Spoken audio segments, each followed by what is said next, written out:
Welcome, one and all, for the end of the road, the finale. The road to the international will end today. However, we still have a couple of matchups to go through before we get to the end, and several contenders who could end up representing Eastern Europe at the international. We still have Nine Pandas, we still have Yellow Submarine, we still have one win, and we still have two sets of finals to get through. Of course, to bring you this action will be myself, Smiling Snare, and I've got the laughing, the lucky, the lavish, the most amazing Lizard. Fam, how you doing today? What's been your journey like with me here on the road to the international? The journey with you is always fun, no matter what. Like it's always fun casting with you. But the road itself was pretty good. I can say like the new patch hit. Casting the game is only second to actually playing it. So if I wasn't doing this with you, I would be playing right now. So. I don't know, I'm learning a little bit. I'm losing faith a little bit in some of the heroes that I thought were really broken. Losing faith in some players, gaining faith in some new players as well. But in general, like it's been really nice. I'm enjoying myself. Personally, I think this has been my favorite set of qualifiers that I've seen in many, many years. And the reason why, when you look at this bracket, is because this has been the region officially of upsets. Everybody thought VP, Na'Vi, Nine Pandas, these are the teams most likely to represent the region. Two of them are already gone. One of them eliminated really early in the tournament. And that upper bracket final, both Yellow Submarine and One Win, seeing them play against each other was interesting because both of them, the roads they took to get there was dispatching the favorites at pretty much every single turn. And now, one of them is most likely to actually end up in the representative slot for TI, which is something no one would have thought before. And it's mostly with like up and coming players that not everybody really knows. Yeah, it's for me, honestly, that upper bracket finals was also kind of a weird one. Like the Yellow Submarine, I had, like when I said I had a lot of faith for some of these players and not as much for others, like I actually thought Yellow Submarine can really go the full stretch and can take it. They were looking extremely strong in comparison to everyone else in the bracket. But yeah, they faltered to one win as well. They didn't look weak at all from the games that we have casted them. Of course, they got Navi out, probably the team that was favorited by plenty to take it all. It's Navi or Virtus Pro most of the time. Like three teams. I should add Nine Pandas there, right? Like these three teams. If you ask, 90% of people would be like, yeah, one of these three are going to make it. One of these three are going to qualify. So far, out of those three, Nine Pandas are the only one left remaining. And that's also the team that Yellow Submarine now has to face once again, because they have matched out, you can see on the bracket, the upper bracket final best of three. That's the second round. They faced off Nine Pandas and they won against them by 2-0. Yeah, I think that was actually one of the games that sort of kicked Nine Pandas into gear. The Nine Pandas that we've been seeing after that loss is definitely better than the team we saw prior to it. So Yellow Submarine will have to prove that they are better than they were the first time around, because Nine Pandas certainly are. And yesterday's game, you were right, it was weird against One Win. It was weird for me how one-sided it was, because I was expecting it to be a lot closer. But if they want to have a rematch, they have to earn it going through Nine Pandas here. And then, of course, afterwards, we have the full stack best of 5 between the winner of this first series and One Win. One Win can sit back, learn some things, absorb some tech. But at the same time, people always talk about like this Yellow Submarine team being a young team, the junior squad of Team Spirit. I feel one of the things that they have an advantage of relative to Nine Pandas and One Win, they haven't made it to a big tournament through a qualifier before. It's your first time doing something like this. And whenever I see an Eastern European team of kids that have never really done anything big before, making a deep run, unexpectedly, I always have high hopes of them on the main stage. So I think for them, I don't know, something in the air just feels a bit yellow. We don't have Navi no more, but we still have Yellow Submarine to represent the Yellow Boys. You know why it is? Like this thing of unknown Eastern European teams qualifying, because it's different. Like Eastern European qualifier always has so much competition that if you're unknown and you qualified, you're doing something damn right. So that's usually how it goes. Like if you are completely unknown from Eastern Europe qualifying, like you're gonna make a deep run. It won't be just a fluke from you, 99%, because this region just has way too many good teams. Way too many teams that can, if nothing, go through the groups in the LAN events. But these are the heroes that we have been seeing for the majority of the tournament. Like Witch Doctor banned out every single game. No one wants to play against him. Same with the TA. I feel like the one hero that is on the rise is definitely SF and Storm. Well, the two heroes, I should say then. They're looking first phase material even. Most of these games. You just pick it first whenever you can. Darkseid is also in that milieu as well. Of course, when these heroes are banned, there's a reason why these other supports are on the come up. We saw a lot more Weaver yesterday, especially in tandem with the Beastmaster. So I think people have gotten on to like, look, guys, you're playing this Weaver. We are killing you and playing as aggressive as humanly possible in the early game, which is always very fun to see. I'll be honest, one thing I do not want to see today, I'm tired of CK. Seen enough. It's done. Please, guys, don't do this to me. Somebody pick Lich. Bring in the counters, please. Yeah, there's one thing though, like coming to that, back to that CK, Satanic is probably the one that plays it at the best. So out of all the carries that I have watched in this tournament, and he's gonna not get to play it because they picked TA instead. So they're going to have the TA. They didn't have first phase. They did have. So they had first phase first pick on Yellow Submarine, and they still value TA. Now I need to say, this TA hero as well is ridiculously strong. Like, the amount of work that she can do right now with almost no items. First, she farms fast. Second, she just blows up heroes. She blows up heroes minute 10, 12. Like, she was always good, always strong, but right now with the changes to her refraction, I feel like, 100% win rate, picked once only, of course, banned almost every single time though. Yeah.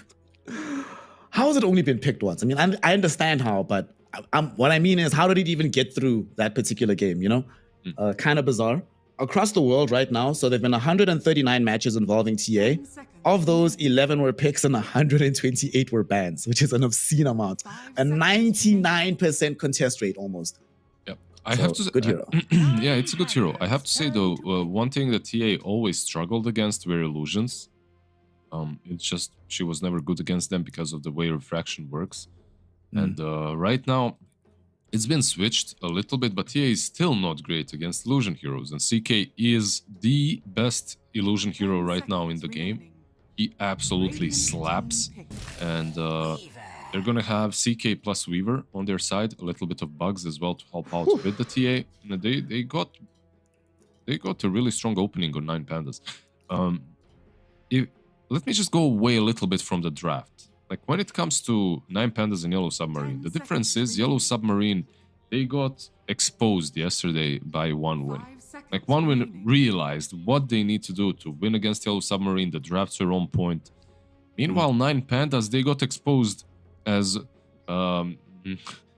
instantly in the tournament, and they've been improving since then, you know? So when these two match up, like, for the storyline, yes, I definitely value Yellow Submarine and how talented they are. But at the same time, I feel like 9 Pandas are coming with an edge. That makes sense to me. And we've seen many times before in the past, right, that momentum is generally more important than just being a strong team and having good ideas. And certainly it is in their favor right now, especially after the adaptations we saw from them yesterday. Like, I've been very impressed by 9 Pandas. A different team, or the 9 Pandas of day one, would definitely have lost yesterday to some annoying Naga strats, but they recovered, they came back, they had the mind of Metrum behind them, was helping out, so made the situation of adaptation a lot easier. And you know what? Like, you are getting closer. You're getting closer and closer. That's the guy on the screen. It's Metrim. Metrim. Yeah. Metrim. Okay, I mean, it's Metrim. not your fault. They write their nicknames in Latin, but it's actually Cyrillic. It's not your fault. You know, it's like, it's their fault. What can you do? Yeah. Especially, you know what they do as well? Sometimes they write nicknames in half Latin, half Cyrillic. And, like, they just say, yeah, I want my nickname pronounced like that. But you can't do that. Like, how do I know? Like, which algorithm is going to allow me to realize which half of your nickname is one, which half of is the other? Because some letters are the same but completely different, you know? Like, I mean, they look the same, but they look the same, but the pronunciation. Yeah, they're completely different letters. But in any case, yeah, we'll see. We'll see. So far, we don't have those problems here. Like everyone is more or less just standard. Yep. Very Standard Romanized names nicknames. within the game. What is not standard is Pangolier. We have seen more Pangos pop up when there are enemy heroes that have illusions, but what do you think happened to Pango that we don't necessarily see him? And the few times they do see him, people give him less priority even. I see him. Like, I actually see him a lot in my pubs. I see him in other pubs as well. I don't see him in... We have seen him in the pro games. In the pro games, I think in this qualifier, was he picked like on the first day, maybe once, twice, and that was it? Pango got changed quite a bit, but the way that people are building him right now, I feel like can still work. It's a bit different. He's mostly played on offlane, and it's mostly this Echo Saber kind of a build.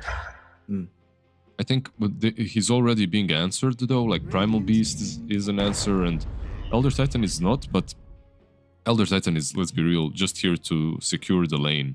So now we have this ET plus CK safe lane. Primal will be most likely your mid, but Primal can also be with the Weaver on the offlane. And then you last pick your mid here. So for 9 Pandas, the draft is very stock standard. You have everything that you need. When it comes to taking down refraction charges, they're not amazing though, but the illusions from CK will handle that eventually. Yeah. You know what is really scary though? Weaver, CK, Elder Titan, say goodbye to your armor, man.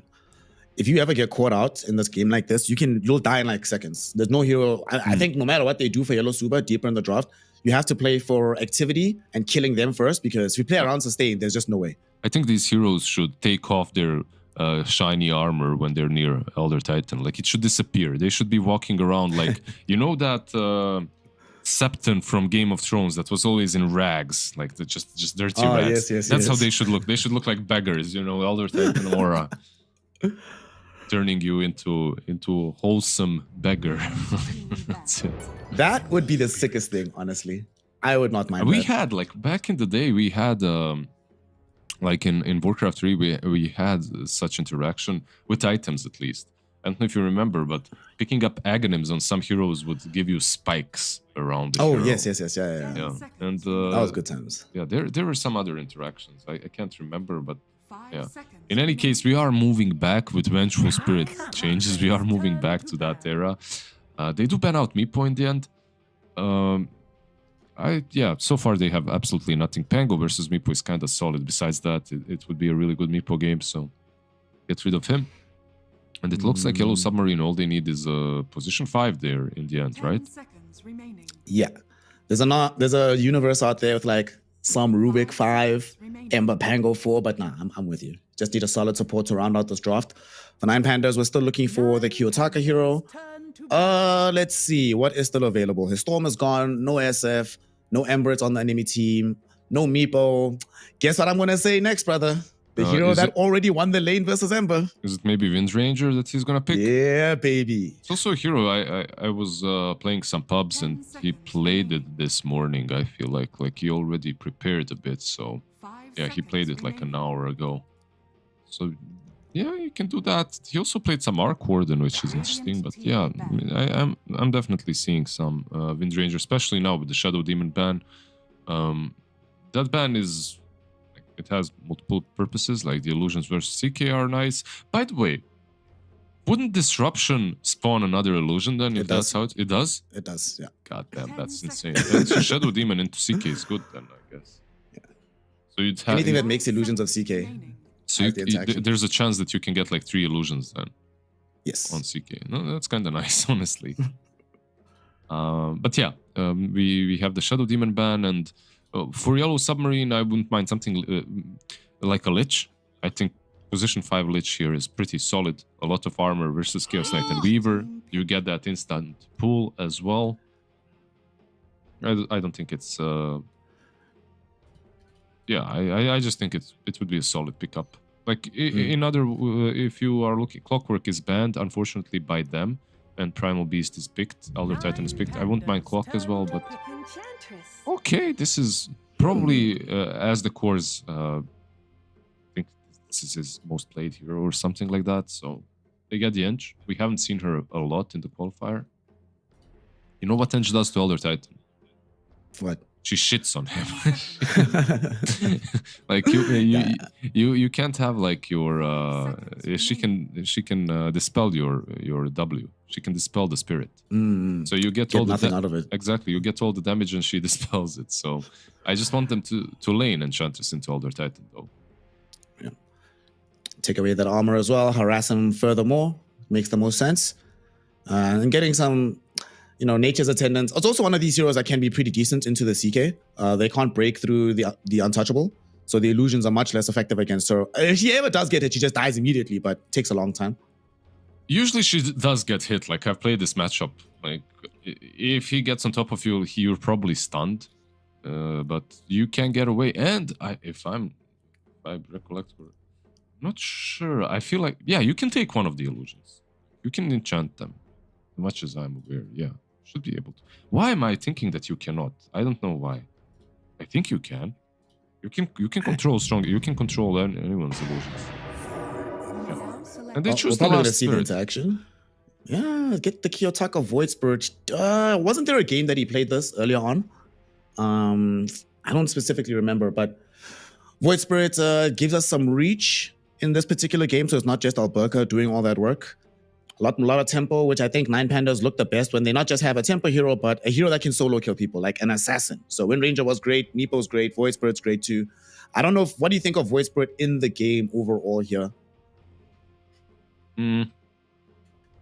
Well, any spirit on the mid lane now that Enchantress has been picked would be good, because if they picked something with some more disable and catch, then okay, it's not, but you only have lift. You have lift and you have these chains from Ember that are kind of reliable. Everything else is telegraphed and difficult to execute with.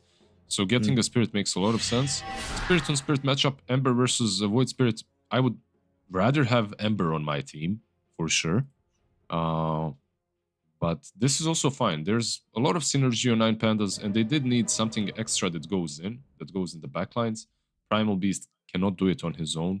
So now you get the Void Spirit. Both of them do not need a blink or anything like that. Can just move in. So their lineup is, I don't know.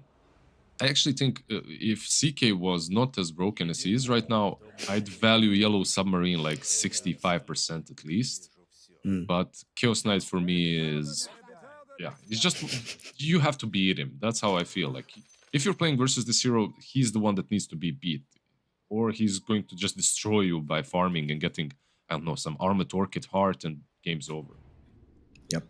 We've seen many, many times that has happened. So as we turn a page into the final day of these qualifiers, game 1 of Yellow Submarine and Nine Pandas kicks off. It is going to be lots of action, lots of kills. I like the fact that in this game, on the Nine Pandas loft, yes, CK is busted, but they have damage, man. Mid-game damage, if I'm one of these supports, I'm not really happy about life all the time. Once we have Kiyotaka jumping on me, chaos being created by Primal Beast, I get looked at wrong and I just evaporate. But don't you, like, okay, sure, but I feel like there's so much potential from Yellow Submarine at the same time. Like the way that they can play. Like, I really like their draft. I think Rubik can do, like these two supports on Radiant, I'd rather be on Yellow Submarine playing a support than on Nine Pandas, because like, you can steal Sokuchi, so you're gonna have fun with Rubik. This Elder Titan does not enjoy playing into any of the spirits or the Pango, because his abilities are way too slow, and you can get on top of him easily. King. What's gonna happen here to King? Is King dead? Forced to go in for the refraction, but it's been dispelled almost immediately, but somehow it will give him enough to just get himself away to safety. Fell very, very low though. Yeah, that was kind of too close. Alberca? Maybe, yeah. Alberca? It's 10 seconds to trample though, so won't be able to do it. That would be a really bad way to start the game. Your star player dying instantly. It's like, that would be rough. Fortunately, it doesn't happen, so they get to get back to gameplay. So we have our 3 lanes set up. Wise Man, I need the read on where the action is going to be happening, because we have a lot of potential in pretty much every side of the map. Yeah, I think there is a lot of potential. We might have to wait for like level 2 or 3 not a lot of kill potential early on, but one thing that they are doing as well, they are not putting Enchanters versus Elder Titans, so he's gonna have a nice time. He won't be ruined in that way.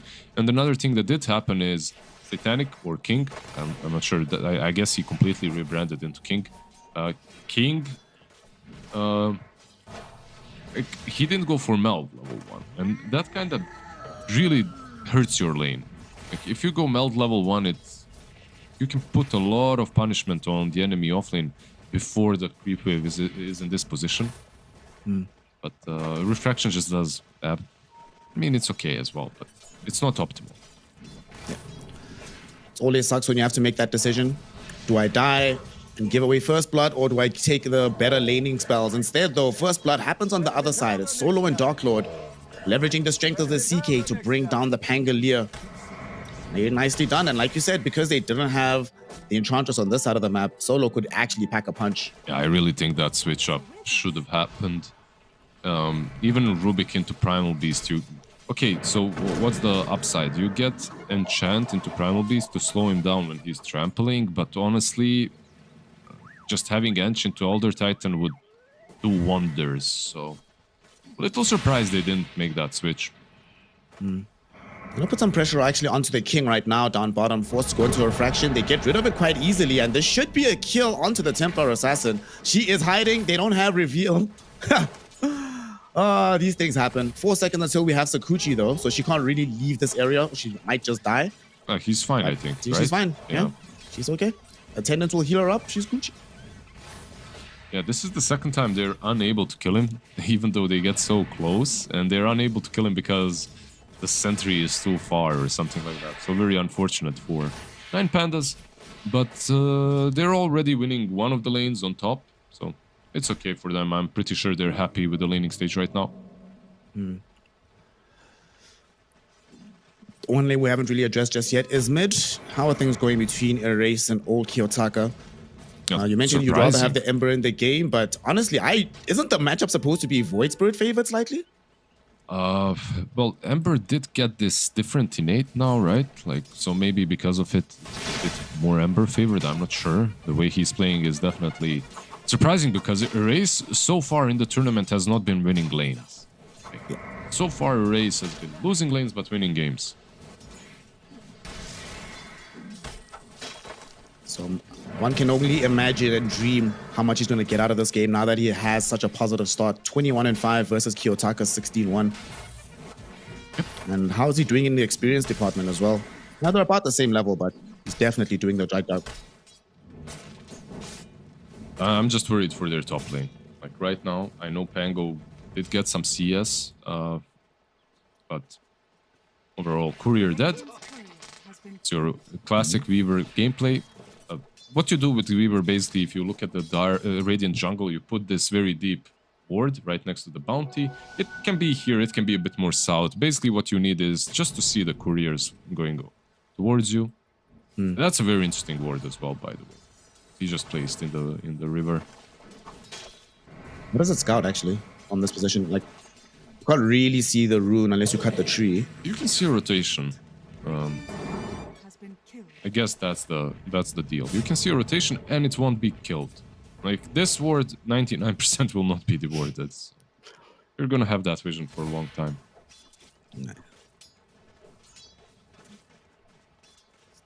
It's not a lot, but it's honest vision, you know? Honest vision, man.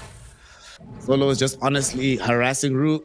This is trying to kill him off. Yeah, this is he might never mind. He loses the passive. But look, this lane is not good for Rubik. Like, you don't enjoy playing into Elder Titan because you can only lift him and that's it. It's just not enough. If he gets on top of your bot lane, having another move going out onto King, no refraction this time around, and they finally succeed in killing him. Escador putting in some pressure onto Alberca, but definitely won't be able to actually find revenge here. Very nicely done. Third time's a charm, Liz. They finally get that kill. And they get it in the best possible. Okay, as the core actually does something really nice. He pulls the creep wave a little bit further away from the tower. So, Titanic King get destroyed. Nice. He'll get a lot of last hits. Mid lane, top lane. Prune that Lot of things is. that could happen. This Ember Spirit, he sees the Aether Remnant on top of the Flame Remnants. You know, the two brothers sort of showing off their skills, but nothing's gonna happen. He's gonna go home, refill up. It is not gonna be a positive rune for them on the Radiant side just yet, but he is level 6 on this Ember Spirit. We could see him try to make a move somewhere.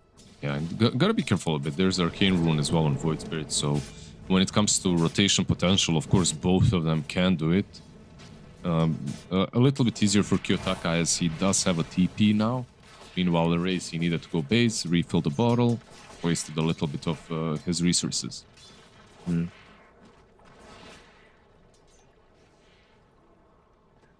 Yet again, we are having one of those early games without that many kills, although aggression has been mounted by both sides. Yeah, let's see. You see, Astako was thinking about stealing this wisdom, but Saish is there.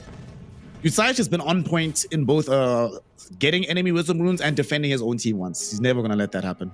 Yep. And the build that he's going for is really cool, like on this Weaver. I wish I saw this a bit more often. If you're playing position 4 Weaver, I think one item... Oh, Vessel, okay, that's fine. I think one item that people aren't doing or building enough is Orchid. It like fits your build completely. There isn't really a lot that you can do that's better on Weaver. Getting that Orchid on someone like an Ember Spirit or Pango even, or some support can be just game-changing. Yeah. He Let's hope switched that it up, Saish is not debating us. No. He's gonna switch it back. Maybe he's just trying to high tech, saving strats for TI. It's like, okay, Gleipnir as well, but Gleipnir, by the time you get to it, it doesn't feel as impactful. I don't know. I really like the Orchid idea. Bot lane. Bottom lane, he might get gold towards any big item that he wants here because they're about to get another kill onto the king. Templar Assassin is down. This bottom lane is in shambles right now. Yeah, 2 kills on the TA. TA that has the most last hits in the game, but at the same time is the lowest of the cores when it comes to net worth. Yeah. That's on top of the 2 kills, of course. 2 deaths on her. It's actually just been rough from the beginning, right? Almost died, forced to go refraction, had to ferry in some additional regen, getting dove, so you missed out on a lot of good farm. Then you die twice anyway. Yep. Tough start. Well, it seems that somebody on Yellow Super has to be playing from behind. Normally it's your race. Time to see what King has got when he's in a similar position. I think it's fine. It's like not one of those heroes that really suffers when he's completely destroyed solo. His rune Ember, we see this all the time. This rune is fortuitous for movements. He's gonna dodge out some of Kiyotaka's spells with the Sleight of Fist. Still trying to burn down solo, but he runs out of resources. Doesn't have enough in the tank to find this kill. So would be forced to just back himself away. Yeah, surprised the team. You know, you had a lot of that haste rune still left. Maybe could have went for ET once again. Maybe a lift instead onto Kiyotaka. He doesn't actually have the Astral Step just yet. It does finally come back with a single charge, so it should be fine.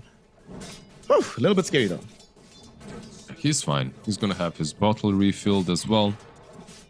This is basically the portion of the game in which you have to play around your mid laner a lot. Like your carry, who cares?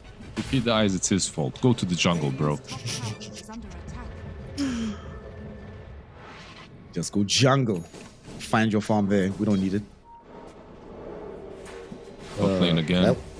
That King is attempting to do his farm in the lane, but I think it's going to be the first part that applies more here because the go and die, bro. Who cares? I hope that's not what they're saying.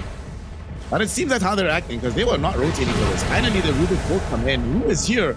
They will prevent this death from happening. Had somebody else come, they could have found a kill here. Yatoro Jr. is still alive. They give up the Rubik's life to make that happen, but he will let it be fine because that means that the king can go back to safety. Okay, so first I need to say what he was doing around the tower was really cool on TA because he's playing so close to fire without getting burned, like using those traps on Primal, and he's just keeping distance so he can't really kill him. In the end, I do think the Time Pandas could have killed him and it was like a skill issue, you know, it was individual error. Of theirs that allowed King to live, but overall still it was nice what he did before. Did just see our boy Erase almost getting assassinated middle, but retreats. Astako is there as well, so I don't think Kiyotaka will want to jump him. You know, if they'd gotten that kill, this tower would be in a much worse position. But now, instead of that kill happening, they're stacking up this jungle, and TA will soon be there. She's on the route right now. They'll take these very big stacks before they get stolen. Yeah, I feel like TA right now, top. Pango is fine, by the way. There is no killing him. He's just trying to zone him out a bit. They are smoking up, though. Maybe exactly for those stacks. Not going to be able to find a clean angle. And the smoke does get broken by Kasane in the trees. He's ready with the Rolling Thunder. Doesn't get him off just yet. He does shield crash to the side, but they will kill him off regardless. In the meantime, though, now they know about the stack. Solo has gotten some vision on the high ground. And they will. It's interesting to see if they'll choose to contest this without having the ultimate on the primal. Alberca. They do come up the hill a little bit. Alberca might not be in the place that he wants to be right now. The Slider Fist actually comes in, but it gets run away. Beautiful jump from the Primal Beast to escape that one. In the meantime, King, they bring down Sayish, and they want to chase for more potentially. Solo running away. He's in front of Erase, who has slight chains up in 2 seconds, but they don't want to chase that far. Yeah, I think at this point you just secured your Ancients, you go back in, farm them. Alberca, I'm not sure, like he didn't really have the good info on where everyone is, or where everyone was. So he just poked his head up there, he's like, hello, anyone home? And just got killed instantly. If they were doing Ancients, and if they lost some resources doing them, then his move uphill could have made some sense, but like this, it looked like a blunder. Unfortunate for him. He had no spells after all, so couldn't really do anything. Yeah. Well, that's going to be Yellow Submarine from this position, clearing out the stack. The TA, who was once lowest in the net worth, they're right back up there, catching up to Dark Lord, who has made his way bottom with the rest of the crew to put pressure onto the Tier 1 tower, open up the map a little bit for Nine Pandas.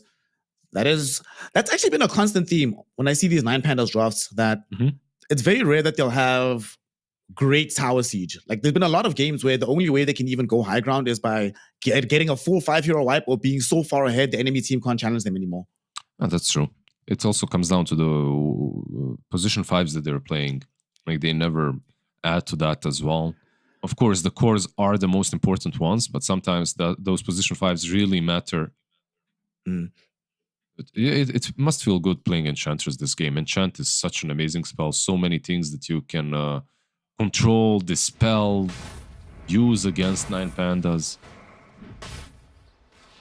And by the way, when it comes to net worth, TA is back. Like second after being last out of all the cores. And this is your standard TA gameplay. All you have to do is make sure you stack for her. Might be able to stack some kills for her as well, because they get the side chains out onto Solo and Kiyotaka. Kiyotaka has a way out of this one, but Solo definitely not so lucky. Brought down by the Slider Fist of Erase. And guess what the King gets to do? Go right back to dealing with some Ancients. This feels really good to be Tia at the moment. Yeah, this just isn't one of those solo games where he's able to dominate the fights, run in, get triple kill like yesterday. So I'm actually surprised he maxed out Astral Spirit and didn't go maybe some Echo Stomp. I feel like this is an Echo Stomp game. So just max it out, have that ulti ready, defend the towers. See how he decides to play on the edges of the fight as things do continue to scale. But now Nine Pandas are also sort of happy to let this TA be forming like this, because they are just finishing their Orchid and the Omelet on the CK. So it is time to go find somebody to kill them and hunt them down on the map. Yep. If this was a pub, you'd see a Blink next. In pro games, usually it is not a Blink, because you will not get as many opportunities to get solo pickoffs.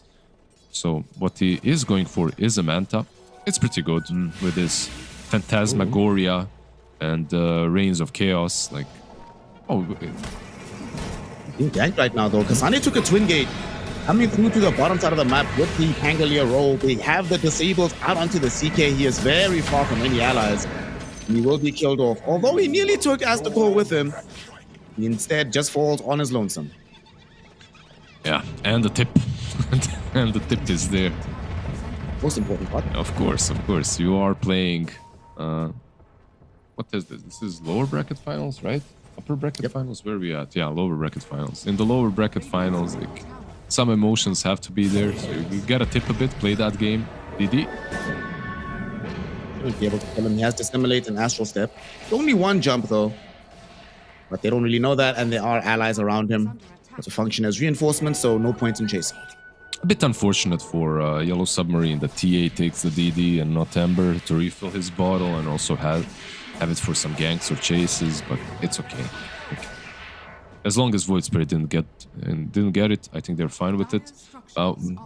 If you look at Void Spirit, he's also about to complete his Manta, so he has his first big item. They're basically going all in to let's have as many units as possible hitting that TA. Of course, Manta for him is nice too, like we get to dispel. Universal Heroes buying Manta. Good time. Big mover coming in right now from 9 Pandas. They head bottom, but they encounter an Observer Ward almost immediately. That being said, they didn't reveal the other hero smoked behind, so they could still potentially make a jump and make it seem like it's only Solo wandering through this area. Kasane, he went, oh no, he used the swashbuckle, so he is going to get instantly killed off here. He's making it take a bit longer with the mech, but almost certainly will die there. They will lose the mid-tier 1 tower most likely for that, as Erase can just hit it. Enchantress as well breaking this movement on the other side. Mid lane, Erase took quite a bit of damage here. He's going to be forced to jump away, but Alberto is trying to chase him. The lift back from Rue makes that an impossibility. He steals Astri the Astral Step as well to get himself away from this Void Spirit. Yotaka actually might be dead. Rue jumps back in for him, brings him down, outplayed by the Rubik. Now they're trying to spin back for the boy. Alberta going very far forward. Onslaught onto Erase. Easily able to kill him off. Dark Lord, he has all the illusions. He has the army surrounding the TA. And she's just going to get killed off very easily. Tasane coming through with the Rolling Thunder.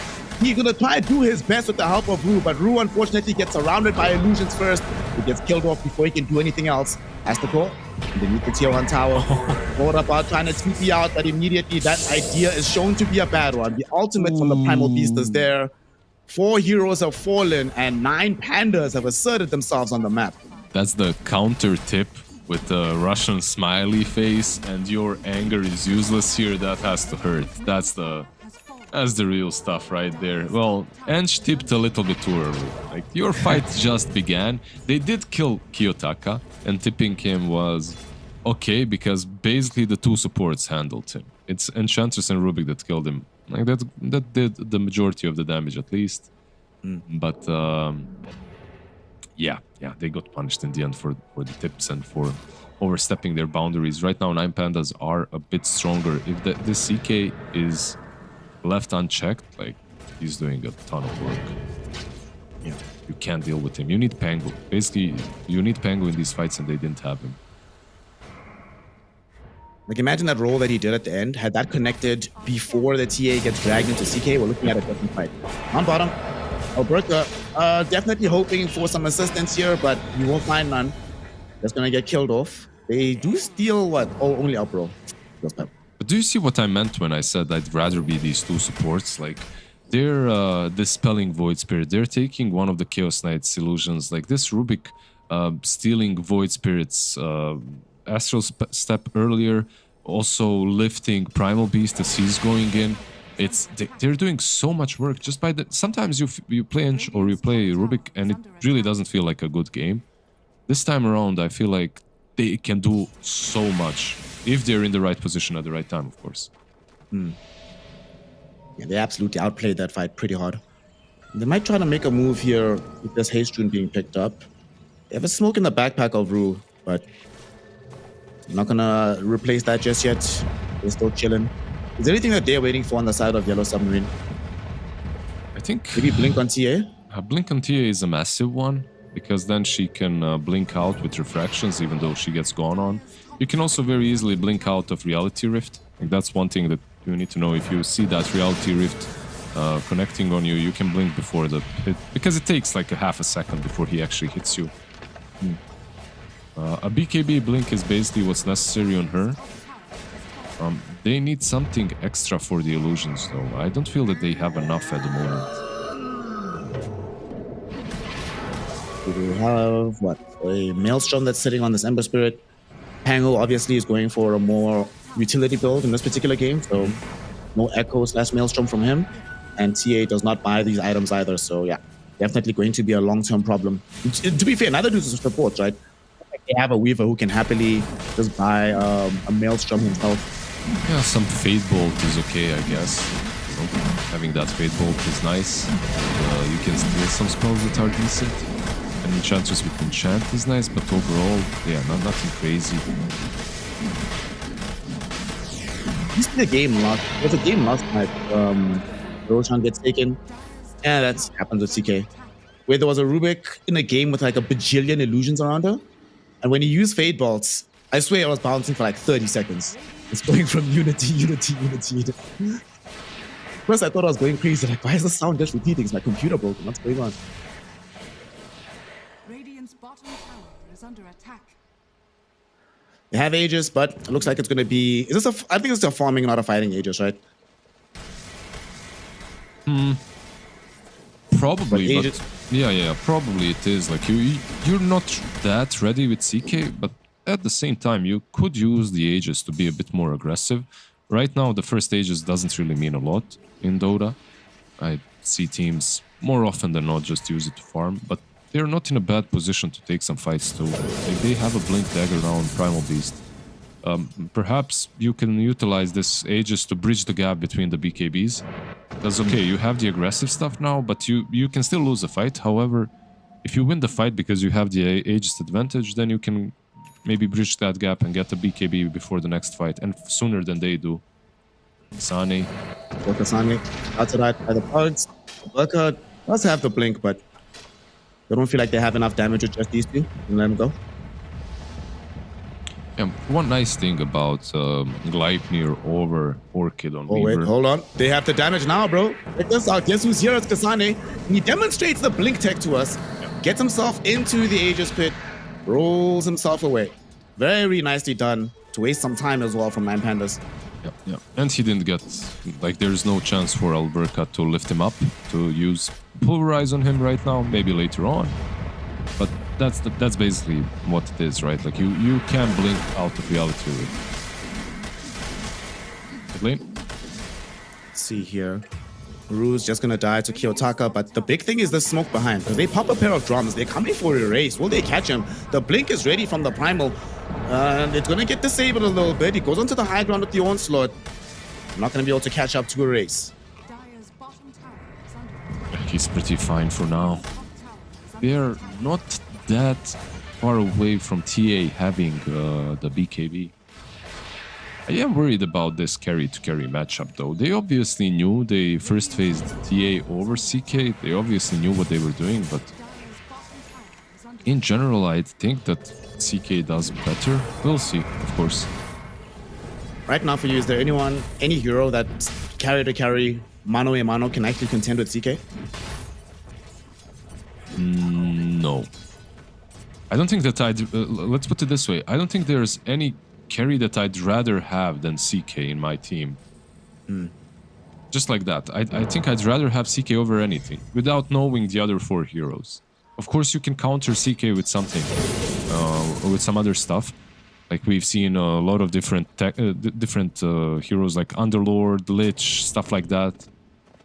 Or maybe some Brew, you know, these kind of heroes. But overall, I'd rather have CK than anything else. Maybe TA is close second. Close second. She is still pretty damn good. And so far, the 3 deaths she suffered as well. BKB, how far away is it? 700 gold.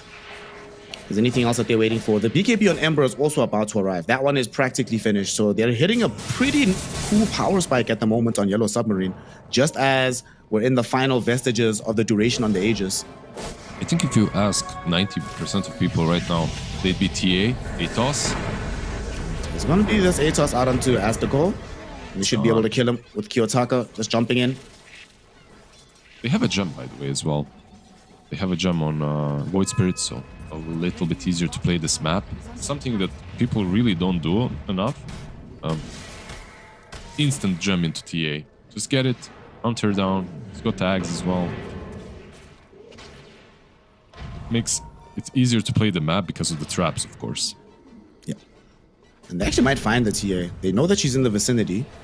They see her now, but I don't think they really want to fight this. The entire complement isn't close enough, so just let it go. Yeah, I feel one thing the Satanic is doing, he's just, at this point, he just wants to hit people with the side blades on traps. Like, he's constantly doing this. You know, put down a trap, hit it for side blades. Even when he's farming, if you follow him a little bit around, he plants the trap before the camp and then hits the trap just to get the camp closer to him, so he doesn't have to run to the camp. It's small, but it you know, it boosts your farming speed. We'll see if he's allowed to survive and keep farming because they're about to jump on top of him. He does get himself away here. Okay, Race will be able to pop the BKB and they'll find here. Look at the damage being rained in though by this TA. The Primal Beast was held in position and before he knew it, he was gone. This Primal, your Crimson Guard is cute and all, but my friend, if you want to do that, you need a BKB. There is no chance. She's under a tier 2, you know? Maybe they thought, okay, they're making a smoke play with other 4 heroes and she's just showing mid or something like that. But if you don't have info on where the Rubik is, where the Pango is, you're not killing the TA. She's got BKB. The moment you get lift, the pulverized that is, you will get lifted.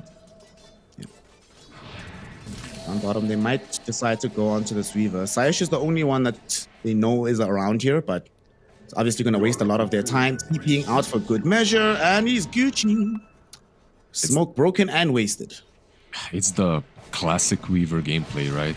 This is why one of the best things about this hero is no matter how the game is going, you can always find space for your team, break some smokes, pull a lot of aggressive movements on you.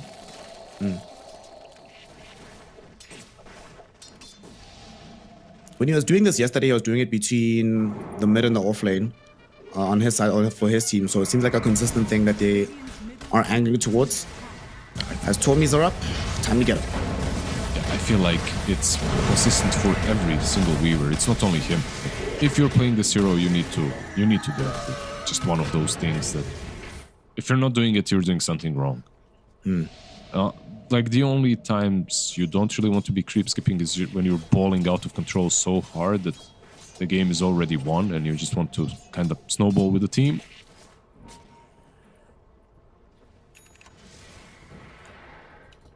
When is that big man coming up? 1 minute until we know for sure when he will return. And the second Aegis becomes much more important than the first. It's also a TA draft. I've never seen a... You know, there's just certain heroes that always just feel way better with the second Aegis. Your TAs, your Ursas, your Huskars. Used to be that you could actually end the game with the second Aegis on these heroes. It's not really like that anymore. Like, you can't really end the game, but...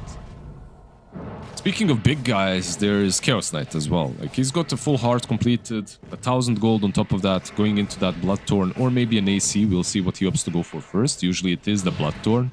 I wouldn't mind AC as well versus TA, getting some extra armor for himself. Ooh. There's smoke up from Yellow Suba, yeah. Unfortunately, their vision on the map right now to know where to go exactly is a little bit limited. They're going to be forced to make a dangerous rotation through the river. And they find nothing. Only one that is showing Kiyotaka. He hasn't completely left just yet. They see him now. Held in position. Must have Manta. Do they have the damage to kill him before any of the spells come off? No, they do not, but they might be able to follow him. And the race does just that. Slide of fist, killing off Kiyotaka. Getting a successful gank, and they tip him. What the hell? There's something between Enchantress and Kiyotaka like that. It's a lot of smiley faces back and forth, frowny faces, and the tips.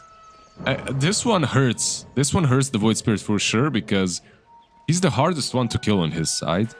And he gets killed carrying a gem. So, you know, like giving that gem back to Radiant is kind of a big deal. He's gonna kill Rue. You know, Alberca will be happy to be involved in this one. Get some light revenge for what happened in the bottom side of the map. But yeah, that kill was absolutely massive. And he was also progressing quite well into getting his nullifier. Once he gets that, you know, he's already having such a great game against Kasane. Now all of a sudden, Shield Crash does nothing, Flame Guard does nothing. They want to contest this. It seems like, oh, Kasane. He doesn't have roll. He has Swashbuckle again in 8 seconds.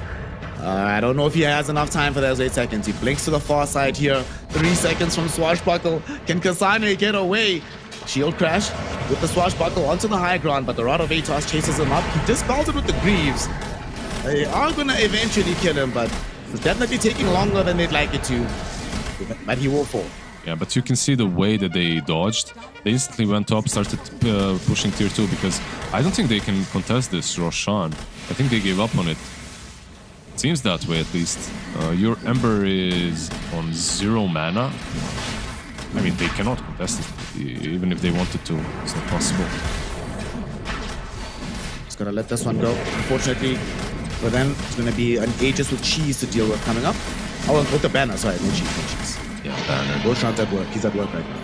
It's still pretty good, you know, like getting that banner while you're pushing in. I really like the changes to the banner. I feel like super creeps were, or how were they called? Overcharged creeps or something like that, like buffed up creeps, creeps that went to the gym. They were really strong, but I feel like the new banner fits the game a bit better. I like it a lot more. Much better than the lizard creeps.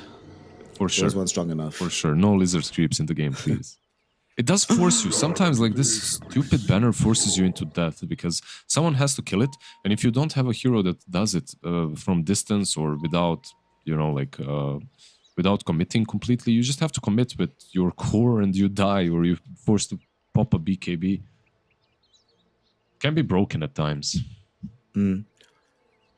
Also like that it, relative to its initial incarnation, this one can actually, like, if you're fighting elsewhere, like let's say we start a fight in top while the banner is down bottom, it actually feels like in the time that we're distracting the enemy team, there's actually value in that play.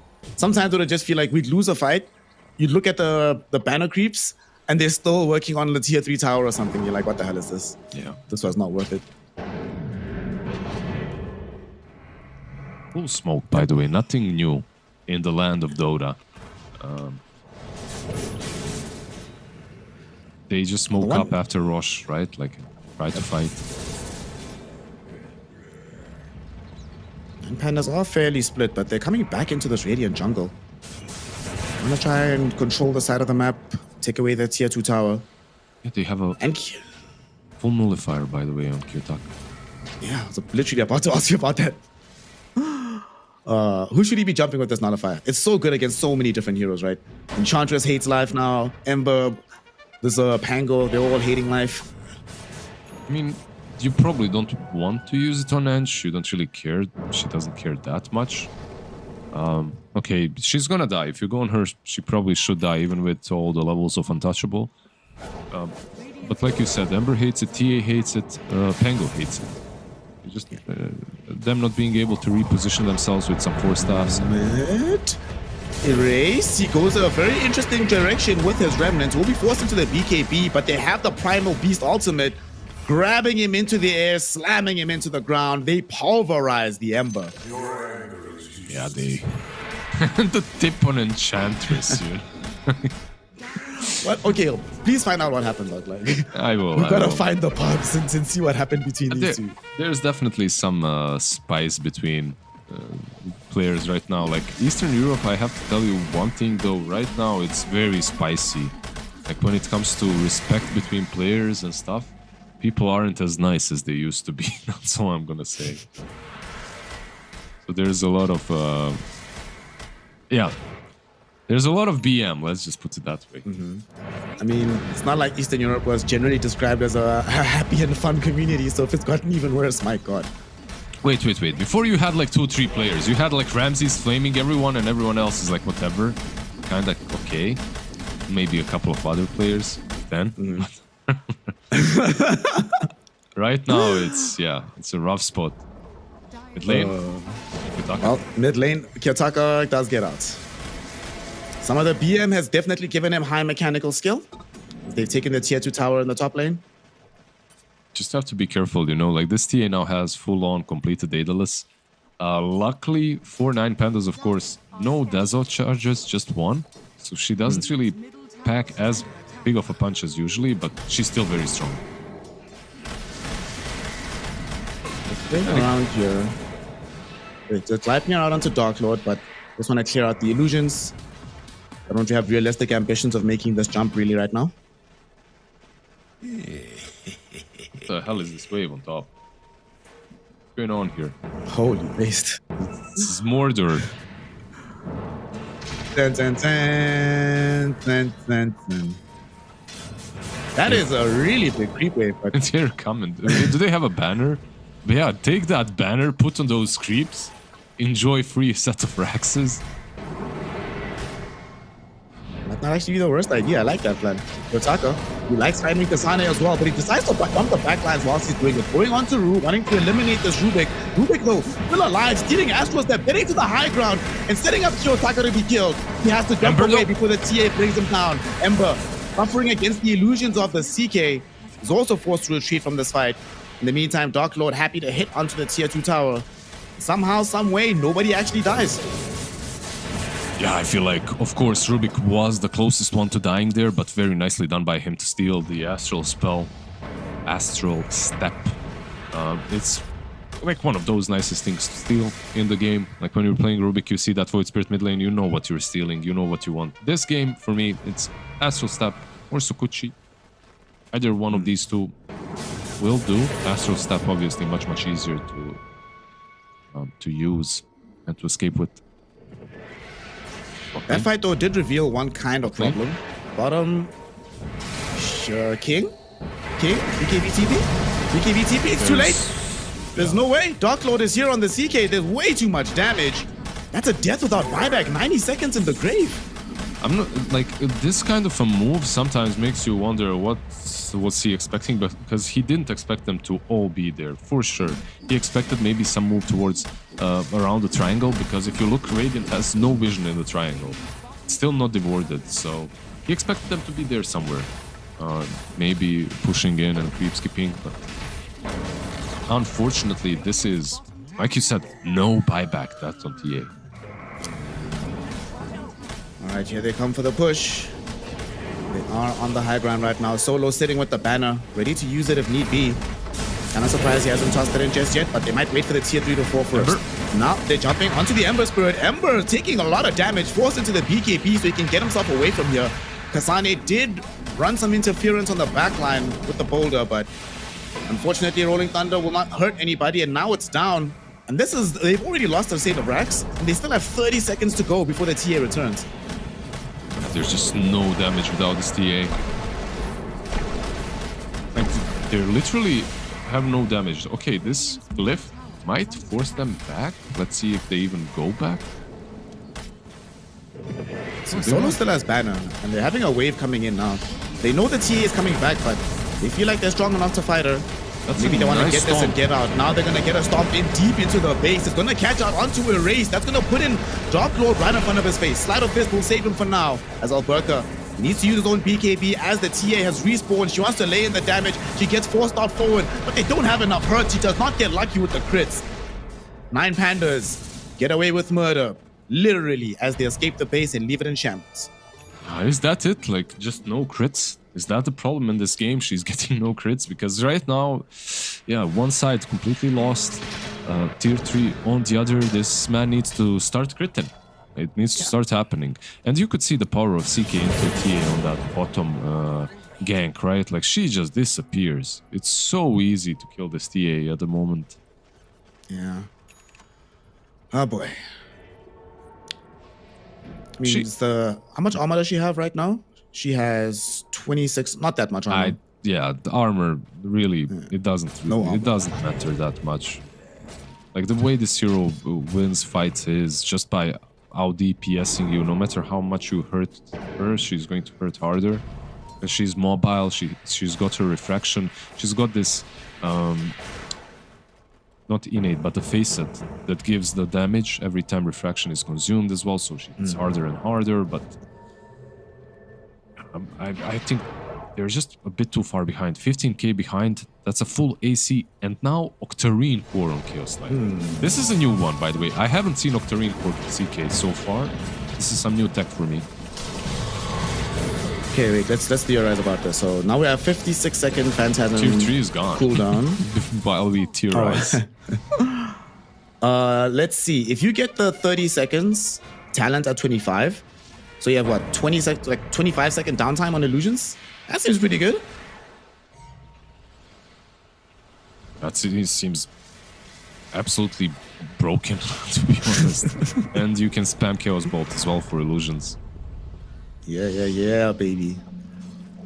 And because of that, the reign of chaos, baby. You know how many illusions we're gonna get? All of them. It's gonna be crazy. An army of CKs. Are you ready on the side of Yellow Submarine? Apparently the answer is yes, because they're coming for the fight. Lightning out onto Kiyotaka as well as Darkblow. Kiyotaka's already gone. There will be an ultimate to stop that Rolling Thunder coming in from those Primal Beasts, almost killing off Kasane, forcing him out of the fight, but he still will eventually die. Erase, Buyback looking on towards Pango. controlling the back of the fight. Buyback on Pango as Darkblow going in onto the TA, wants to eliminate his opposing carry, and he will easily do so. Dragging her in with the Reality Rift and killing her off. She buys back. Darklord, though, is still a monster in this fight. A triple kill for him so far. Might be going for more. Lightning out onto 3. Dragging in Erase. Erase about to die as well. The CK cannot be stopped. And now, unfortunately, Pulverize is back online. He gets stunned up immediately as he buys back into the fight. That should just be that. King throws in the towel. He recognizes that the reign of chaos is way too powerful. GG, well played is called, and 9 Pandas take game 1 away from Yellow Submarine. Some of them call GG, some of them call GG and Tip and Smiley Face as well.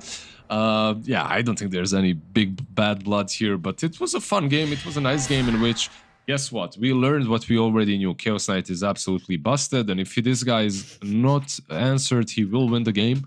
That last fight, you could see some ideas behind Yellow Submarine's draft. Like, the draft could have worked, but this Primal Beast actually did so much. Like, he was the one up front, the focal point, creating so much space for the CK to just destroy everyone on the sidelines. They couldn't find the time. Like, Primal Beast ended the game with most deaths on his team. He had 4 deaths, right? But every single one of those deaths was so valuable in these team fights.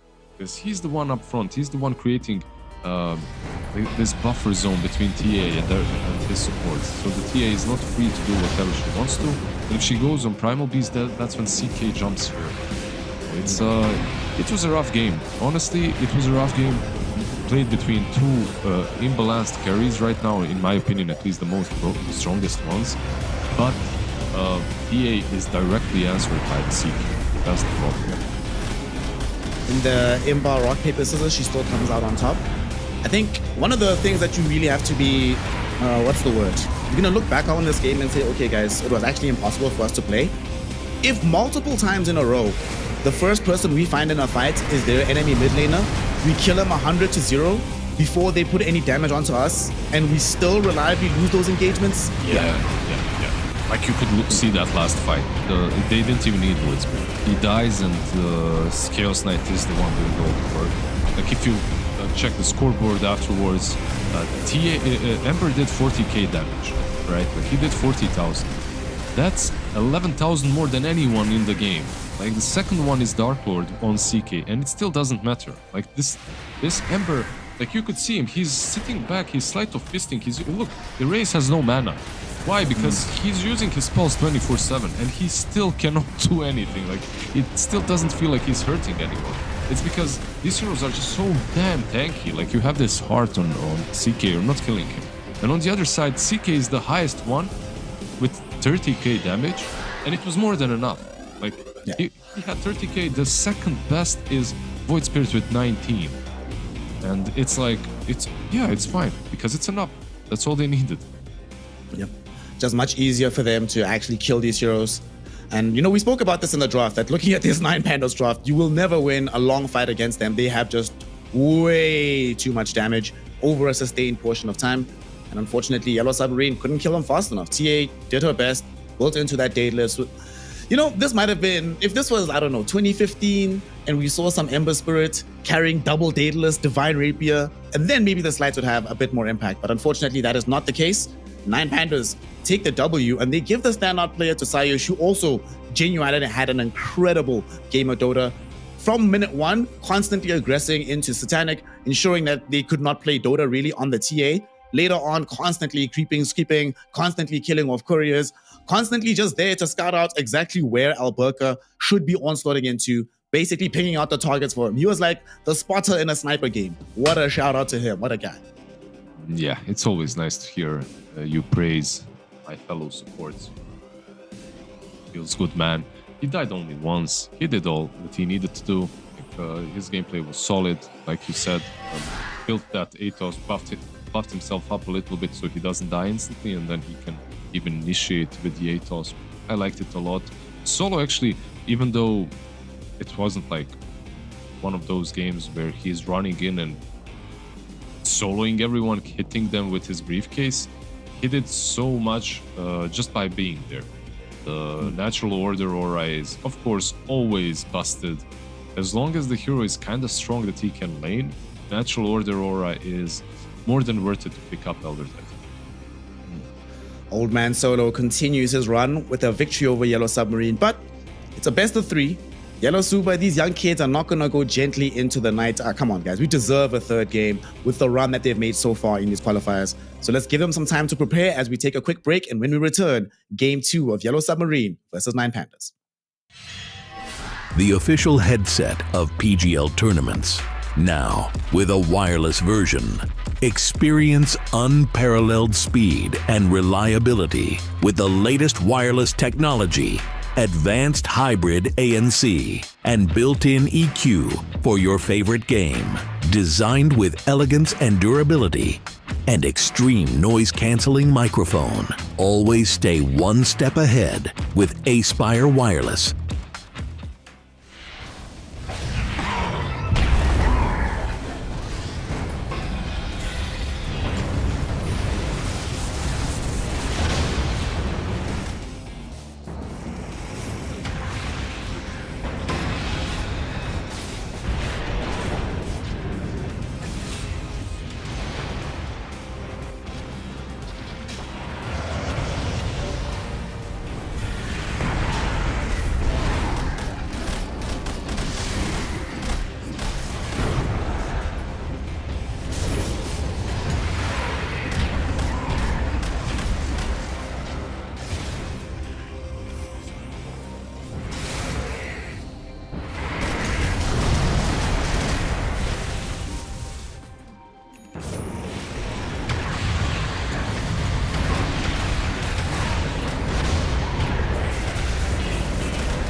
Welcome back, one and all. We are here on the final day of the Eastern European qualifiers. The road to TI will end with a champion. And so far, Nine Pandas have given themselves a good chance of fighting for that slot in the grand finals as they are one game up against Yellow Submarine. But, never count the young kids out. Solo knows. He's seen what can happen if he lets go of the tech and lets these young kids dictate them the terms of play. So if he doesn't let that happen, he should be in with a good shout.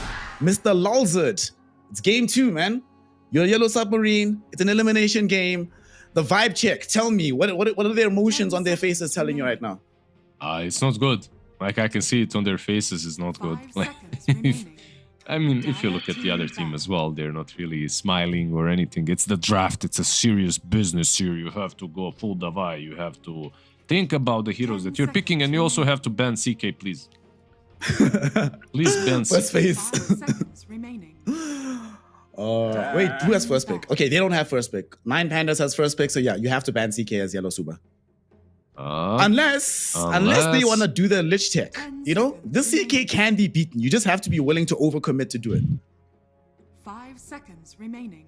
Man, I'd rather ban it. I'm just saying. You don't have to play against it. Even with some Lich tech, it can go wrong. That Lich dies once or twice. They maybe buy some Blink on CK, you know? Every single streamer right now has a different build on CK. Every single player has some plebs go, what's it called? Blink Orchid. Some other ones, they go for the CDR, you know? Like, you never know what you're gonna get hit by, but everyone is farming MMR with this hero. And yeah, it gets banned out. Very nice.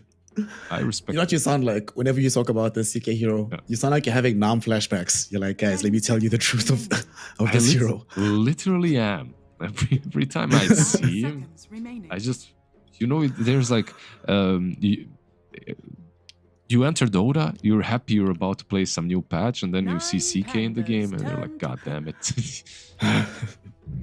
Could be worse, man. Broodmother could be a top tier pick again. That's true. That's true. I mean, it's fine to have CK a little bit in the spotlight. And, you know, we Dota players always have to complain about something. So, always find one culprit, one easy target to blame on. CK, fortunately for us, has multiple targets that we can put that blame on. So, feels like it's more fair with him. Right now, what do you make of all these openers? I think Nine Pandas, we've already seen how good they look with Alberca playing Beastmaster. He has a lot of variability in his builds depending on the game. With Yellow Suba, though, when they've looked good with Darkseer is when they dominate the lane as well. So I'm looking to what partners do you think? Because they once tried it with, it wasn't them, but we saw it with Nyx Assassin, and that actually ended up working out quite well. Is that a possibility for Yellow Suba? I mean, it's not that terrible, I guess, you know, with Darkseer. In that game, it made a bit more sense, I would say. It was played into Phoenix as well, I believe, right? Yeah, it was. Yes. So it made a lot of sense. Nyx used to be one of those old school counters to him. Phoenix was mid, so Nyx was really good. This game into Beast, okay, actually Nyx not terrible into Beast because of the standard build is Aghanims, and you get axes, so you can carapace both of those, you can initiate on him. The lane is really strong with Darkseer. I don't think it's that necessary to go Nyx this early on. You might get punished. You still haven't banned out a lot of heroes that are really good against Darkseer, and you first faced it. That might be a little bit of an issue for me. Anti-Mage is in, Oracle is in. Like, these two heroes are a problem. They ban out Ursa instead. This one is the more stock standard Darkseer combo. You can also go for the Enchantress, right, that we saw in the first game on Nine Pandas. I'll put that on the Darkseer side of the map.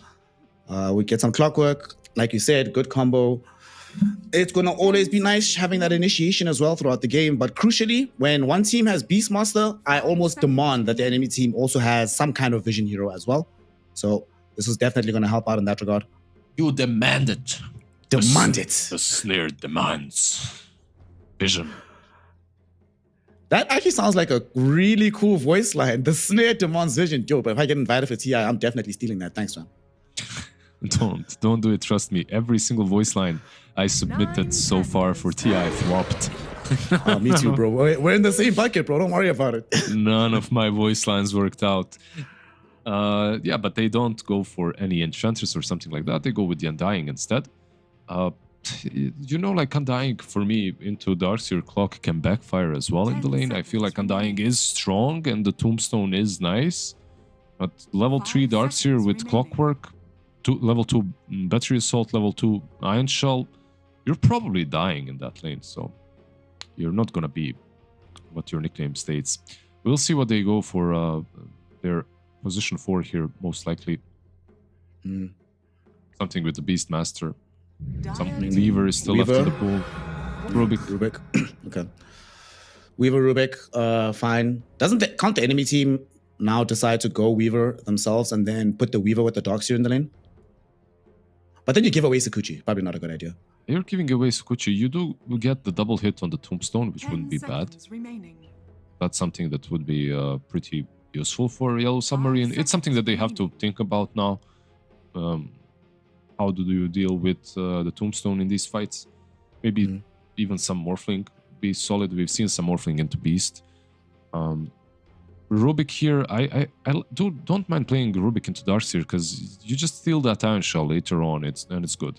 You know, like some extra HP, some Iron Shell. If you have some Spirit on the mid lane like an Ember and you steal that Iron Shell, it feels really nice. At the same time, on the other side, I won't mind seeing some Spirit.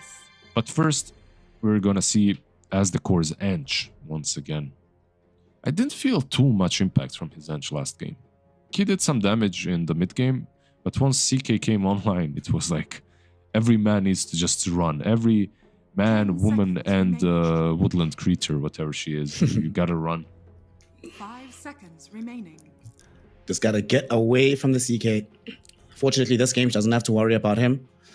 Ah, man, it's such a good idea to just ban that out first phase. I like how the deeper into the tournament we've gone, the more predictable the first phase of bans has become. Yep. Now we are going back to the grassroots, right? Like when it comes to the carries, you get your gyros, you get your morphlings, your life stealers. These are the heroes that you can look after, and your trolls, of course. Because of this troll, I'm not sure. I feel like the life stealer usually isn't as great any longer. It was kind of like this. Troll used to be the biggest counter to Lifestealer. Then Lifestealer absolutely stopped caring about the troll. And now I feel like we might be in this position in which he cares again. You get some attack speed into the Tombstone as well. Here you get a hero that can lane into Beastmaster. It's also a pretty good harass lane with the Ench. Like, Ench Troll, that does not sound fun to play into. I mean, Beastmaster should be fine, but I don't think they'll be able to pressure him that much. No, Troll Ench is ridiculously strong, I feel like, as a lane. So, overall, if nothing else on Yellow Suba, you should be feeling really nice about that lane. Into Beast Rubik, at least.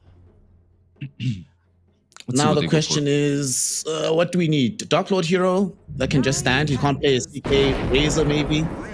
Yeah, this Razor. You're so good, Snare. Mwah. That's a kiss just for you. Oh, thank you, bro. Not for you, Twitch chat. Go away. Not for you, just for Snare.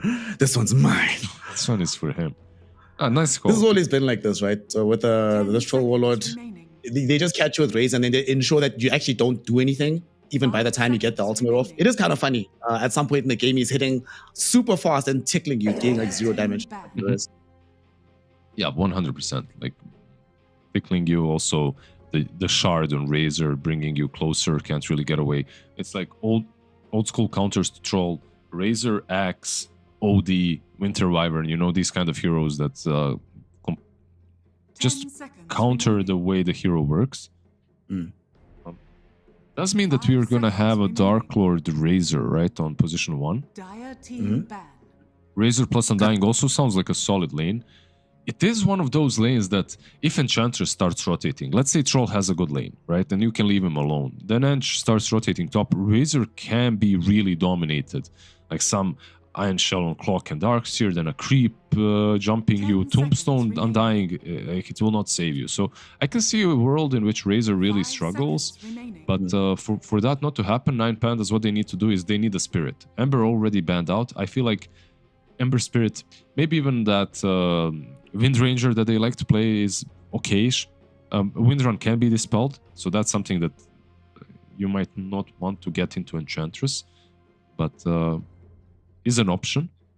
And I like those notions, either Void Spirit or Wind Ranger. They are picking first out of the phase. And neither of those heroes with what's left in the pool really gets like demolished in the lane. Okay, so they take out Wind Ranger, so they're playing Void Spirit, it seems. Yeah, they ban out both. And if you get Void Spirit, all the spirits, there's like Earth Spirit left in the pool for Yellow Suba if they want it. It wouldn't be that bad. I've seen some, in the last patch, I've seen some mid laners try it. Another approach could be something like a Lina. 5 You know, seconds just remaining. long range, fast attack speed, can blow up Tombstone, can blow up Razor. I actually wouldn't mind something like that as well. The only concern I'll have for then is we would have to see Kasane not just build util, but you need a way forward, right? Because Lina's sitting at the back. Either that or Clockwork just has to have the game of his life. But I wouldn't mind it either, because 9 Pandas, the way that they're playing, they have to come to you eventually. They're playing like this big ball together. So you know eventually you'd have to mount that defense. And it would be very good to be able to hold the high ground longer and longer if things go wrong. They ban out Pug. Dire team Is this the Void Spirit in the end? It's in Walker, actually. In Joker. It's been a while since we've seen some in Joker play. Okay. Kiyotaka in Joker. When was the last time I saw him play this? Might have been like Riyadh or something last year. Yeah, like I actually think there's a lot of potential to the Joker. This might be like some tiny, and God forbid Kunkka that is forgotten. I don't think Kunkka will be the one, but maybe tiny is an option. Like you get a lot of burst damage, can jump in perhaps a little bit with the clock. I'm not the biggest fan. I'd still like something like Alina, to be honest. It feels very nice. They just don't have this Void Spirit. Okay, they just go back to stock standard Void Spirit. That's it. Yeah. All right, so a hero that's going to be able to go forward. I guess there is some lockdown on the side of 9 Pandas, but it's not overwhelming for this Void Spirit. So you can play around that. Okay, I guess. What's the lane like against the Invoker? Obviously, with how different these two heroes are nowadays. I think Invoker is stronger than he used to be, and that people are just realizing that. Like when it comes to the laning stage, I feel that he actually can be a problem for a lot of heroes. I think that it's not that new tech, but this Vessel into Midas build is completely fine. We'll see what he goes for. And I don't think that it's like that simple for Void Spirit this game. Speaking of Ember, in the last game, he had some cash to play against like a Primal and what else I can't remember. He had the Primal at least. This time around, you got Roar and you got Lift. So you know, it's not that simple. Like there's a lot of catch. On the other side, Enchantress, she can pick and choose the lane to go and dominate. This is such a good game for her. Specifically because you can secure Troll's lane very early on and then start making the moves on the map. He got tipped. He got smiley faced. He got, I don't know, tipped like multiple times. I think it's time for his comeback. Revenge arc of Aztec or Enchantress. Okay, Aztec or Enchantress Revenge arc. All he has to do is just play like Miposhka. Go download a Miposhka replay. Do that. Should be pretty easy. But I'm with you. This Enchantress has incredible potential in this early laning phase here to really impact this game. And then, of course, as we've seen in these qualifiers, if you are able to make that snowball happen in the lanes, it also ends up affecting the mid lane too. The spillover effect. And also, you know, selfishly, I want game 3. So let's go, Yellow Suba. Yes, movement. That's the bias. That's the bias for game 3. No, I'm with you. I feel like these two teams, it would be a shame for Yellow Suba to lose 2-0 after they won versus 9 Pandas 2-0. I feel like this should go game 3. Like they won against them 2-0 in the early stages of the tournament. So they definitely have proven to themselves that they can do it.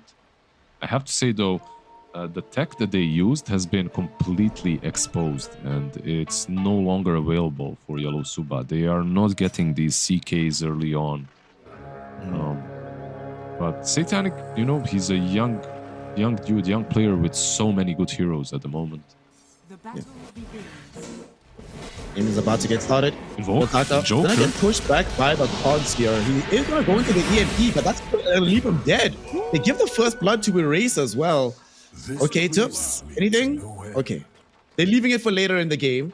We're starting things off very seriously, but we're starting things off with a massive advantage in the mid lane. Dude, you just gave your enemy Void Spirit a first blood on the lane. Yeah, I'd call that a really good advantage. Basically, you understand why that happened, right? Kiyotaka, he didn't read the patch notes on the power cogs. I mean, I know that You've been complaining about this for days, bro. I know that he played against it, you know, but so many players, they just still don't feel it. They don't have it in the muscle memory to run away from Clockwork a little bit further. Yeah. Gets caught for that one, gets punished, effectively gives away a free bottle to Erase. So it's going to lead into a great start to the game for the side of Yellow Suba. And of course, there was a little bit of experience picked up by the heroes that were surrounding. So that means getting level 2 that fraction of a second faster. He gets the courier and he gets the wave, and they're trying to connect them somewhere in the jungle. But I feel like, yeah, this is kind of rough for Undying. He will connect them in the end, which is a win. That's a W right there. I love these laning shenanigans early on. Well, I think Double lanes basically in the jungle. I think this is like a pretty big win for Solo. Yeah, keeps the entire wave here. Should be able to get a couple of denies out of this as well while he's here. But if you look at Kasane, he managed to take the other wave for a walk. So he's under his own tower with another wave. Everyone gets a wave. Clockwork gets a wave, Darkseer gets a wave, everyone gets a wave. Just not Razor. Razor, you sit in timeout. You just have to wait your turn, brother. Exactly. As a carrier, you hate these shenanigans, especially when you're playing a hero that dominates the lane more than anything else, like Razor does. Not feeling good, just sitting here hitting creeps, not being able to assert yourself onto the heroes. Still though, we'll at least be glad that he's not being aggressed into massively, at least not yet. Solo will be glad for that too. They're just all getting experience and gold while they can. How's top doing though? Ench, Troll, we were anticipating this being a very powerful lane. And so far so good. They're putting quite a bit of pressure onto the Beastmaster. You can see his CS numbers are suffering a little bit, but they haven't yet chewed through all the consumables to marinate them to death. Yeah, it's just like, first Troll is good against Beast, and then Enchantress is even better because of Enchant. Like, you can't go for boars and stuff, like you have to max out Wild Axes. This is a lane that they should be winning, or doing well at least in. Other side of things, we Solo? see Rue putting some pressure onto Solo, running him down. They really want to try and find this kill. Is he going to get it? There's the power cogs. New and improved, baby. And he gets the double. Doesn't just kill Solo. Takes away his courier that was carrying quite a bit of regen on it. Yeah, kills it before it even delivers the stuff. And one extra thing, if he doesn't get cogged there, he has enough mana to use the K with the stick. But he got cogged, he lost some mana, and then he couldn't even do that. Sorry, Solo. Rip Solo, our favorite song.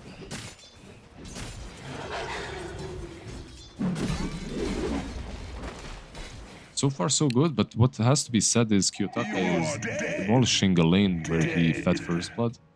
And when it comes to last hits, 21 on the Invoker, 13 on the Void Spirit. Void Spirit, first, he was picked into the Invoker, and he got a kill on Invoker, which was a first blood on Invoker, and it still doesn't matter because this man is... yeah, like I said, I really think this hero is a bit stronger than people give credit to right now. What do you think it is about the hero that is gone unnoticed in terms of the changes? I think his laning stage is just a bit better. Everyone knows about the lifesteal, right? Like the way you heal now with Quas. But I think it's overtuned a little. It's not overtuned. I'm not saying Invoker is broken. I'm just saying like he can catch you by surprise sometimes when you're trying to trade with him or gank him and he's suddenly just healing up. Well, somebody who can't heal up is going to be poor Sayish. Ran down by some of this creep army. You were mentioning how this Enchantress could be annoying, and we get a nice demonstration there. She kills off this Rubik. It's like Rubik does nothing to Ench. Beastmaster does nothing to Ench. Troll is strong against Rubik and Beast. So overall, this lane should be heavily favoriting Yellow Submarine. They actually might try to dive underneath the tower here. Got the Wild Ring Ripper, trying to close him out. They get the slow out of the Wild Axes. There's the Wild Ring Ripper push as well. The Hurricane ensures he's right in front of the Troll, so King should be able to find this one. Rubik is here, finding the lift back. As the core thought the kill was going to happen for sure, was going to be willing to let the Troll have it, but sometimes not being greedy as a support means the target survives. But middle, Erase does not have that problem. He finds the solo kill onto the Invoker. Then down bottom, Solo is eating a Plasma Field right now, or helping with the Plasma Field. Gonna get brought down by Kasane and Ru. And unfortunately, Dark Lord at this stage of the game can't do anything against the Surge, so they just run away right in front of his face. Yeah, once they start diving them, it's really hard. Even for Solo, you know, you're this Undying, considered one of the strongest laners. He's gonna TP top though. That's an interesting move. TP stop. Rubik is there as well. They want to maybe zone this rollout. Sayash is going for the full rep. I think they want the kill here. Want to justify the expenditure in time. Blood Grenade thrown forward, but it's a little bit too fast. Already has the phase boots going. So he gets out and has to go. Moved in, but with the Nature's Attendants will have this take a lot longer. And now here comes the Clockwork. Ru wants to make sure that they punish some of this move. In the meantime, they do end up losing the Enchantress. Can they get another kill onto somebody to make this move worthwhile? Alberta is quite low. He's inside the power cogs, eating some damage, and he will eventually die. While this is going down, like you said, Void Spirit shows up, looking in for the backlines. Erase would hope to get somebody here. Does see Solo, jumps in. Is Solo gonna die here? Looks like he will. One more spell is all that he needs from Erase. And Solo will make him work for it, but the work will succeed. Another kill for Erase. Dude, this game just went upside down within a span of a couple of minutes. 1 minute, basically. 7 kills on the board. Oh, snap. We might have another one, fam, because down bottom, got the first wall of the game committed. And down top as it well. was underneath the tier 1 tower. Top. And then for the Wisdom Room, the contest will be won by Erase. But they're not going to let this one go for free. Alberca comes in. He doesn't have Primal Roar, though. But I think he has enough units that Erase doesn't really want to risk it. Yeah, maybe some TP comes. Up bottom and down top. A lot of battles are happening everywhere. But they are pretty much all favoriting Yellow Suba. Like, they got some kills on the mid lane first and foremost. They got that Kiyotaka solo kill on the Void Spirit, and then all hell broke loose. He got the double damage, moved top, helped out. They went for that trap with the Undying on top lane. It wouldn't work, but bot lane maybe it will. Let's see. Walker is here. Dude, that was a lot of discipline from Kasane and Ru. There's no way I would have not gone in. I would have jumped him and died. But that's why they're in the Grand Floor Bracket Final and not me. There's a lot of reasons why you're not there, bro, but that is one of those. Kiyotaka. Oh, Kasane will get caught out by Kiyotaka. There's going to be the complement of spells. The Tornado missed, though, so can't hold him in place long enough. He doesn't really want to spend too much time taking pot shots from the tier 1. Look at this. If that tornado connected, yeah, but without the tornado, it was hard. They were thinking of going top, but there's an observer ward that will scout this movement. This is really nice, by the way. Even though that move didn't work. Ah, never mind. It's not nice. Ru just got dispelled. I hate this creep. I hate it so much. It's fine. Kasane gives him a new one. He's like, I got you, bro. Yeah, he's just annoying, you know? Like, this little shit, you go in, you want to farm, and he just dispels whatever you have on you. It's like, bro. It's like personal, you know? Like, what did I do to you? Let me live. Middle. Erase is just gonna take some spell damage here, but has a shield root at the ready as well as 5 1 charges. Should be fine. He just doesn't like mana. He thinks mana is for noobs. He likes playing without it, so... He does have a shield drone, like you said, and a full bottle, so smoke up, moving bottom. Yeah. Solo's going to be the one shown. They would have preferred to find Dark Lord, but they'll still settle for killing off Solo. Nice free kill to go the way of Erase, giving him a mega kill streak at 9 minutes in the game. One nice thing that's preventing Yellow Suba from completely rolling out of control is the tornado on Walker. I feel like if not for that, you'd have this Void Spirit with Iron Shell just already going bottom, getting Iron Shell, moving back mid, solo killing the enemy mid laner. But Invoker is one of those that can't be that easily bullied.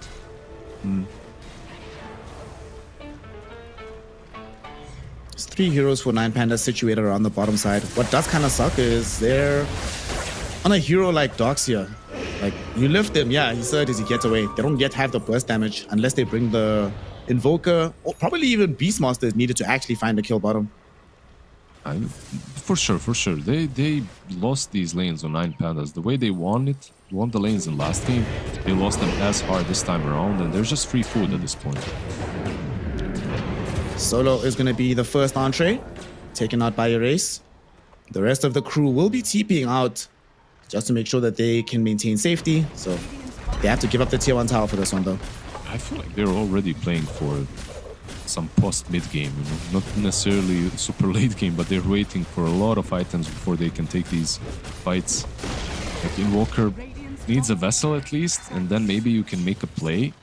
But you need your level 6 on Rubik at least, so he's usable. Your Beastmaster, of course, wasn't going Dominator. Going for Diagonals. You can't really go Dom. Twench. You can, but doesn't feel that great. I was doing standard Beastmaster things right now. Just pushing out the tier 1 tower. Gonna start taking over this jungle. And make sure there's less space to be farmed by the troll who's bottom right now. Kasane actually shows up to the top side of the map. They search forward Rue, but it's just because Primal roared. They're not going to allow the cogs. They've seen how dangerous they can be. They're like, not today, sir. You just stay back. They just forced out the cogs, that's it. But they have TP'd now. With these 2 heroes, they also have the wall if they wanted to use it. So let's see if they remain on top, because Void Spirit is around. Or if they go for the mid-tier 1 tower and maybe some move on Kiyotaka Invoker. They do have the level 6 now on the clockwork. If they have the angle, he's gonna go for it. He's thinking about it. He was winding it up. His arms are moving up, and then he goes in, but a second too late. Invoker already moved back to safety. Tornado back out onto Erase with the EMP, burns away all his mana. And that will end any potential of killing off the Invoker. And he was like threading the needle between 2 heroes as well with that hookshot. In the end, it does miss. And they do get regen on Erase, which is nice. Kind of difficult game for 9 Pandas right now to play. I just don't see any plays that are doable for them besides some reactive stuff. You know, they go mid tier 1, you counter them with the tornado and you play off of that, maybe some roar. But them making their own play, this Invoker without a vessel charge, I don't see it happening. Yeah. I mean, most of this draft is like, this is a TI4 draft, big anchor type of thing. We all move as a big ball together. Regrettably, Yellow Submarine can definitely exploit that. I think also another big problem that they're going to have, once Kasane finishes this Pipe of Insight that he's trying to finish through the mid lane, so much of 9 Pandas' damage for a significant portion of this game will be magical. So those to be finding themselves struggling to really output that damage. And, you know, it's not like Dark Lord, it's not like you pick Razor for the right-click aspect of the hero, right? Yes, there is physical damage that comes out of the eye, that comes out of the static link, but you're not picking them specifically to hit heroes until they fall over dead. Pretty much. Who does that is the Void Spirit if he goes in. He's got the Silent Shell to work with. No Tornado, they just scouted that out. Kiyotaka, all he does is he uses one spell mid and then goes into Ghost Walk around the Radiant Jungle to break these smokes. Hook in. Shot coming in from the clockwork. He wants Cogs on a bigger target than Solo, but Solo will be the only one they find. They'll probably have to content themselves with this kill. Impetus shot from Askarol will take him out. Okay, tier 1 tower should be dealable, but this Tornado It's really frustrating matters for Yellow Submarine, but they are seeming quite persistent. These heroes are going to stick around until this building falls. I think they're super happy with the state of the game. Like, they don't even have to. They can commit and they will commit, but your carry, your position 1 is farming way faster than the Razor. Raze going in.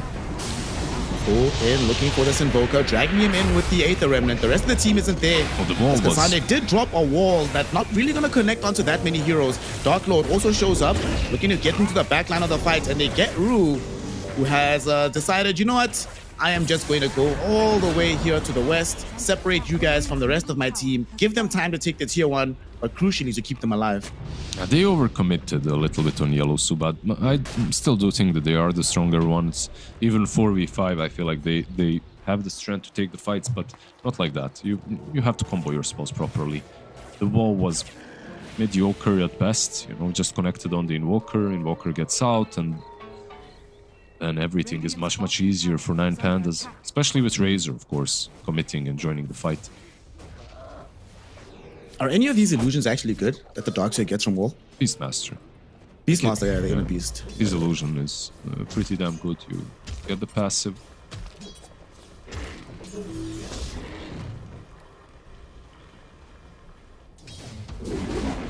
Let's see how things go in the next few minutes. Manta style now picked up by Erase.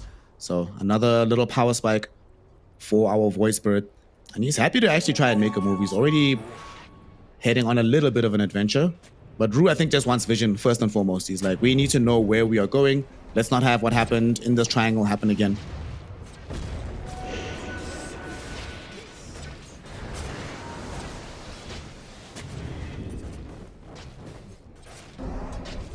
What's our troll building? We haven't spoken about King in a while. Yeah, just Maelstrom into SNY, into a BKB.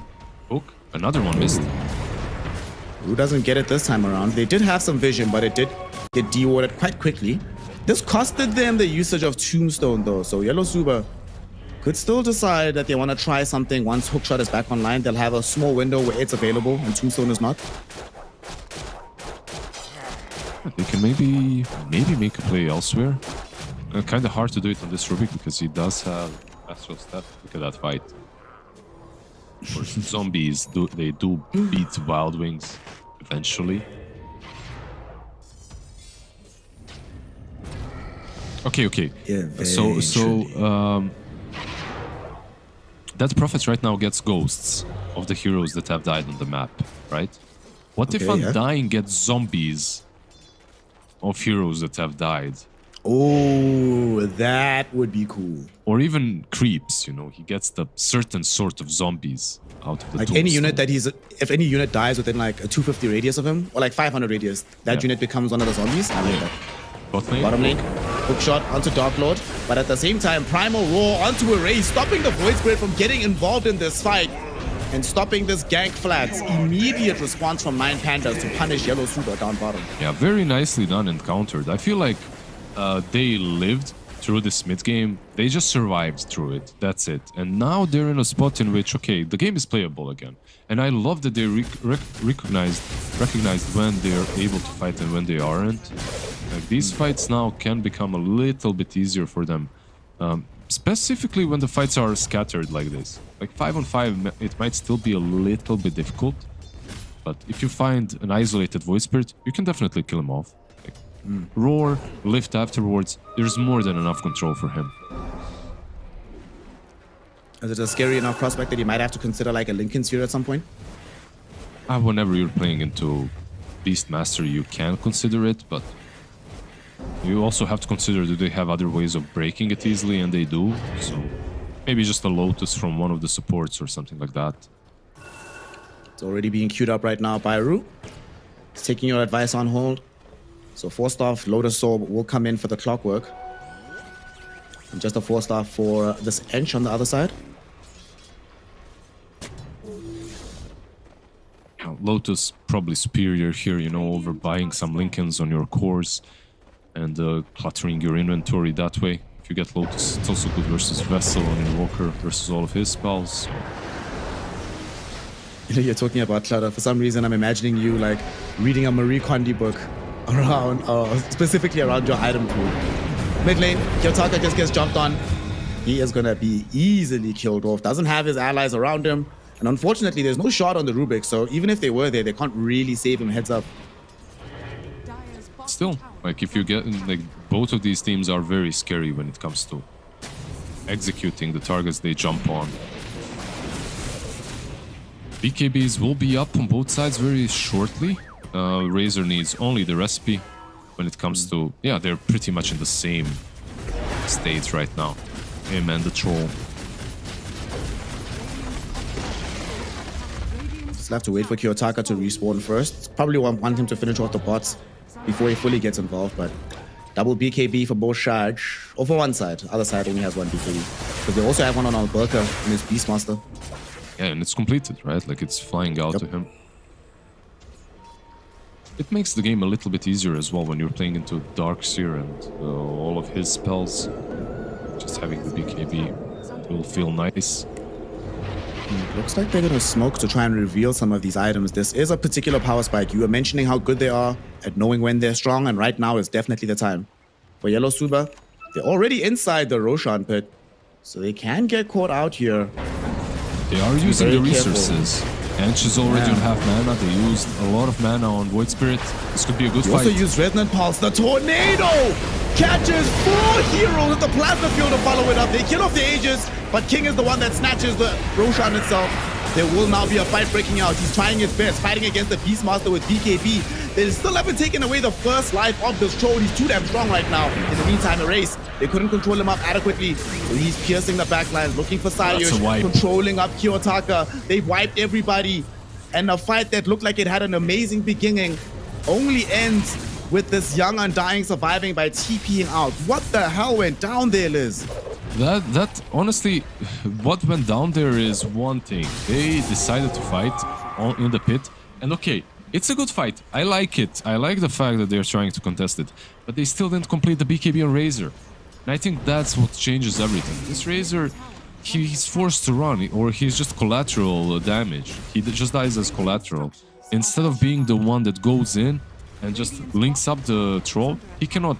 It's the Beastmaster that fights off troll 1v1. The strongest hero on your side is committing on a hero, on the only hero that he shouldn't commit on. That's how I feel.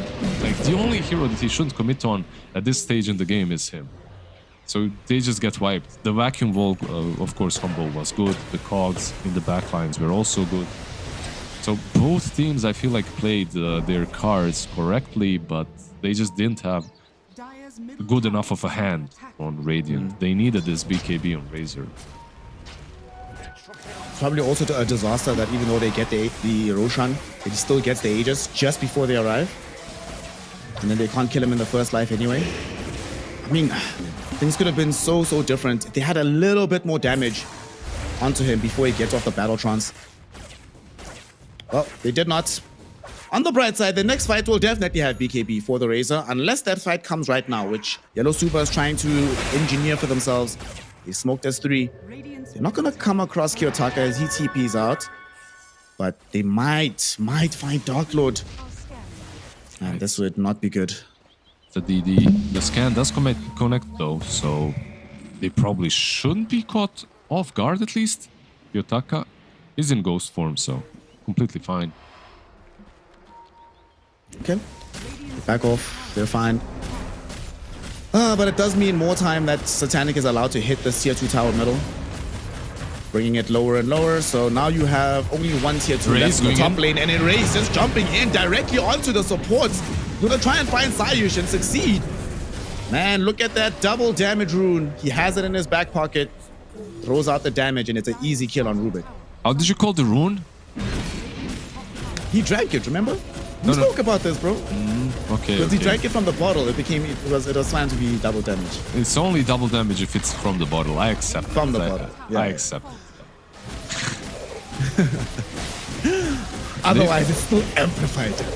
They need to look. If they're gonna change names of runes, then they also have to change the voice lines that heroes, like say once they pick up those runes. Because all of these heroes still say, I haven't heard a single one say amplify damage. It's still double damage. What they should actually do is leave all of those voice lines, but the only person you change is Slaughter. You know, a nice little nod to the past.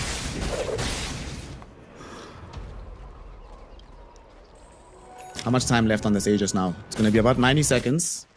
Almost got the full Gleipnir being delivered on the courier now for the troll.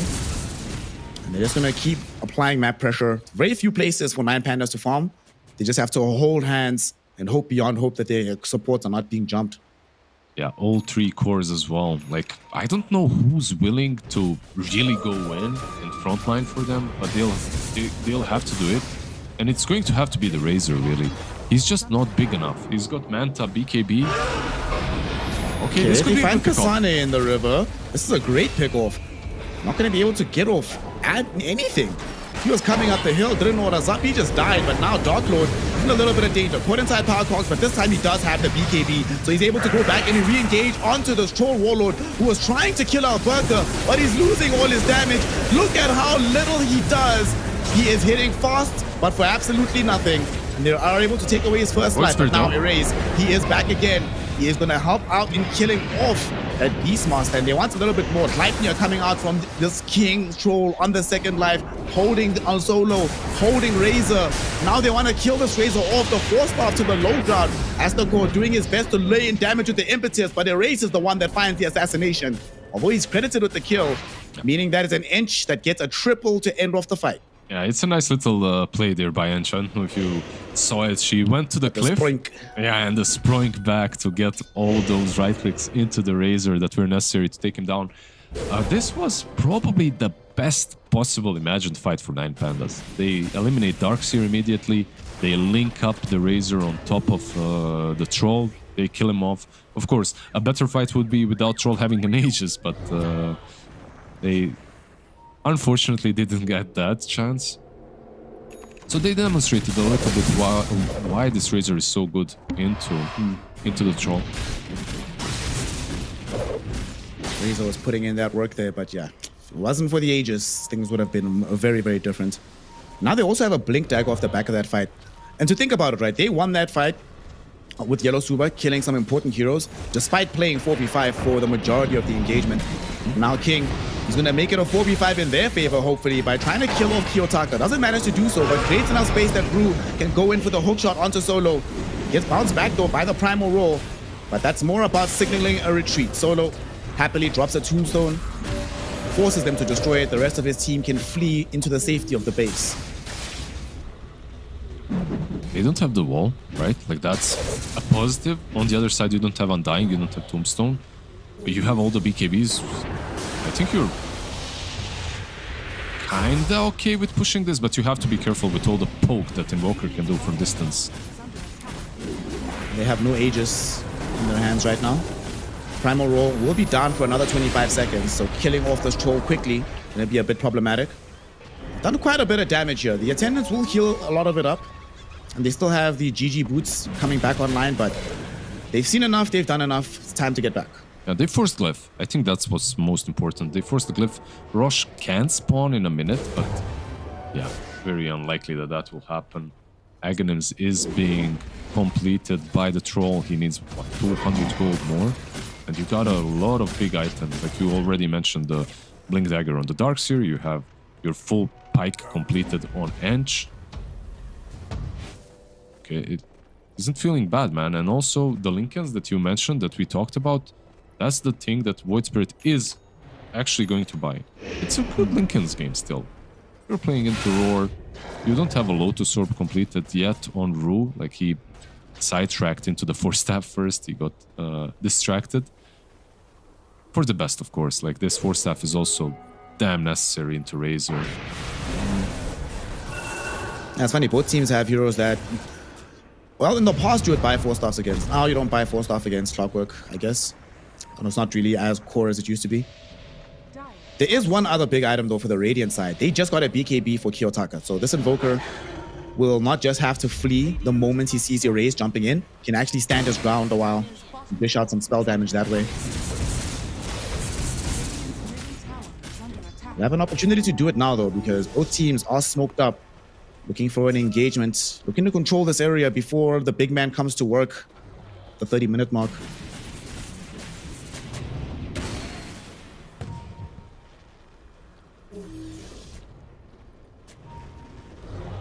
both teams don't really have great vision to make these jumps, so situated around their wards, playing very, very carefully. I love these situations where both teams are sitting around a cliff that has vision, just waiting for someone else to make a mistake.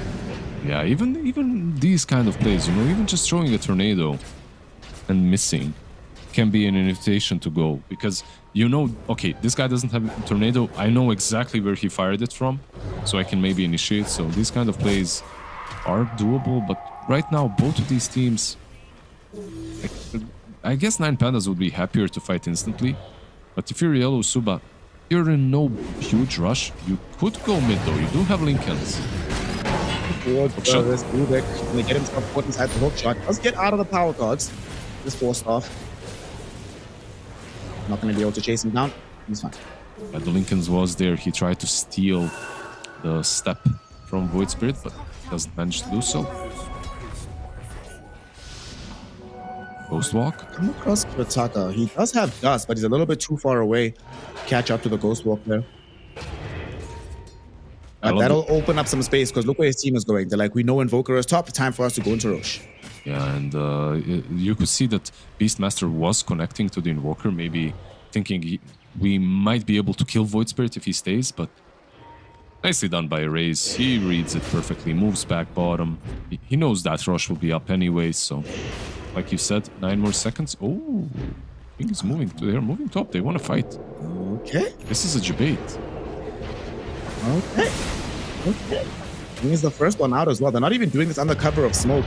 Oh, Blackbeard catches him. And they actually catch Alberta. He primal roars, but his TP got cancelled, so there's no way he can escape this.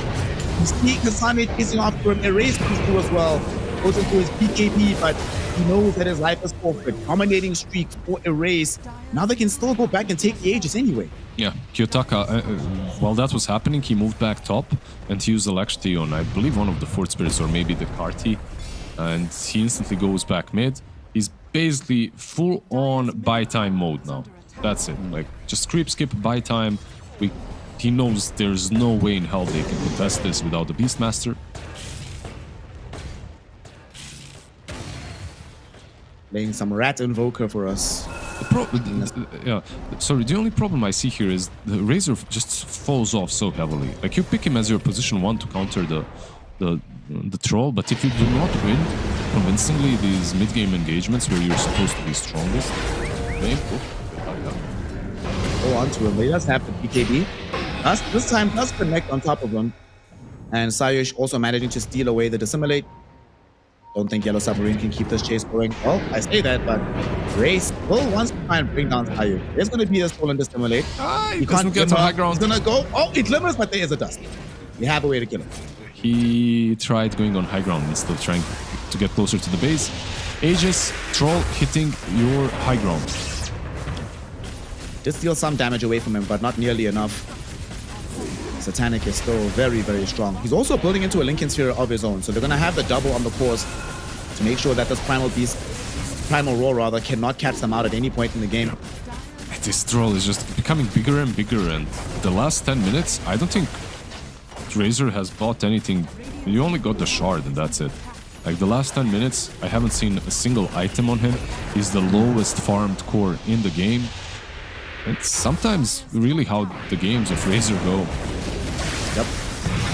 He is going to get a link out onto Satanic right now, Nice but there's wall. Kasane with 3 heroes with the vac wall caught inside it. They hate to get the hell out of here. Solo, though, going to take the hard way into the fountain. Primal Roar was thrown in just to try and create some space, but Nine Pandas already have to tuck their tails between their legs, get into the fountain, and hope they can fight on the re-engage. They did glyph, though, so this will delay this push a little bit. Maybe long enough for a defense, maybe not. Let's see. Erase jumping in directly onto Solo, but they won't kill him off just yet. Goes back to safety. Satanic is just interested in the buildings. He wants to double their Rax advantage. He succeeds in doing so, and they're not leaving here, Liz. They're just gonna go top. They still have Aegis, they still have all the resources, and most importantly, Nine Pandas, they don't have the BKBs on 2 cores. The lack of PKPs is gonna be a problem. Dark Lord does have a Mantis style, though, getting out of the initiation of a race. They push back Satanic. Some Spoink damage flying in home. What? Dark Lord. If Dark Lord didn't suffer, if there weren't uphill misses, and they didn't have that smoke, he might have actually just died. In the meantime, Rolo is indeed just dead. Jumped on by a raise, put highlights available for him. You have the primal roar, but now the back wall is onto 4. Well, no war, but it's just a vacuum into the power cards. No escape for pretty much all of them. The very least, Kiyotaka will delay things a little bit, but his death is secure. GG, well played is called. And Yellow Submarine bounce back. They show us that the youth still have an extra step inside them and make sure that the old man suffers, taking game 2 and forcing us into a deciding, exciting game number 3. And I love that everyone is like, GG, only Enchantress sad face, you know? It's only her like being, yeah, it's so sad you lost, bro. Let's go next. But yeah, I'm happy and excited, just as you are, for this game 3, because I do think we needed it. Like game 3 was definitely necessary. 2-0 first series. This second series started off with the CK. For me, when you win a CK game, it's not truly a big win. It's like you won with a CK. You know, there's a chip on your shoulder there. You have to prove it with some other heroes as well. This time around, I do think that Yellow Submarine had more of an even draft, maybe a little bit of an out draft. But Nine Pandas, they needed to play a little bit faster with a draft that lost all the lanes. That was the biggest issue. Like, you need to play fast, but you lost the lanes. You can't control the mid game at all whatsoever. So Yellow Submarine, their 2 supports were level 6 much earlier than the Undying and the Rubik. They could start rotating. This Iron Shell Void Spirit combo was on point. And that one crucial fight that happened in the Rosh pit didn't go Nine Pandas' way. I didn't even think they win the game like off of that fight, but they lose it if they lose that fight. That's how I see it. Like, and when that fight was lost, the game was pretty much over. The Rosh fight needed to go their way. Yeah, fight didn't. It stalled out the progression of Dark Lord. I mean, also we saw a lot of stalling out on the progression of this Invoker. He really had a tough time. Things were looking at least okay in the early laning phase, but then after he gets solo killed, ends up in an awkward position a couple fights later. You just see his network dwindling and dwindling and dwindling. He got BKB after that disastrous fight that happened in the bottom lane. At least Razor was like very close to it, but Kiyotaka was still farming. Yeah, game was just too difficult. I also think that they had no real answer for this counter initiation from Kasane and Rube. They would just be happy to just like put somebody forward. You jump them, oh, okay, all of a sudden, it makes it so much easier for a big vacuum wall, a Clockwork holding you all in position for the most huge resonant pulse in the world from Erase. Just too much wombo combo, and they had no saves on their side. They only had like, what, 1 repositioning spell? Yep. And that's supposed to also be your stun spell? A little bit too difficult. Too many things to worry about in the middle of these fights for Nine Pandas. I still have to say, I do think their draft was playable, but for that draft to be playable, they needed to have better lanes. And Yellow Submarine, I just don't know how you lose with the heroes in the lanes. I mean, I don't know how you lose the lane. Okay, so there was one possibility for that Undying Razor to just snowball out to control the lane, but Rue, why he's also the standout player is that he realized, okay, this is the only lane that can go really badly and poorly for us. Let's just creep skip. Let's not play the lane. And he did that very damn well. Creep skipping constantly, playing those lane shenanigans, even killing off Undying, killing off a couple of couriers as well on that lane. Very nicely done. Like, definitely this, yeah, deservingly getting this MVP. Absolutely. I mean, poor Razor. The hero is renowned as being a lane dominator. Rue's like, okay, let's just make sure you don't have a lane. And then what are you, really? Just a weird blue guy with a crappy helmet, who knows? Great play from him, good initiations, good itemization. Overall, Yellow Suba, I think, also leveled up in general across the map with the speed of their moves, the way they were placing vision around the map. It just felt like the team that I wanted to see being able to contest against one win in the grand finals. That Yellow Submarine showed up in game 2, and to beat that Yellow Submarine is not easy, man. You need to out-draft them, not just out-execute them, because you're not out-executing these 16-year-old flashy kids. Yeah, there's too much talent on their side, and you could see the difference.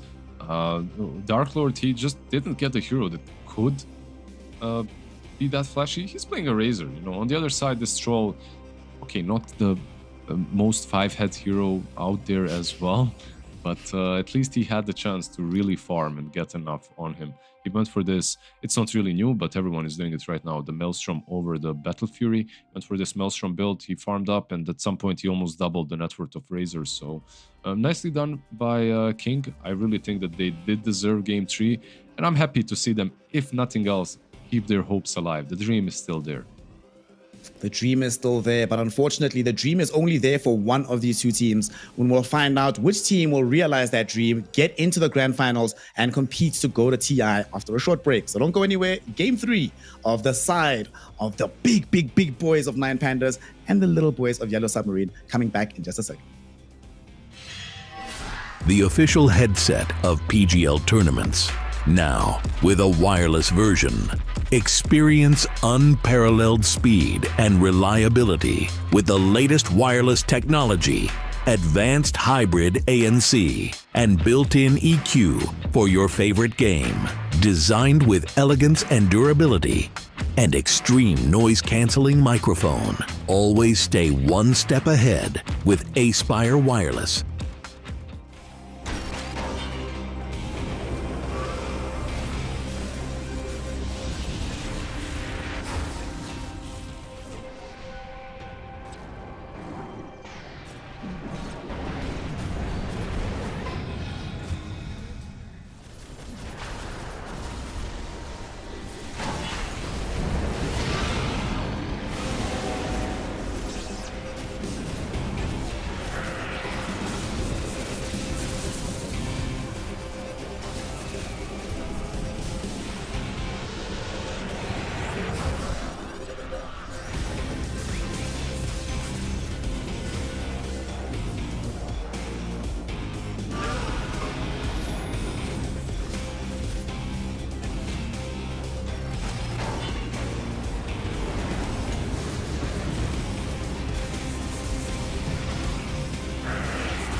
Welcome back, one and all, to the finale of the lower bracket finals. 9 Pandas versus Yellow Submarine, with the winner going on to challenge 1win to represent Eastern Europe on the road to the International.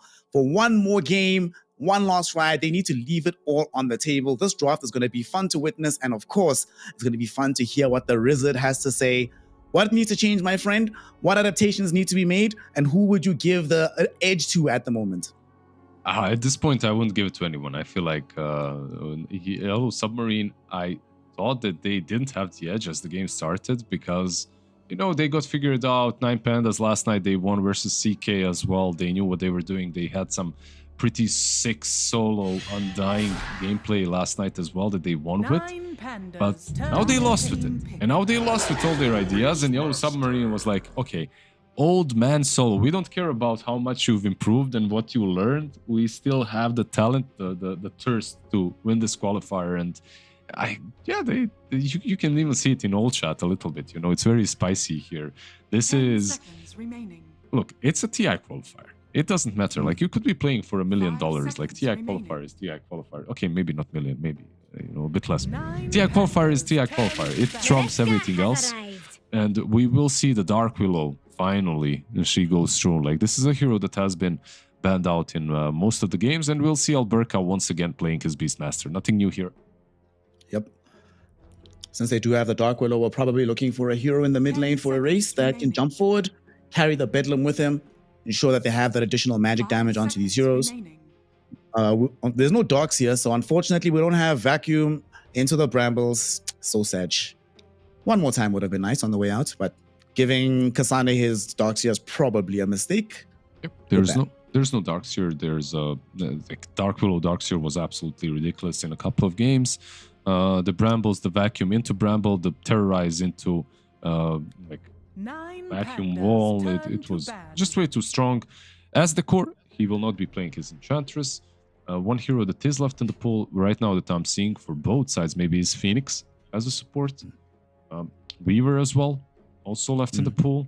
Like, usually when you see this Dark Willow, you'd like to have some AoE damage, something that goes through the Brambles. When it comes to the offlaners, one hero that is still left remaining that I see more often than not is Underlord. I think he's in a good spot. But to pick him, you'd need to ban out a couple of heroes that really mess with him. And it's usually these melee dominators, right? They banned him. They were like, no, it's first phase. No, first ban. First ban. They were like, no, bro. Centaur would have been nice as well, but that gets taken out as well. We've seen quite a few Centaurs with the Dark Willow, so Kasane is going to have to reach a bit deeper into his bag here. He can't play his Beastmaster, no Darkseer. I'm not sure about where Lycan fits in the contemporary meta, so I'm not sure I want to see the Pangolier again. Well, at the very least, want to see more of the draft before they commit for the Pango. Yeah, I agree. Like, if you're going for Pango, you already have Roar against you, so maybe not the best one here. Anyways, you said Lycan? Yeah, I'm just not sure where the hero fits, but Kasane is a fantastic Lycan player. I have seen him play it with Dark Willow. I've seen some Lycan position 1's own. I've seen some Lycan. I feel like the hero isn't that bad. Like, the hero itself is bad, but he's not weak. Lycan just got these new spirit wolves, man. Like, yeah, I'm kind of sad for Lycan. Well, look what they did to my boy. You know, like, can't even micro anymore. But you should message Kasane because he also loves micro heroes just as much as you do. Should lament at the current state of their strength in the game. It's just sad, you know. All my strengths are disappearing in this game, but. Yeah, let's see what they pan out. There's still a couple of extra offlaners left in the pool and carries that they have to worry about. Well, there you go. That's your Bedlam combo. Okay. I also like that they banned away the Gyrocopter. This has been one of the other heroes that Dark Lord has looked pretty decent on. It's been pretty much Gyrocopter and his CK. And the other one that he played, obviously, he had like 2 games on Razor that didn't necessarily look amazing. So I like this. For the other side, I feel like Satanic has looked good on every hero that he played. Like, the TA in the last game obviously wasn't great. He never had the space to actually do a lot, I feel like. But Troll for him, once again, I wouldn't mind seeing that. You don't have Enchantress, so your lane will be harder for sure when you're playing versus Beastmaster. I still like my top tier heroes right now when it comes to position 1 that are left in the pool. Troll, Lifestealer, Morphling, maybe TB even. Like these 4. I really like Morphling now. Ursa as Was- well. Gotta shout out to Ursa. Shout out the V-Tune Ursa. How many times have we seen this lane, this Beastmaster Weaver, throughout these qualifiers? It's been in so many games and been dominating most of those lanes as well. And of course, ET, baby. I mean, this is another time, it's another situation where we get the damage reduction plus the armor reduction. So that in tandem with the inner beast aura does mean that whoever they do pick for Dark Lord will actually, no matter what, pack a little bit more of a punch than he did in game 2. Yeah, just like built in by the passives. You have to hit, man. Just be there and attack ground, and your hero will do the rest. You don't have to do anything. Just lift your hands off the keyboard. But we'll have actually a Wind Ranger stolen from 9 Pandas. It's going to be on Yellow Submarine. Is it a good Wind Ranger game? Already it's okayish. Like these 2 supports don't pose a threat. They don't bring any catch. Like Weaver can buy Atos, but as Wind Ranger, you're very happy to be playing into these 3. Roar, okay, that can be a problem, but if you're wind running, you're probably going to survive. Yeah. I mean, I was just talking about the amplification of physical damage from 9 Pandas. Now you just press E and everything's Gucci if you're the Wind Ranger. I really like this. I'm almost certain that they would have picked this for 9 Pandas, that Kiyotaka would be like, guys, I'm going out on a high. Give me the Wind Ranger. I will carry us to victory. And now this frustrates things, right? If he's going to play his Ember, we've already seen what happens in this matchup in the mid lane and throughout the game. I guess he could still play his Void Spirit, but I don't know, man. This feels like actually a really genius pick from Yellow Suba to take away this Wind Ranger. What about the brew? Do you like that? Oh, I love this brew. This brew's great. They can, like, when are they ever going to stop splitting this game? And if you're a Beastmaster, you never want to be in the position of, okay, I commit Raw on brew, but then we don't have Raw for the actual carry. And my supports don't have stuns. They can't help me in terms of controlling that hero up. This is great. You're always going to get your ultimate. No, for sure. Like, you have Roar to worry about, and that's it. And 9 Pandas, they might struggle to find the right hero now with the ET to deal with the brew. Like, overall, I feel this game should be solid. Like, you could go for something, let's say, a Lifestealer, but then overall, Wind Ranger has a free game, I feel like, and there's a lot of counters that Yes can pick on their last pick. You need some cleave, right? Like, when you see this brew, in general, what you'd like to get is something that can deal with the Brewlings. You want to unban Underlord now? Yeah, unban him, pick him up. Something like a Sven is in the pool. Like, maybe not that popular anymore, but a possibility for them. I like, yeah, Sen could work here. Some big burst damage, and they don't having another stun from the safe lane would also be quite nice. Like, Let's go to the Void Spirit. Honestly, like, the moment I said Sven, I look at the other heroes on their side, and it just feels bad. I don't know how to explain it. It just feels bad. Like, I see Albert Titan, Weaver, Beastmaster. Your team fight is, I'm gonna point my stun at you and then right-click you. It doesn't feel good. Like, something like Gyro on 9 Pandas, of course, is banned, but would fit their lineup so well. It would clean up the problems that they have in the laning stage, and it would give some mixed damage, some flair, some actual magic damage in these fights later on. Maybe some Morphling or something like that would be a little bit better. I like Morph. There's some danger at some point of being hunted by this Wind Ranger once she has Diffusal. If they pick Morph, you definitely buy Diffusal on her. But I definitely would like that. And like you mentioned, this single target is an issue. They just ban out the Morph. Another good thing about Morph as well is that it can provide enough damage at some point in the game to actually hit the Brewlings and make Brewmaster scared to split around them. But no Morph. So what is left in the carry pool? We have Lifestealer, Razor. 10 seconds You mentioned Terrorblade. I'm not sure they can't play really Terrorblade into the Brewmaster. It's not as bad as like a PL Naga, but it's still pretty bad. Yeah. It's still pretty bad. I don't know what I would ban here. Morphling was definitely my one idea that I had for 9 Pandas that felt good. Sven, you could go back to it, but I don't know. I don't like it. Maybe some What else is there? Like, What's in the pool? There- Alchemist is in the pool. Monkey King's in the pool. you could put Weaver on one as well. Like, if you really want to go ham. Pandas turn to They battle. ban out this one. I mean, honestly, okay, so the two ideas I had, they ban out. One of them I liked, Sven I didn't even like, so I don't even know what 9 pandas are gonna go for here. There's Ursa that's still left. Like, you could go for it, but it doesn't feel that great into Brew. 10 seconds remaining. At the very least, eventually on Ursa, you can get like the MKB to help deal with the Wind Ranger as well, but Yeah. and the mischance that might come from the Brew, but still. And you mentioning safe lane Weaver, I would hate to play this as a carry Weaver game. God, this looks awful. I have to buy like so many items for Yeah. these heroes. There's a lot of catch. There's a lot of catch, like brambles, hookshot, cogs. Yeah. That's true. That's true. It doesn't feel good. It doesn't feel good as well. So what does feel good? Yeah. 10 seconds. Oh remaining. man. All right, Dark Lord, what you got for us? Give In this prior man some- eras, you 5 seconds. how about Slock? They will play carry Weaver. Yeah. Okay. Okay. Yeah, I mean, the Shadow Demon into Wind Ranger is really good. Like, you get a save for the Weaver, so you make sure that he can do his stuff. The heroes that are left in the pool aren't that great. Like, this might be some... 10 I don't know if he seconds plays remaining. Bloodseeker. This could be some Bloodseeker or maybe even Terrorblade position 1. I feel like this is a TB now. You're playing into SD, which is a danger. Elder Titan is also a danger, but what's better? Maybe Ursa? Like, Ursa slash TB for me? I'm not sure. Maybe TB better versus Beast. Naga, if he plays it as well, is an option. Choose your hero. Wind Ranger, safe lane. It's Wind Ranger safe lane. Yeah. Okay. I wasn't even thinking about that. My bad. Okay. Wind Ranger, safe lane. Let's see. Beastmaster, Weaver, you should be perfectly fine in that particular situation.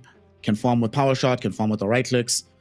You can still play that assassinish role, but I think he needs to scale, right? Because he's the only real source of the physical damage on his team. So probably not gonna see like the diffusal blinks. Might just go like into some chrysalis as early as humanly possible. I love that both of these teams kind of outplayed each other when it comes to the last picks. And they outplayed us kind of as well. Because the bans are all about, like, if you look, okay, from 9 pandas, at least they banned Ember together with Troll. So they kind of had an idea. Maybe it's mid, maybe it's safe lane. But Yellow Submarine definitely did not believe that this Weaver would be carry. And maybe it wouldn't have been if Morphling was left in the pool or if Sven was left in the pool. Maybe they would have picked one of these two and played them as carry. But in any case, Shadow Demon on one side, the last pick, Pangolier on the other. I'm not sure which way I'm leaning even. I actually don't mind the Shadow Demon. I like this draft a little bit. I like 9 Pandas draft with the Weaver. But I am afraid for the Weaver as well. Like, he might get, like you said, there's a lot of stuff against you. There's no instant disable, like instant, besides like shot. Everything else you can maybe react to, but if you do not react fast enough, you're pretty much dead. Yeah. Not going to be an easy game by any stretch of the imagination for Dark Lord, but I do say that this last pick Shadow Demon made the draft a lot better than I thought it was beforehand. Let's see if it's good enough. Will they be able to come back and deliver Solo yet another opportunity to play at the International? Or will we genuinely have a TI Finals qualifier in Eastern Europe be with only one guy in the entire Grand Finals having been to TI before in the form of Kasane? That's going to be amazing, dude. The new era begins today. That's like some new. They should add N to the start of the acronym. New Eastern European region. The new boys. Nice. The new boys. Is there any other region where that's happened before? Where the top 2 teams only has one person who's done it before? I sincerely doubt it. Like, usually qualifiers are always with one of these teams that kind of would have made it anyway, but they switched up the player pool and they had to go through open qualifiers, or they weren't playing well before. Something like that usually happens. But let's see. This is a very exciting upper bracket finals. On one side, like you said, we have Solo and the boys that have been at TI before. And on the other, we have a team that's just filled with fresh, new, upcoming stars. These stars are out here. I must say, I came into this one expecting to be primarily and only really fully impressed by Satanic, but the rest of their squad, Rue and Erase in particular, have really grown on me watching them play. Yeah, for sure, definitely. As the core as well. Like the tipping game is there, the smiley faces game is there, all chat is there. He plays well too. Like I've seen a lot of nice plays from him. His clockwork is definitely good. Can be said the same for his Enchantress. Like he's got a couple of really nice heroes. Bot lane solo. Solo already eating some damage, but it's only level 1. They're marinating him for they eventually try this again at level 2. Before we break down these lanes a little bit more, talk to me about Yellow Suba not having a coach. Like, as a young team, like when is it necessary to start thinking, okay, we need a coach in order to get better? We'll talk about it in a second, because first they're going on Dark Lord. Look how much damage they did to this Weaver. They have the sentry. Solo is trying to counterplay this. He's got a lot of bonus damage, plus 35. But not enough to actually kill off anyone. The deconstruction facet as well on the support. Elder Titan feels so damn good. With a stack up that armor reduction. Up lane had Saish and Alberca. On the Shadow Demon Beastmaster versus Wind Ranger Clock. This Wind Ranger should not really have any issues getting her farm here.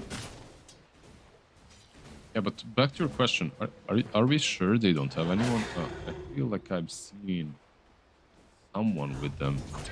I couldn't find info on who the person is. Yeah. Let me try again. Probably the Team Spirit. The majority of Team Spirit. They're Or like the infrastructure of the team. I see. No, I mean like Yatoro is there behind King. He's like, come on, you can do it, bro. Step it up. I didn't like your TA. This needs to improve. Oh, that's funny. Right now, this laning phase, still, as usual, slow and steady. Everybody just farming. The Weaver is starting to pick up more CS and should be able to put some decent harass onto it. Ooh, up lane Yatoro Jr. Not regular Yatoro. Yatoro Jr. Yatoro Jr., yeah. Seiyu. It was really interesting that cog did not connect because it was kind of flying through him. He used Disruption defensively, saves himself. This Shadow Demon, by the way, is a hero that we haven't seen a lot. Bot lane solo. Solo is taking a lot of damage here. The Shadow Realm hit from Rue, not going to be enough to kill him. So all of a sudden, Rue's in danger. Dark Lord has Geminate attack up. It's going to be enough to secure the first blood. And he has a Kuchi in a moment, so he shouldn't end up dying. He almost ran back towards Kasane. Kasane was thinking about sending in the Brew, but didn't have a way to proc it. The Weaver would just end up living. Yeah, just hits him once, you know. He has this stutter step on Weaver, so hits him once, slows him down, and then goes into the Lotus Pool, gets the Fairy Fire, gonna heal up completely. Top lane Alberca is fine as well, but bot lane Weaver actually doing quite alright during this lane. I mean, yeah, after the harass he took early on, being able to come back quite well. Having this body of Solo in front of him, tank up this damage, makes it easy for him to just pepper these heroes. And there's a lot of harass, right? Between Spirits and Geminate attack, it is not fun to deal with. Rue's going to be spending most of his time inside the Storm Panda for the evasion. I do think that there was kill potential on a Dire side, but now when Solo is level 3, it becomes like there is still potential, but it's more on the other side. Like this is 9 Panda's lane to win or lose. I feel like they're the stronger ones now for sure. Let's take a look in this mid lane. Erase versus Kiyotaka. This time around, the CS matchup very, very even. No kills haven't happened either yet. Bottom, it's really trying again, but it's maybe a little bit too late now. Basically what happened is Solo got his spirit back and then they tried going on him. Like people don't respect. Okay, he can hit hard, but he's also very tanky when he gets the spirit back. They didn't really respect it, but then again, better than to run against him. More damage going on to him now. The Bramble Maze gets completely dodged. He wants to try and risk his life to bring down Kasane, but he will fail. Instead, Rue picks him up with the Blood Grenade. He's also able to get back to safety with the Shadow Realm. You saw what happened though, right? Like Weaver ran straight into the Brambles. He still gets a solo kill. Oh my god. Weaver, man. What a player. It's just Weaver things. This hero is really strong in the lane, so you gotta be careful playing against him. Mid lane Solo will refill the bottle. helping out a little bit on this mid lane. And speaking of mid lane, nothing really to speak about. It's very even at the moment. Well, since this is a mid-pangle, which build is he going to be going for? The util build, the Echo Saber build, the old school diffusal? What's the angle? I'm not completely sure. I feel like the new tech with Echo Saber should be the build. Top lane. We almost lost our clock, but he's A-okay in the end. Able to salve up underneath the tier 1 tower. Yeah, and speaking of the top lane, it's been very passive as well. Both of the cores just farming up. The bot lane is the only lane that has had a lot of real danger happening. They're thinking about maybe going on to solo. They have level 6 on Erase here. Bramble Maze will get dodged out. Solo has the pathing memorized. He's heading towards the right, but Erase doesn't feel like they can actually get this kill. Just grab the bounty, go back mid. Yeah, he needed to get that bounty, if nothing else, because Kiyotaka got the other rune. And he's abusing it a little bit now. He knows he has this region, so he can waste resources a little bit.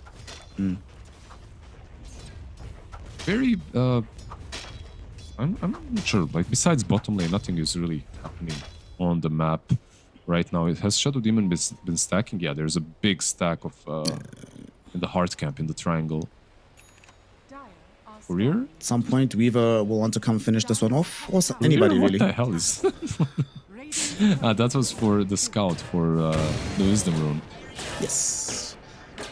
They will I this can't time. He won't be able to do it. It's Sayush, boy. Sayush and Wisdom Runes. A match made in heaven, and there's no level 6 available. But there is the Wild Hawk dive onto this Clockwork as the core will get taken away. That's a punished tip, for his yeah. attempt to steal the Wisdom, and of course he's going to get tipped. Of course, that's a tip. He's been tipping quite a bit in previous games, so gets tipped this time around. I guess he forgot about the Hawk, or maybe just hoped that Beastmaster Alberca will not be there. Alberca now, after killing him off, is killing off the stacks. This will propel him towards his Aghanims build. Free money, baby. But because he's doing that on that side of the map, that does mean that his lane is going to be completely free for this Wind Ranger, which opens up space for the other support to move around. We see the Clockwork heading towards middle. I don't think they can realistically get this kill onto Kiyotaka just yet, but they might be able to save somebody else's life. They're just going to secure a haste rune. Make sure that it will be picked up by this Pango, but Pango gets disrupted. Oh, he's going to have to take it before they get it stolen by Kiyotaka, who's now caught inside some brambles, but does have an astral step to the high ground. It'll all be fine. Yeah, there maybe would have been potential to make some kills there, but Pango, like this is what, second or third rune that he's not getting. Well, second, 6 and 8 minute one, so has to go back. Top lane. They threw a blood grenade out onto this Beastmaster. Focus fire was there as well, but they couldn't get close enough to drop some cogs and hold him in position for Satanic. Now though, supports are here, but they don't have Row anymore. Wild Access does get the kill onto the Clockwork. Disruption will delay the death of the Beastmaster on the other side, and he will eventually get taken out by Erase, who drops him with the shield crash. Now Rolling Thunder reaching forward for Solo, who ran very far underneath the tier 1 tower. A power shot misses from Satanic. They should still have the damage after the shield crash connects. Swashbuckle misses as well. At least the last right click will not. 2 kills picked up for Yellow Submarine. Yeah, a rare miss. Definitely a rare miss. Kiyotaka, back mid lane, is burning all of his mana out. These new cogs are some good tech. By the way, if you check Clockwork and you see his skill build, this isn't something that you would ever see back in the day, but right now you can go for it. Maxing out the cogs for maximum amount of annoyance on the enemy team. It's not only annoyance, it's not like that you're burning only mana, like you're dishing out some serious damage as well. Like it can be, it can do a lot, and he's got it on level 3 now actually. But it's kind of harder and it's not as reliable as Battery Assault, of course. The Battery Assault is very simple. You go in, you press Q, that's it. There's a chance that they outplay the power cogs as well. So far, I haven't seen a single Clockwork player figure out the right way to attack the cogs so they always connect, because if the enemy hero is moving around you, he can dodge them. It'll take time and practice for people to relearn exactly how the new version of the spell works. Tango got unlucky enough not to find yet another rune, but there will be a stack created for him that he cleans up now, and it looks like he has made the decision of going Echo Saber. Yeah, that's the new tech, at least on the new old tech mid lane. A lot of damage being taken by the Dark Willow should survive this time around. Shadow Realm, and she's gone. Echo Saber was a build on Pango, right? Like a long, long time ago, and then it disappeared. long ago. Yeah, now it's back in the meta.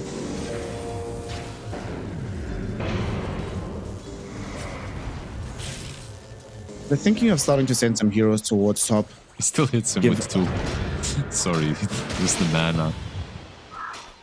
If he was level 6, they might have considered jumping there, but they will ultimately decide against it. They actually make a rotation to the top lane with this Weaver as well. Dark Lord wants to put himself on the map, help them take the tier 1 tower, and make sure that the map is a little bit smaller for Satanic to play around. I gotta say, I'm not sure if this is the build that he will commit to.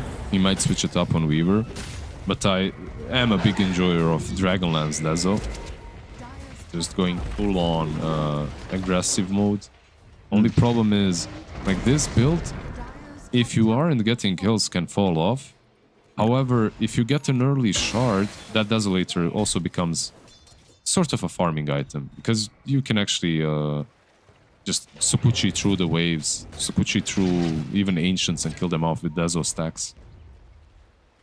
I will say the thing I like the most about this Deso build for this Weaver is, from all the games we've seen, Dark Lord is at his best when he is playing on the up-tempo, fighting into heroes, where he's not the one sitting back and farming, doesn't really suit his playstyle.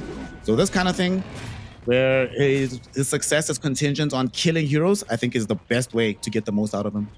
It might be. My problem with it is he is the hard carry. He is the ultimate win condition for his team. Yeah. Like, you can split it up between the Beast, Axe build, Void Spirit, and Weaver, but if they do not win these upcoming fights, I'm not sure who's going to recover for them. It's sort of like the opposite of the gameplay we saw yesterday. Where instead of three late game cores, you have 3 mid game cores. Yeah, all peak around the same time. Yeah, pretty much. And I really enjoyed. Who was it, by the way? Again, it's not one win. Which team was it? The one with VTune. The Night Pulse. Yeah. I enjoyed that tech. That was also something different. It's always nice to see a different idea and different approach to the game. Right now they're trying to approach the yellow super side of the map to catch somebody out. Unfortunately, no catch is forthcoming, and they can't even drop observer wards on the way out. But now they know that Satanic is. They saw the power shot. So they could think about this. They have the availability of Primal Roar from Beastmaster, and they're pinging behind him. I think they want to try and make this happen.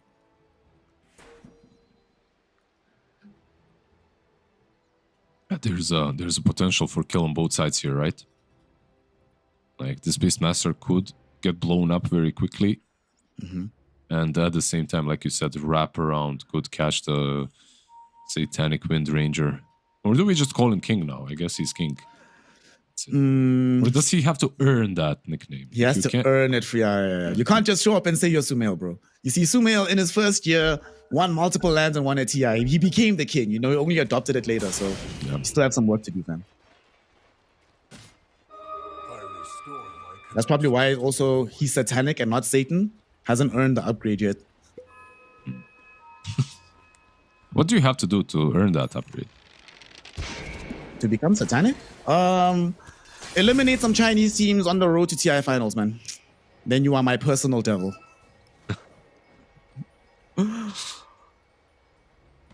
They did not in the end end up going on to Satanic, and they do not in the end end up going on to Alberca, so false alarm, fake news, no fighting happening. Yeah, Alberca actually TPing back, so he read that something might happen. He didn't even run back, even though he has a tier 1 tower, he TP'd to the tier 2 tower. Because of that, he will probably not be able to join mid-fight if it happens, but he does have a full Aghanims 14 minutes in. Not a bad timing at all. Alberca beast, man. Dude, if they if Nine Pandas win this game, right, this is the last Beastmaster we're going to see in this tournament because between them and Wanru and Cloud and Alberca, there's no way anybody lets Beast through. Absolutely not. Yeah. Yeah, it's very popular. Like, you could even see how many games we have on Aghanims and what the average is. Like, he's 40 seconds later, but I believe not. This is not the exact build for those averages. Like, he's got arcane boots as well. I'm not sure if they're bought in every single game too. Also, probably some of those averages were skewed by some really, really crazy games where you found like 11-minute axes. So Yeah. down bottom, Yellow Submarine are gonna stack up around the tower. They want to be able to open this up for themselves, get more gold into the Brewmaster to finish off his Radiance. And I don't think they're scared of having their tier 2 pushed into. In fact, Nine Pandas don't even want to push a tier 2. They want to fight. They're going to smoke up and start heading across the map towards the mid lane. Yeah, maybe with this Weaver connecting from top now onto the mid lane, they are taking the enemy side of the map. Solo can perhaps ward, yeah, this ward behind the tier 1 tower. In between tier 1 and tier 2 always feels nice. You want to fight on Make a both sides. decision though, now. Yeah, Yellow Submarine is here. Brambles blown out right now by the Dark Willow. Don't have a Rolling Thunder just yet. Also have this Weaver just sneaking in the right clicks onto the tower. He will finish it off. Yellow Submarine do not want to fight anymore. Yeah, but this Void Spirit is... If I was him, I'd be screaming, let's fight. I have double damage and shield rune at the same time. This feels pretty damn strong. He's about to get another big spike as well. With his Manta about to be completed too, so much harder to kill. Much more damage and survivability. Feels good. Yeah, they're getting some big items, like you said. One on him. Of course, the Weaver now also has a Desolator. But Yellow Submarine, they don't want to let the peace of this game continue. They're going to smoke up too, but as has been the trend in the series, big smoke from a team, nobody to actually catch on the other side. And I don't think they can sneak Roche, can they? I don't think so. How would they show us? On Dire? Not like super quickly. Do you think they can? It's not that quick, yeah. It's kind of hard. They can, but it's not really that fast. The other side can do it much, much easier. Like with the Desolator, with Weaver, level 2 Storm. More than enough. Beastmaster as well. Speaking of Beastmaster, he's gonna get gone on first. The salvation will be there from Sayesh. We'll see a hook from Astako. Finding 2 heroes is the support of Nine Pandas. They can't go in to save the Beastmaster, and they do get killed off on the back lines. One is down. The next is soon to follow. He will do his best to delay this as long as he can, but he knows his life is forfeit. 3 heroes picked up, plus a tier 1 tower for Yellow Super. Dude, Astako just played table tennis with Shadow Demon. If you saw that, or pinball, I don't know how you want to call it. That's pinball, yeah. Look at that. 4 times stun, 800, almost 900 damage, magical, just from the cogs. That was, yeah, that's a lot of damage. Yep. There's a lot of damage being dealt middle as well onto this Dark Willow, as she is doing her best to escape from Kiyotaka, and she succeeds. Out-jukes him on the high ground. Yeah, you pop the brambles and no one can follow you. Nothing wrong with that.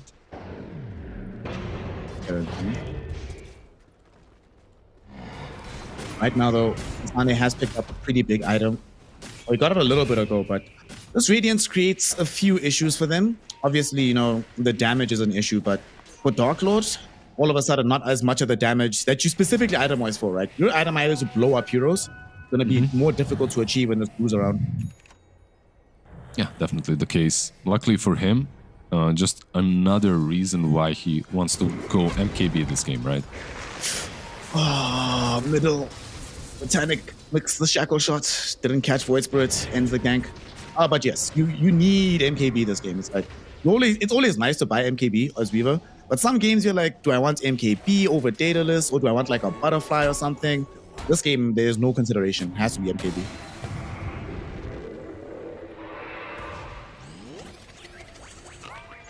Ooh. In the jungle, they got scouted out by this Astral Spirit as solo. And they're gonna want to chase for this further. They smoke up. They have a blink. Weaver's here too. Shut in. Going in, they go middle. They find Kiyotaka. Can they kill him off though? At the same time, the Primal Roar was thrown out onto the Wind Ranger. They didn't have the focus fire damage. He's just out. He's fine. They're going forward though with the Rolling Thunder from Erase, connecting onto Beastmaster and the Elder Titan. Alberca is gone. Solo's gonna follow him. Beautiful Rolling Thunder coming in there. Sets up the pipe perfectly for Yellow Suba. It really looks like Nine Pandas might be able to counterplay that, but the tier 2 tower was way too close and Weaver couldn't really get on top of anyone. So he didn't really do anything on this position 1 that's kind of really strong at the moment. Nice shackle shots, of course. Gleipnir as well coming in clutch by Satanic, but most importantly, I think the big MVP of that fight was Erase. Like you called it nicely. That Rolling Thunder connecting on 2 in the river, catching them on. Very nicely done. And lead him into the progression of his Aghanim Scepter now that this Blink has already paid massive dividends with that one fight. That always feels so good, right? When you pick up an item and then the next fight you're in, that item is instrumental to your team winning, you feel like such a genius in those moments. It's one of the best feelings because it propels you even further to the next item. Like winning a fight after buying, especially if it wasn't BKB, by the way. If it's like BKB, it's like, oh, whatever, I want to fight, but I had to commit BKB. But if it's something different, like a Blink, that's a feels good, man. Mm-hmm. You know what is a feels bad about BKB? Have you ever had those games where you buy BKB, then you start winning fights without having to have used it? Then you kind of feel dumb. You're like, man, why did I buy this damn stupid item? Could have got something else. As long as you're winning fights, you shouldn't feel dumb. If it works, even if it's not used, it's the psychological damage that the BKB is doing, you know? They're not going on you because they see BKB. That's what it is. You have to put... It's all about the perspective. Now the perspective of Yellow Submarine is that the best chance of winning this game is with an Aegis. They are in the pit, and this time around, much better equipped to take it out, especially with Nine Pandas very far from this part of the map. Yeah, the Weaver is one that's kind of near, but that's only... so the whole team is split. Solo knows he's using Astral Spirit through the... You saw that, right?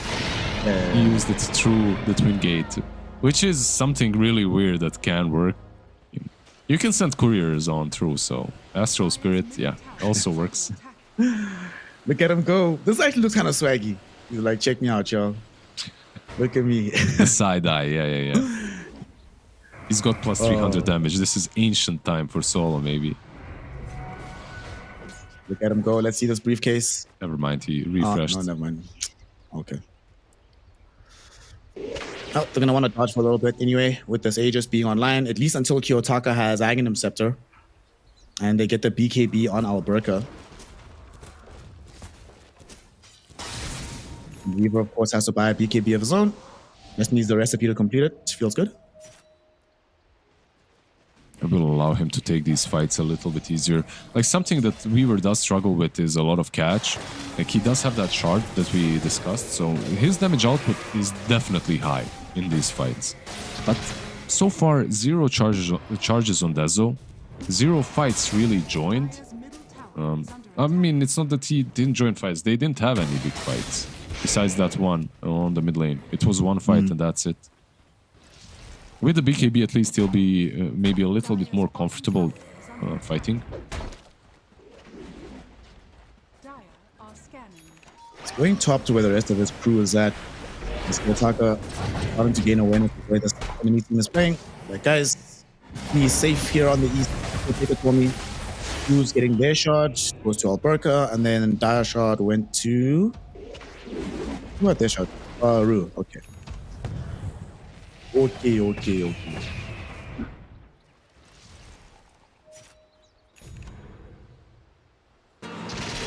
Aghanims online, by the way.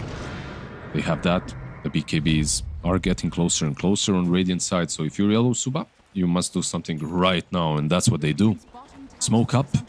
Time to take a nice little engagement for them. They did also just find the BKB on this Weaver. And yet again, the team continues. Smoke doesn't yet find a direct target to jump on. Although the Shadow Demon is heading to the north, but does have himself a Shadow Amulet. Don't think he'll die here. They're just going to Elder Titan maybe even. Like look at how they're setting up with the rockets and these two on the left. Whoever shows is most likely dead through this mid lane. That's the problem, right? Like if you, Elder Titan is one of the best heroes when it comes to defending the high ground. So they're probably, the idea is Bedlam with a blink on Pango going in. That would put them way out of position though. Radiant's middle Yeah. tower I mean, there's no blink dagger just yet on Satanic. You wouldn't be able to engage and join that fight. Brewmaster as well doesn't have any kind of mobility. So they play it safe. Just get the tier 2, take the outpost. They don't even drop behind any vision. They first want to take the tier 2 tower if they can. You do have this nice little ward on the bottom of the step, though. They'll see 9 pandas if they do come and contest this.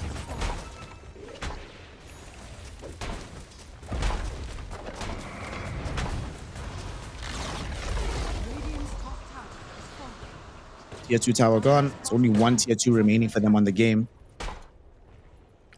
Dark Lord is just farming away, but you know, you were worried about this. What happens if you don't start finding any kills? If he had Maelstrom instead of just there, so he'd be so much further ahead in his progression. Yeah, he'd have more farm for sure. Even though, even in this case, he is finding farm. It's not that bad.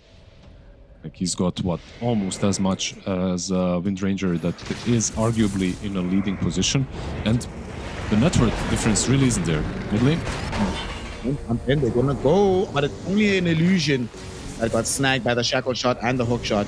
So that's fine. you know. Baited. Yeah, Got him. now the question is, do you smoke up on the other side? Like you got all these big items, the BKBs are up, there is absolutely nothing big that you're waiting for, and Aegis will be reclaimed in 30 seconds, so they smoke up, yeah. But this is a smoke that kind of like, okay, do we really want to fight instantly, or do we just want to set up vision for when the Aegis is reclaimed? Probably the second one. Let's see, they're trying to make a way here. Going for a long wrap maneuver. As the core. Solo has some observer wards, plants them out, they get the vision, they know that this fight is potentially coming. Here comes the Erase with the Rolling Thunder, but the Primal Roar already thrown out onto the Brewmaster. Can they kill Kasane before the split? No, they can't! He's still alive, gets off his ultimate, and now they can maybe fight back, but at the same time, they have already lost out on the life of Satanic, and Kiyotaka now erases away this Pangolier with Dark Lord. Look at him go, he's chasing down Kasane. They've already dealt with his ultimate. They're trying to kill him off before he can TP out. They're making sure they have him, and they're turning it into a team wipe. 9 pandas. They set up the vision, they take the risky play, and it pays massive dividends for them. Yeah, that was like the most perfect play that they could have made. Like the perfect, like the positioning wasn't even that great for them because they're kind of fighting into the high ground, but they have everything that they need, so they don't even care. Like these BKBs are up. They pop the BKB blink on Beastmaster. He goes in instantly. The roar is very nice. It connects. Windranger is too deep, and she just, I feel like she dies as collateral. She's not even the one primarily focused, but she just dies as collateral there instantly, and then they go on everyone else and clean them up. Of course, very important that Brew didn't die instantly, but it didn't really matter. Like the Brewlings just aren't doing enough. Yeah. And we do get to see more of these Deso charges finally being picked up for Dark Lord. And we actually get to see another good aspect of having this Deso, right? Did you see how he was ripping through those Brewlings? Yep. See Sakuchi through them, hits one of the Geminate attack, and before you know it, he's like, dude, I actually have to get the hell out of here. I cannot maintain my form. That's definitely true. Like one of the reasons why Deso is good here, it's not only Deso, it's the shard, right? Like the shard is really what's important. And of course he's gonna have it. And after that fight, suddenly he's 2k ahead, and suddenly he has a full extra item. This is, what, 300 gold away from MKB. They have not been able to address this Weaver. They finally do go on top of him with the hook shot. Jack for Focus Fire will be there, but Satanic does not have BKB of his own, so he can't get controlled and stunned up.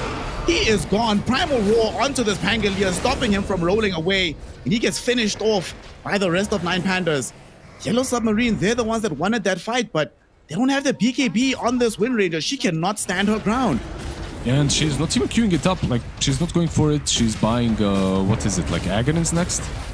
Like, look, you got your Lincolns, that's your defensive item, you committed to it, and now you're kind of paying the price, not because of the roar, like, they don't even care, like, okay, you're not getting roared, but This Shadow Demon can break your Lincolns, can use his Demonic Purge on you, and that's enough.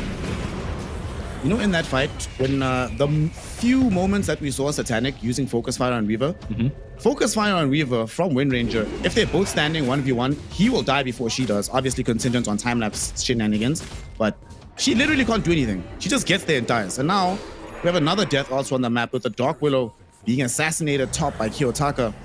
This game has gone in a very short span of time from bad to absolutely horrendous. Right now, Yellow Submarine, it says it's a 10k gold lead, but it feels like it's 15.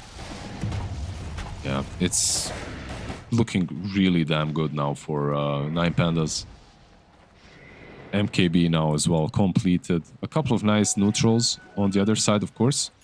You got your Cloak of Flames, your Quiver as well. For the Pango. But it doesn't really change a lot. Rosh will be up in 1 minute, and that's the next big objective, of course. Keep in mind, by the way, this Elder Titan in fights is doing a lot of work. Even in that last fight on top lane, the splitter, it was there. Like the aura, natural order is really what matters. And he's providing it in every fight. They need to find a way to get rid of him and get rid of the Shadow Demon. I feel like those are your primary targets. Shadow Demon, of course, first. Unfortunately, Yellow Submarine having a difficult time jumping the backlines and instantly killing these supports. You know, Kiyotaka on his Void Spirits, yet again doing what he does best, or at least starting to do what he does best, that assassin role. Just go to the end, make sure Clock and this Dark Willow are really non-factors in the fight. And he has BKB now as well.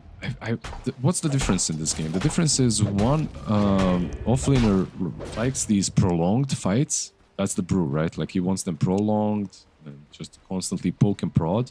And the other is a killer. It's like Beastmaster. I jump you, I roar you, you're dead. Yellow Submarine, unfortunately, they need this killer type. Because if you aren't killing someone from 100 to 0, Shadow Demon is saving them. The Shadow Demon is just too big of an issue. Also, the longer it takes to kill that hero, the easier it is for Solo to set up Earth Bitters and Echo Stomps. Remember yesterday when he was saving heroes with Echo Stomp? Like 2 or 3 times, so that's another thing to have to worry about if these heroes aren't dying in a couple fractions of a second. Yeah, they did the same draft with Weaver Carry, I think, last night as well, and he was... It wasn't Elder Titan, it was Undying, and he was saving with Tombstone. Now he's saving with Echo Stomp. He has Seiyu as well to save with Disruption. There is a 5-man smoke on the other side, though. They know that this Weaver is around this area. They will see him now, taking the Watcher, but can they kill him? He does have an Aegis to work with. They're going on top of him, and this is what we need them to do.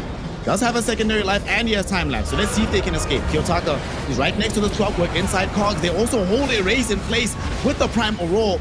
Clockwork will die, but Erase does manage to escape into the river, at least for now. Being chased by Alberca, but Alberca won't get him.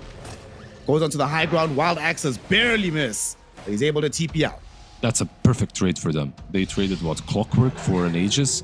I don't think you could have asked for a better fight.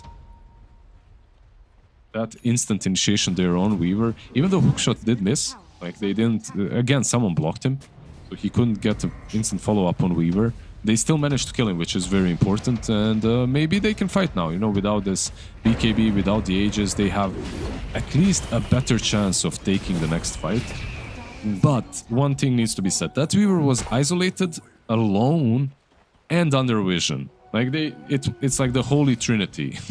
The 3 illegal things that he can never have on his side. He had all 3 of those.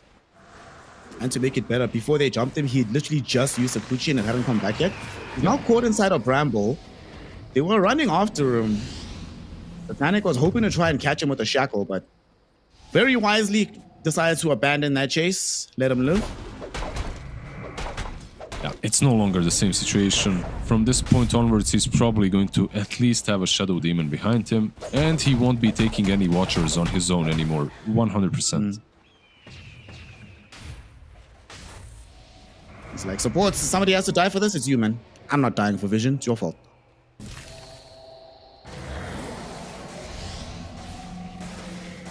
$10k gold lead still for the side of Nine Pandas. If they fight as a big unit, they are very, very strong. But Yellow Submarine, making sure that they find them when they're isolated. And I like how even though they saw that it was Pango being roared up, being controlled, they did not have the impulse to say, okay, let's re-engage to try and save them. They're like, we've got what we came for. Whoever can get out, you get out. Every man for himself at the end. Yeah, it was a nice assassinate, run away kind of a play, negate that Aegis advantage that they've got. Some approach to the game that you have to have at this point. Since we're paused right now, what do you make of this Beastmaster build going for Veil into the Dagon? Yesterday we just saw, was it Raw Dagon? I don't think he bought Veil yesterday, right? No, Dagon is really good on him. Like, I think he's going Shiva's Dagon, right? Like he probably has the recipe already, so he's gonna have Shiva's. Okay. Yeah, he's gonna have Shiva's in 300 gold, and on top of that Dagon. Like Dagon is good for spell lifesteal. Like people just don't appreciate that item. It's just on level 1 that much. Just get 15% spell lifesteal, and you get like I think 75% of the damage you deal as a heal instantly. So it's like a burst heal. It's a pretty big burst heal if you have some magic amp as well. So I need to throw an Axe or 2 first, then I dig on them. Perfect. Smoke up. 9-9 Pandas. They no longer have an Aegis, but they are still the strongest team on the map. Master Cole will scout them out, breaking the smokes here. They still go on the back lines looking for this Dark Willow. Presumably they should be able to kill her. Let's see if they can do the same to the Clockwork. They hold him in place with the disruption, and he is gonna take a while, but we'll eventually get him. This distraction though meant that they got out with the Dark Willow top. Yeah, Dark Willow actually did manage, because of the Brambles once again, to get away. They also did force an 8-second BKB on Void Spirit with Focus Fire, so he was afraid for his own life. So oh no, bottom erase. He gets held in position. Ammo roll is there with the right clicks from Dark Lord. Damn, that was a lot of damage. He's got this Linken's queued up. But he's in a rough position. Like, if I buy Linken's, I won't be dying like this in Roar anymore. If I buy Basher, though, which he decides in the end to go for, I might bring that extra control that we need. His main Botanic getting gone on by Erase, or by Kiyotaka, sorry, and he's gonna get killed off. Oh no, they couldn't come in time to help him. The Terrorize was there, but only after the death had happened. Demonic Purge as well, right? Like Shadow Demon doing some work as well. No buyback either, so they continue to push this momentum. Having this Beastmaster here, having this incredibly strong Weaver with the Desolator, 12 charges within it, MKB at the ready, Pally Sword. Building Satanic. I really like the Satanic pickup here. The only way they lose this game is if he dies, so just make it as hard as possible to kill him. As we're going deep into the base, onto the supports, killing them both off, and only one of whom have buyback. And of course, Kiyotaka sends in what might be the final tip of the game. They kill off their Clockwork and take the laner act. They're gonna go for Throne. 20 seconds without the Wind Ranger. There is a buyback on clock, but there's no Primal Split. It's being used in the enemy side, like on the map, on top lane. Raxes are being taken in the Radiant base as well. They're gonna try hold things up here, give him time to take those racks. And he assassinates Solo, the Elder Titan. Who's next? Dark Lord is focusing just on the buildings. Yotaka assimilating out. Kasane has returned, and he did succeed in taking some racks in the top lane. The melee barracks were destroyed, so yes, they lose a full side, but Kasane unironically just saved the game. Yeah, like this trade is really good for them. Like, considering what the state of the game was like, they almost lost. They lost all the tier 3s, tier 4s that is. But at least they're still kind of in the game. And the side trade was 1-for-1. The game is definitely looking very difficult for Yellow Submarine anyways. They have to execute to perfection in these next fights to win it. And once Seyuj gets his Aeon Disc, it's almost going to be impossible. Weaver stealing an Invis rune. Now this is where Yellow Super has to be absolutely careful because they have no buybacks remaining. If this smoke doesn't work out, Lizard, that is it. And 9 Pandas will be going into the grand finals of these qualifiers and making the wrap. The last time that 9 Pandas did such a risky maneuver, it's what put them back on the map and allowed them to really be back in the game. Let's see if Yellow Super will be as lucky. They're making some cool moves with the smoke, at least, going from behind, but 16k advantage. That's like an item on every single hero. Solo We will come across Solo. would be a good We'll one. get hook shotted. Okay, this is a nice throw kill to be able to pick up. It does cost them the usage of the Rolling Thunder. They also Gale Force onto the Shadow Demon. He's forced to self-disrupt himself, so he cannot save Dark Lord. The focus fire finally was there full duration. And when that happens, Weaver can do absolutely nothing. You said it first. The best people to pick off Solo and Sayush. And guess who died first? Solo and Sayush. So Dark Lord has no way out. That was amazing. And keep in mind, this Weaver, he has no buyback. No one forced him to buy out, but he did. He's got full Satanic. And that's 70 seconds without the Weaver. This might be... Of course, they do not know this, so... They are probably expecting him to have buyback. Let's see if they try and force something. In a situation such as this one, it's not like absolutely necessary to force. You just got 6k net worth to your favor. If Rosh was up, that would be amazing, but it's Radiant's bottom might respawn in 5 seconds minimum. Yeah, you never know, fam. Let's see. Is it a short or long Roche? It's going to be a long one. But they are going to get the tier 3 tower, and they might be dead to maybe put some pressure onto the melee barracks. And once they do so, they'll be like, wait a second. This Weaver's not coming out right now. They pop in the Gale Force as well. I think this They is should be side. able to get the melee. Yeah. Nice Echo Stomp though. Yeah, it's delaying things. And now there's the jump in. Kiyotaka trying to assassinate the Titanic. 50 HP. But he lives. Oh my goodness. That was such a nice play from them. All they needed was Shadow Demon to be a little bit closer with that dust, maybe a couple of spells that he could have used as well. Unfortunately, they didn't fully commit. They cannot fully commit. They're just afraid. Basically, how you defend this high ground is you poke as far away as possible from the enemy heroes, just so you don't get gone on, because you can get gone on by Rolling Thunder, by Hookshot, and then you're factually playing 4 versus 5.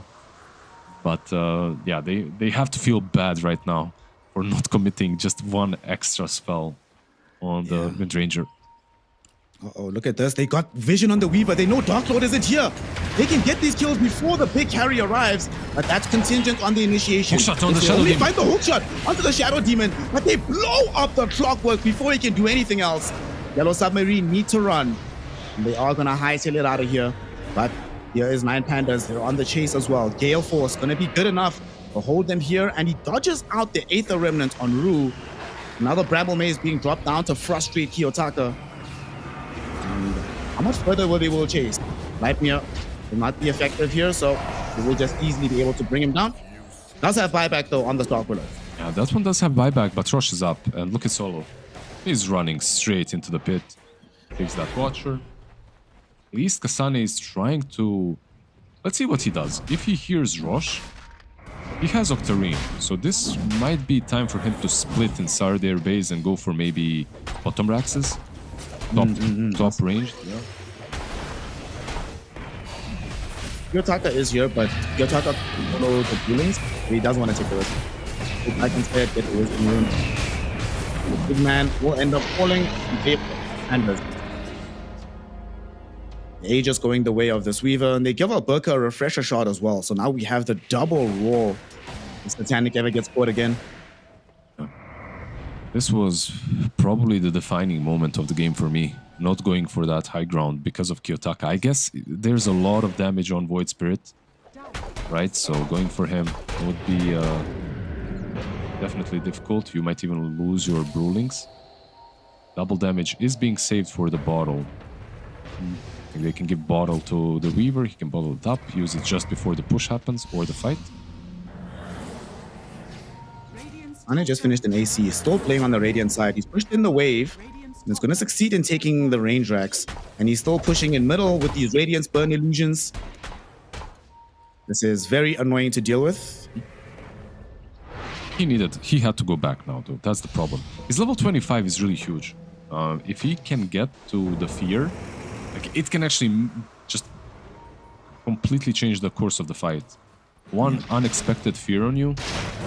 It's a pretty low cooldown, by the way.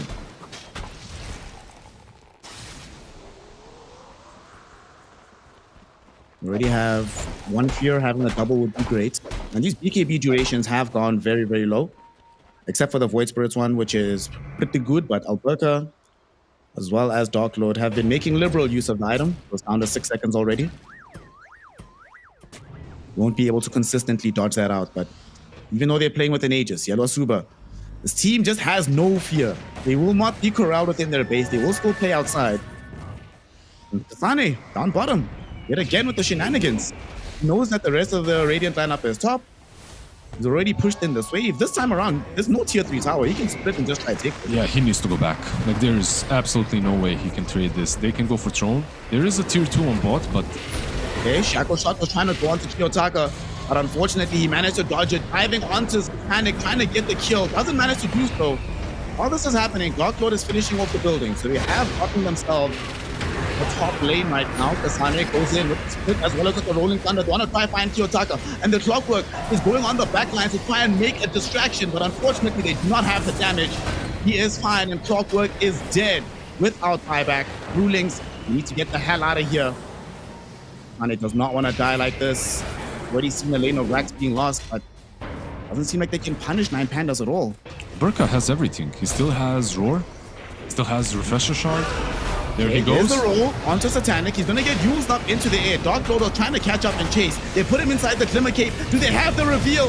They find the Astral Step. They kill him. He's forced to buy back. Clockwork return into the fray, but immediately has to get out as well. There was a Focus Fire, but it's on the Beastmaster. It is not on the Void Spirit. It is not on the Weaver, but it still kills the Beast at the end of the day. What else can they achieve in this fight? Satanic trying to get himself back in the base. He needs to heal. He cannot do it. The fountain is out of reach and his life is gone 105 seconds without buyback. How on earth do they deal with Dark Lord? He's turning his attention to the buildings. He wants to take out the Ancient. The cliff will be popped. And Kasane and crew take away the first life. They're now reaching onto Kiyotaka. Kiyotaka, he's taking a lot of damage. They have the Bedlam out onto the Brewmaster, but it's not going to be good enough.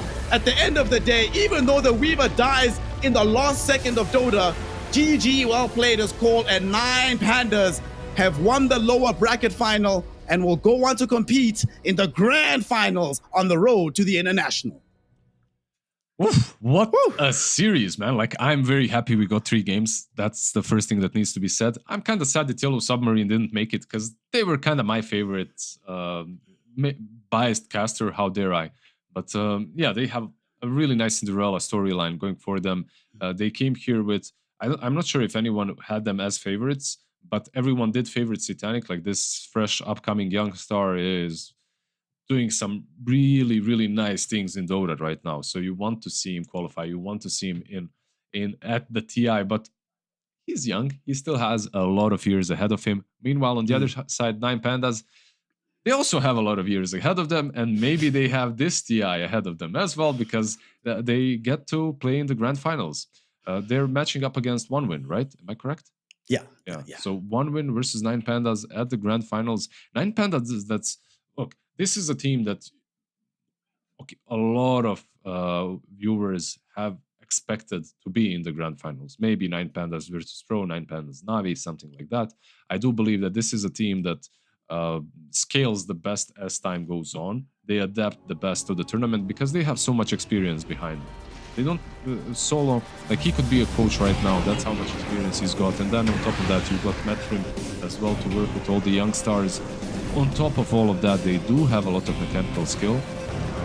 When the draft is right, they can really make things work for them, and they have proven it in this qualifier.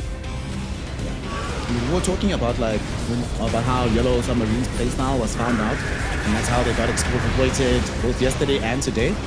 With 9 Pandas, they found a new playstyle, right? They started with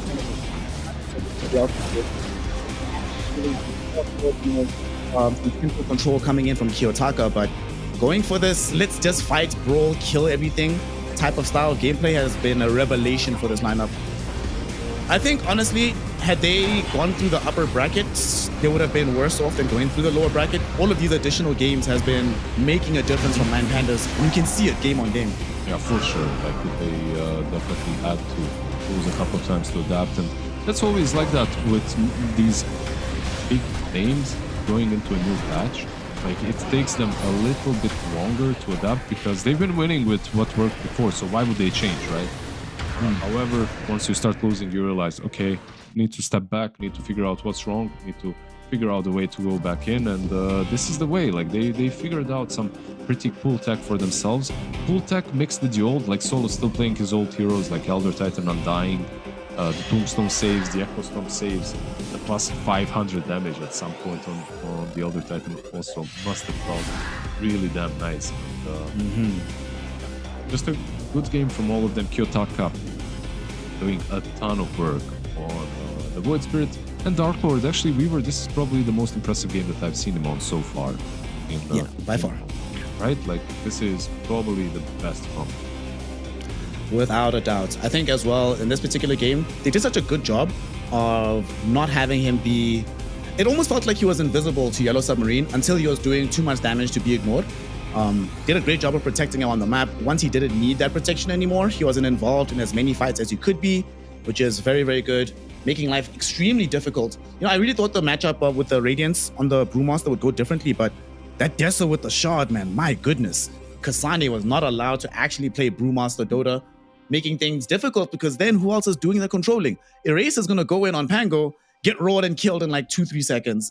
We don't have a BKB on Wind Ranger. She can literally not show up. If she gets seen before Dark Lord is completely stunned, she dies. And that can just can't happen because then they have no more damage left over. Very, very good, clean map play overall from them on the side here of the 9 Pandas. They deserve to go into the grand finals.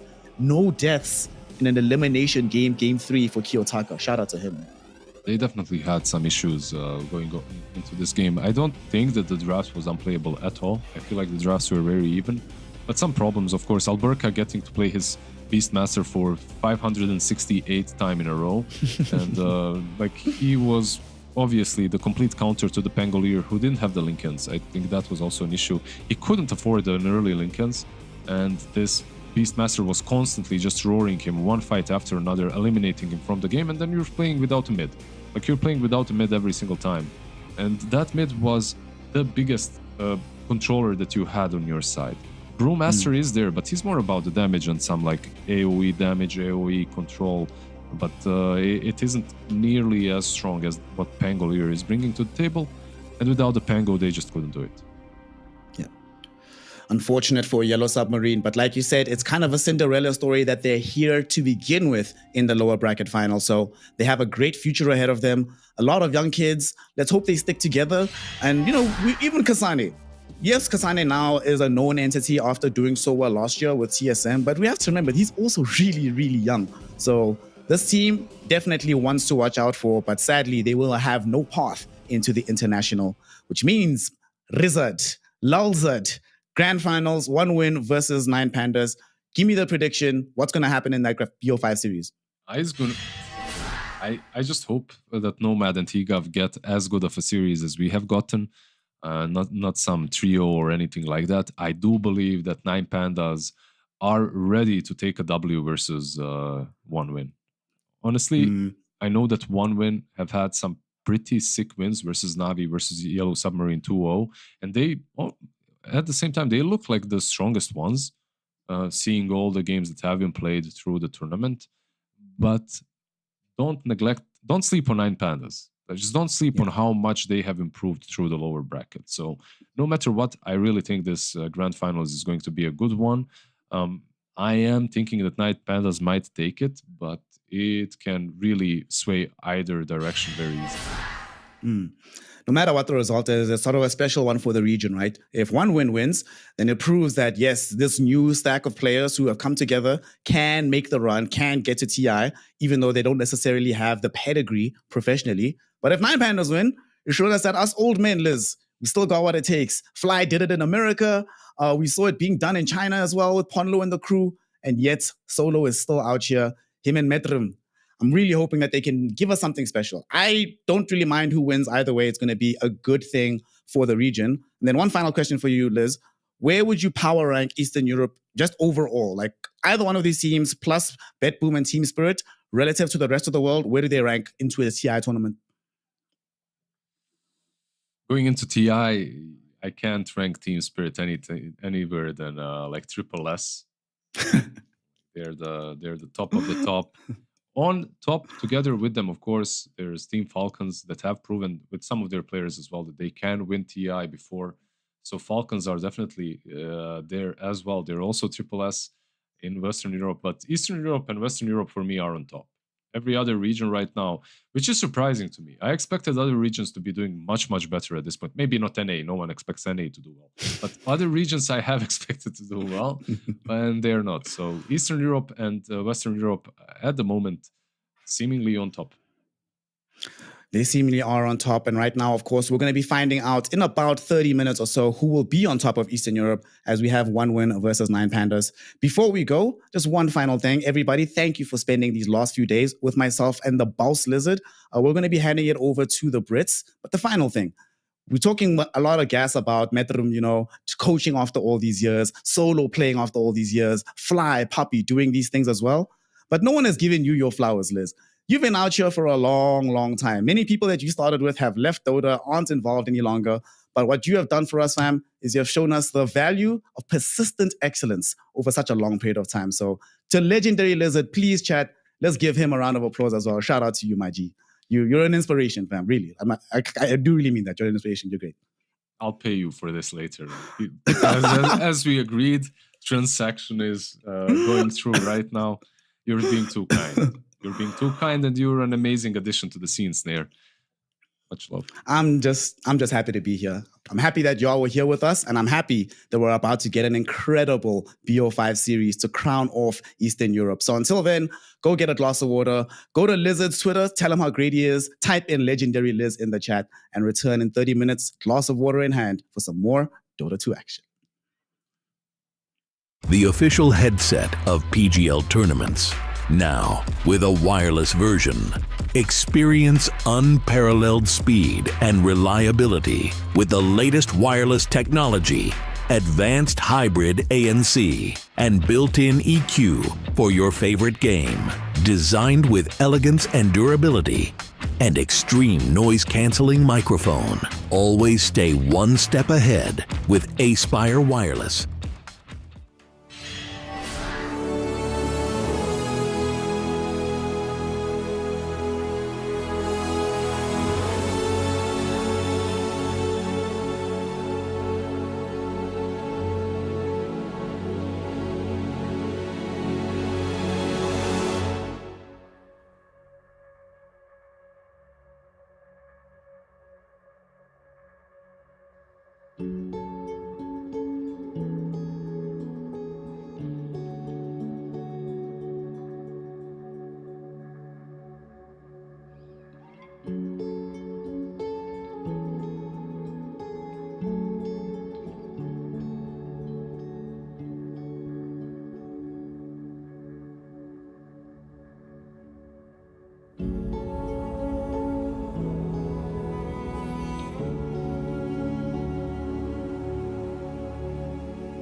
Ladies and gentlemen, it's time for the grand finals of the EEU Road to TI. That's right, 2 teams are left. They're going to be playing it up in a best of 5 grand finals to find out who is going to be making it to the tournament of the year, TI13. 9 Pandas versus 1 win are the teams we got on the card, and 9 Pandas coming off the back of a win against Yellow Submarine, taking down perhaps a fan favorite, definitely the kind of Cinderella story of the qualifiers, but now it's time for the big boys to play. It's 9 Pandas versus 1 win. T-Gov, talk to me about these teams. Which team do you want to see going to TI here?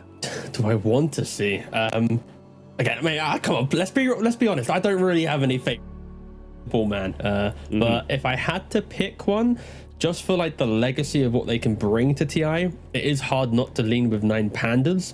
The thought of having Solo back on the main stage, the things that he's done with teams on the international stage have been incredible. But then the flip side, the narrative for 1 win, you've got players like Monkushi who have, I think they've only ever played like kind of like 1 tier 1 event that they've qualified to. Everything else has been like qualifiers tier 2. So well, the amount of like first timers potentially, if 1 win was to qualify, is exceptionally high. And then to some degree, 9 Pandas as well will have 1. I don't know. It's really hard to call. I really don't mind who qualifies. It's that's the short answer of it. I think it's fair though, because on one side, with a bunch of new players, to be fair, like, you know, these guys, it will be a really big opportunity for them, and I'm excited to see what they could do at TI. But then also, you know, 1 win, it kind of follows along somewhat off that kind of Spirit-esque lineup where we haven't really seen so much from these guys. So to see them on the international stage and potentially see them making some upsets could be really exciting. And that's a formula that's worked for CIS in the past, the only formula that's worked for this region in the past in terms of winning an international. So yeah, I mean, either way, it's going to be a really exciting team. But we're going to have an awesome series on our hands here, as we do have the draft available very, very shortly. Any particular picks or bans you're expecting here outside of the expected?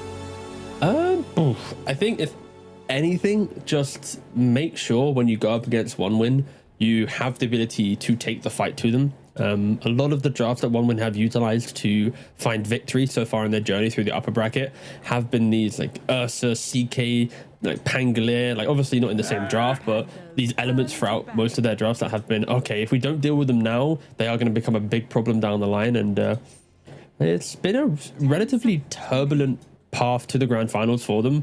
Like they beat Night Pulse 2-1, they beat Na'Vi 2-1. Sure, they demolished Yellow Submarine in the upper bracket final, but it's not been as if One Win is this like, oh my god, they're the undefeated team, how insane they are. Like this is a grand finals where just the momentum from Nine Pandas is going to be so scary. You know, Nine Pandas, they beat Virtus Pro, they then lost to Yellow Submarine, but since then they have been, you know, showing some really strong improvements. And I am hoping that we see more than 3 games. I think this easily, for all the other grand finals that we've seen in other regions, this has the makings of being a 5-game series. Seconds remaining. I think so. I mean, it's either going to be 5 games or, and I hate to say it, it could just be 3 games as well. I wouldn't be It could also be surprised to see 4, Nine no match, Pandas yeah. That's how it coming works. in, or it could also be a 3-1. Who knows? I can see Nine Pandas coming in and just looking so hot off their wins, finding their momentum, finding their hype, and being able to bring the smackdown. But I can also see One Win just you know, taking out Nine Pandas in a really convincing fashion. Like that's what I'm saying. It's either 3-2 or 3-0. I'm not a 3-1 believer. So you know, you can read that back to me later, maybe. I kind of just want to summarize what you just said. You basically said a lot of words, but also nothing. You said the grand finals will exist. That was the TLDR of what you just said. No, I said it was going to be a stomp or it's going to be really close. There's no in between. Okay. All right. 5 seconds. Is there a team that you personally are leaning towards? As we, of course, in the early picks and bans, we can hold off on the draft analysis just for a little bit. If you had to pick one, or are you kind of like me, where it's kind of like just let the best go through type of deal? Yeah. I think, you know, in terms of who's improved most through this tournament, it's very difficult to go against Nine Pandas, especially because they've had such a turbulent year. But then again, One Win as well. It's you could say the same thing about them, but I just think Nine Pandas have looked really good. I think Yellow Submarine were looking way better today than they were yesterday. So even though they did take a game off Nine Pandas, like Nine Pandas had to really fight for that. Yep. So yeah, I do favor Nine Pandas coming into this, and it's hard when they have like the support structure of Solo and MetPub to kind of go against them there. But and they're better at getting visas. That's the other thing, Nomad. I'm pretty sure Nine Pandas, they're not going to have visa issues. So I'm hoping, you know, One Win, their players, they've stepped up to get to grand finals. I do hope that the management team have also stepped up to be able to lock in those visas to Denmark. Otherwise, Nine Pandas might not even need to win this grand finals to get to TI potentially. We will see. That's a very negative outlook on it. But yeah, that's it is realistic, I suppose, to consider that as well. But yeah, let's get into this draft. We've got a few bans, a few picks coming out as well. One Win are going to start things off with their Shadow Fiend as the first pick. Meanwhile, Nine Pandas will go in for the Weaver. So quite a lot of flex with these opening picks from both of these teams. Shadow Fiend, of course, can be mid, can be safe lane. Weaver can be safe lane, can be position 4. So not leaving too much open here, but also, you know, pretty strong heroes to start things out with. Yeah, I think so far from Shadow Fiend in the qualifiers, as much as the pub scene is showing the Ashakaya utilization for the extra cast point, so your Requiem is, you know, put into the fight a little bit quicker, it's harder to cancel and to dodge.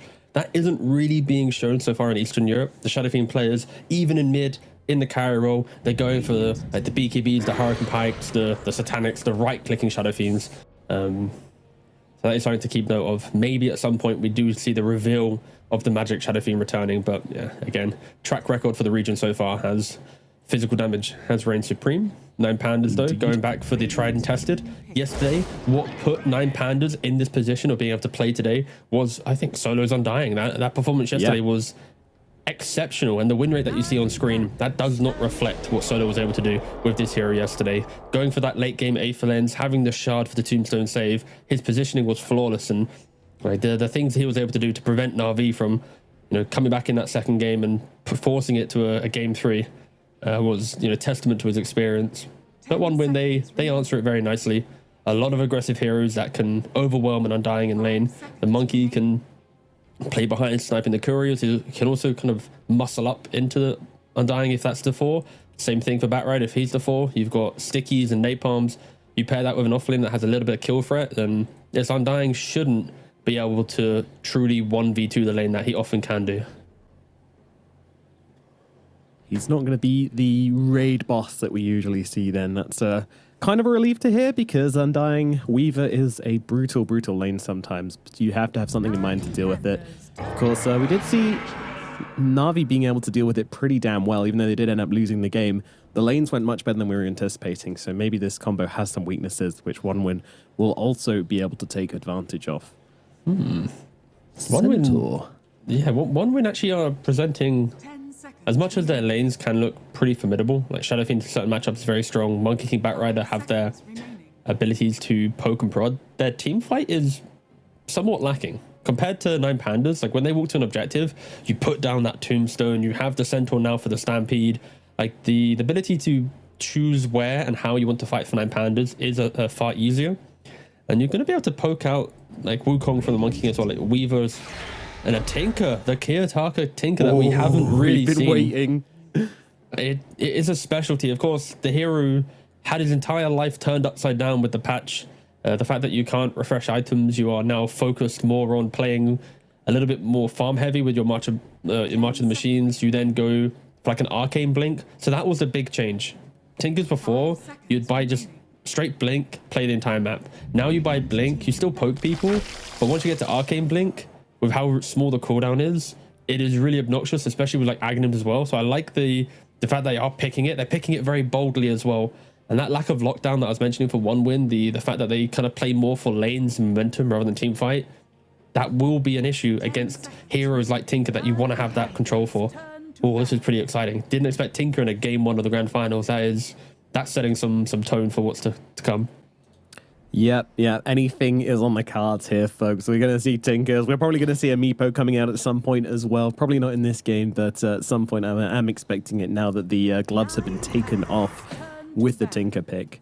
I mean, how does a hero change conceptually now, especially with March of the Machines coming back? Like, are we back to the old split pushing Tinker where you're just like farming up an absolute storm? It's helped Tinker a lot actually farm in the early game, because when you have Rocket and Laser, you're relying on stacks and levels. Now that you have an innate farming tool, you get to Aghanims a lot quicker, and I think that is the main thing. Tinker plays more for the farm for himself early, defend objectives with March, but then becomes an absolute assassin, but way quicker than before, I feel. When you look at his item builds in pro pubs, you go for like Naked Blink, into then Aghanims, back for the Arcane Blink, and then you become the hero you want. And it's like, before, Tinker used to need, level 18 to really be potent, because you're playing on all your item refreshes and using that time. But now, because you don't care about it as much, you're probably I'd say you're maybe 5 to 6 minutes quicker on the map, I'd argue. So I think you just need to respect that. Objectives will be hard to siege with March. Stacks will have to be contested because of March.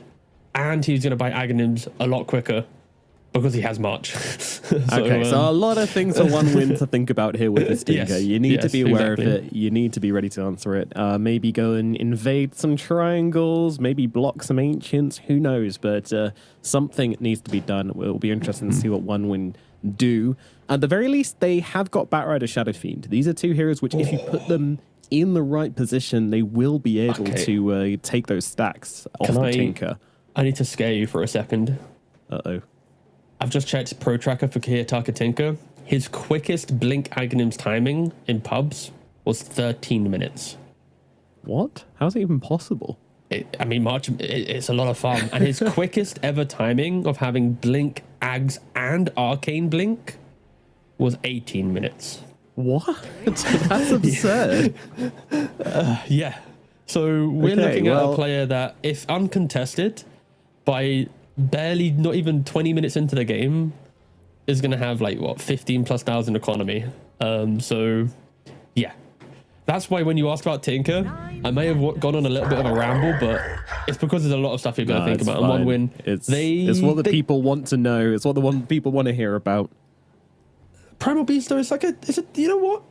It kind of ticks a box a little bit, because everything we spoke about, right? The efficiency of farming stacks, getting to these 13-14 minute timings that, of course, in pubs will be accelerated compared to pro play. But Primal Beast can contest early stacks. He can punish a Tinker in laning phase if he steps up and you get a Monkey King rotation in, or the Batrider as well. Like, the Tinker can die. So I think Primal, it does fix some of the things that we were trying to discuss, but there's always that slight bit of awkwardness with the Gyrocopter for 9 Pandas.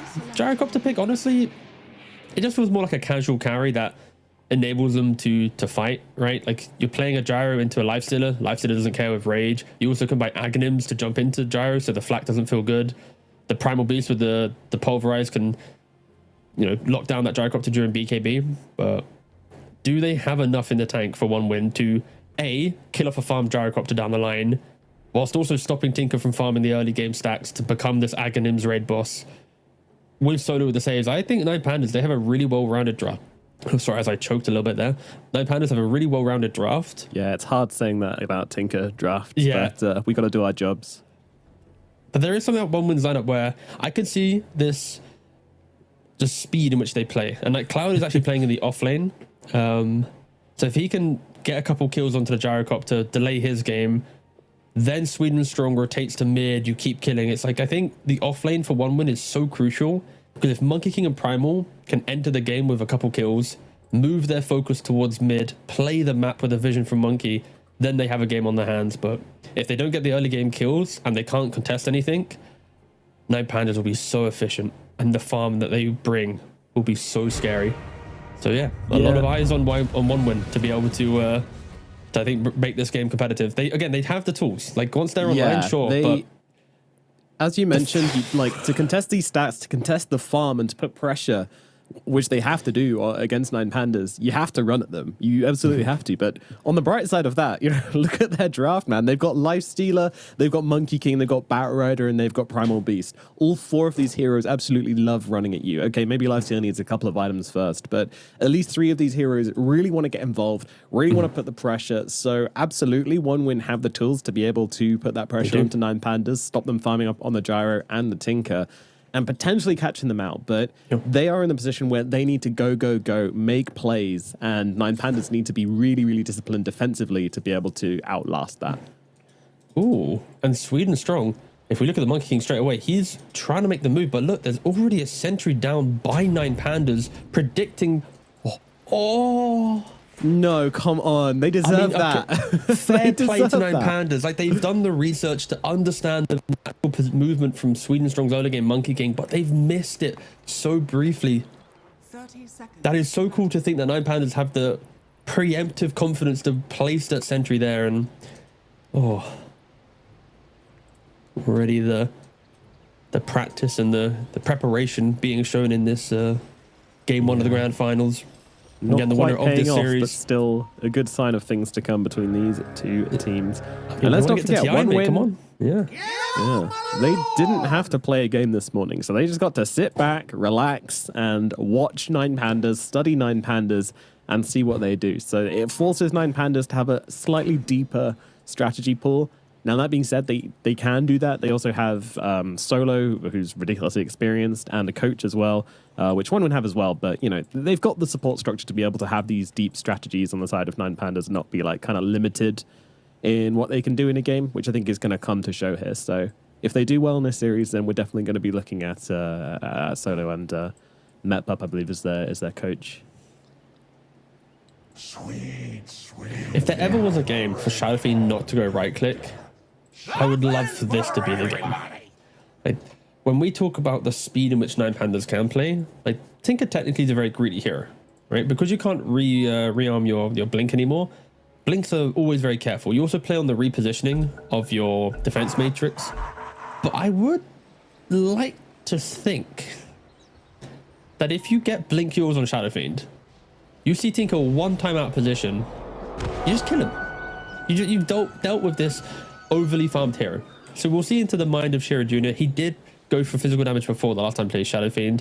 And the other argument could be, if you just go right-click Shadowfiend, as much as 9 Pandas have a lot of poke, playing into Lifestealer that can't really die to Tinker, a Satanic Shadowfiend that also won't die, there is a realm in which you just outscale them, right? And it's something to keep note of. How will one win approach this very kind of pressuring draft through having to make good choices? at the start of the lane. Cherry Jr. hitting some raises onto the Tinker. Trying to apply a little bit of pressure onto him. But no crazy laning shenanigans. Very usual setups from all the teams. Yeah, the defense matrix level 1 is sort of surprising to me, to be honest. I would have thought Laser would be the choice, but knows that he's playing against an SF, so stopping him from getting him low with these early raises is going to be the call. I mean, it doesn't seem to affect his CS in any way, starting with 4 CS on the first wave, but getting a little bit awkward here for the range creep. He's still going to get it. Nice stuff from Kiyotaka on the first few waves here, where I would have expected that maybe Shadow Fiend might be able to get an advantage, but right now he's doing absolutely fine.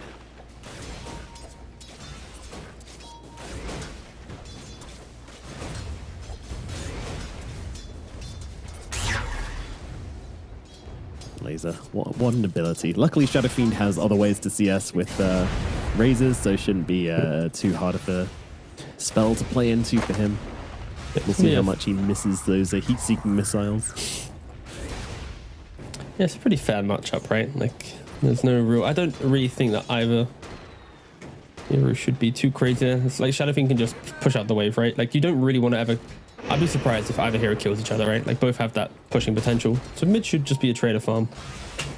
Yeah, top, meanwhile, looking a little awkward, to be honest with you. It is undying into Primal Beast, which is obviously going to be quite good for Solo to bully out this Primal. Add to that the fact that you've got flat cannon to play around as well, and there's just so much harass damage coming down onto this Primal. He's certainly struggling early on here. Only 2 CS so far, but with a wave under his tower, should get a little bit. He doesn't have the best laning partner, right? Like, if he's played him like a Dark Willow or any ranged hero, a bit of poke, then that's when you can maybe take the trade here. Of course, Monkey King, what he does to punish the Undying, like we're talking about in the draft, is constantly being able to play behind the tower very quickly, using the Mischief, just doing everything in your power to hurt the lane. And Monkey King, with that ward, is trying to scout out to find the courier.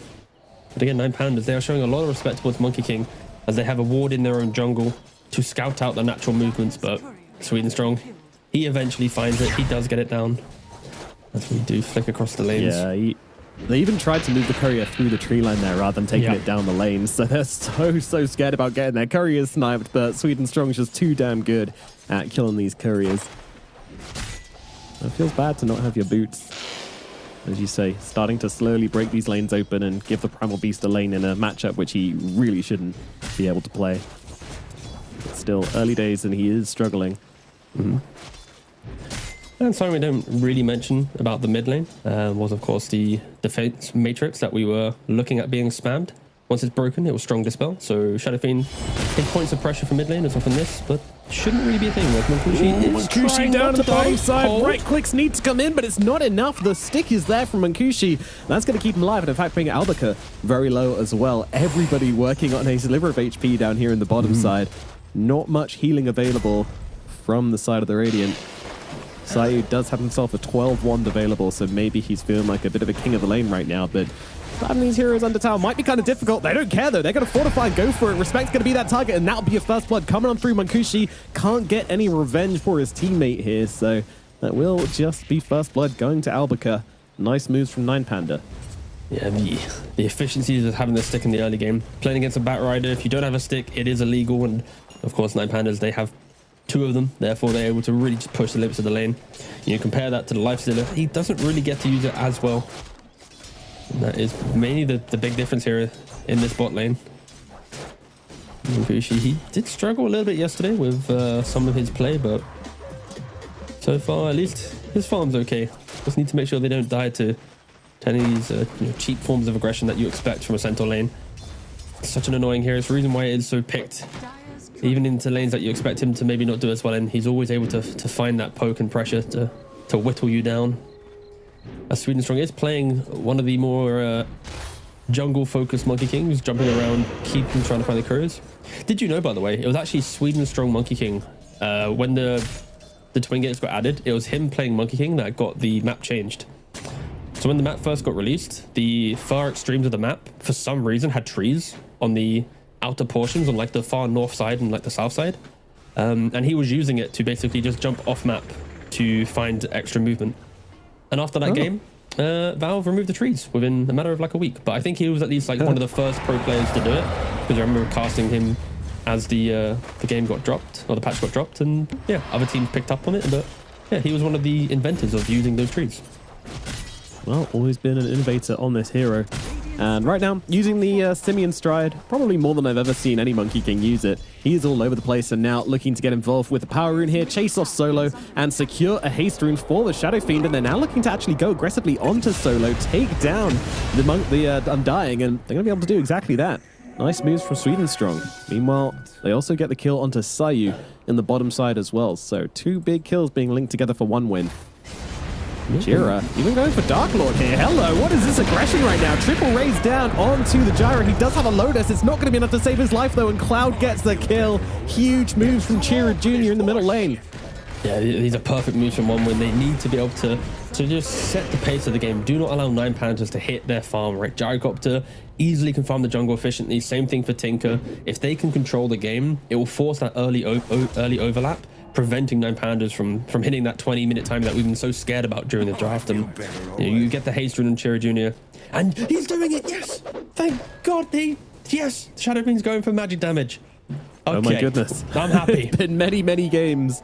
Like, this is the game for it, though. Like, you see Tinker once, you see Gyrocopter, anyone, like, just jump them, blow them up. Don't play the long fight. Don't enable the inevitable Aghanim's Tinker to feel good. And I know this is like a giddy overreaction for a 7-minute item timing, but I don't know.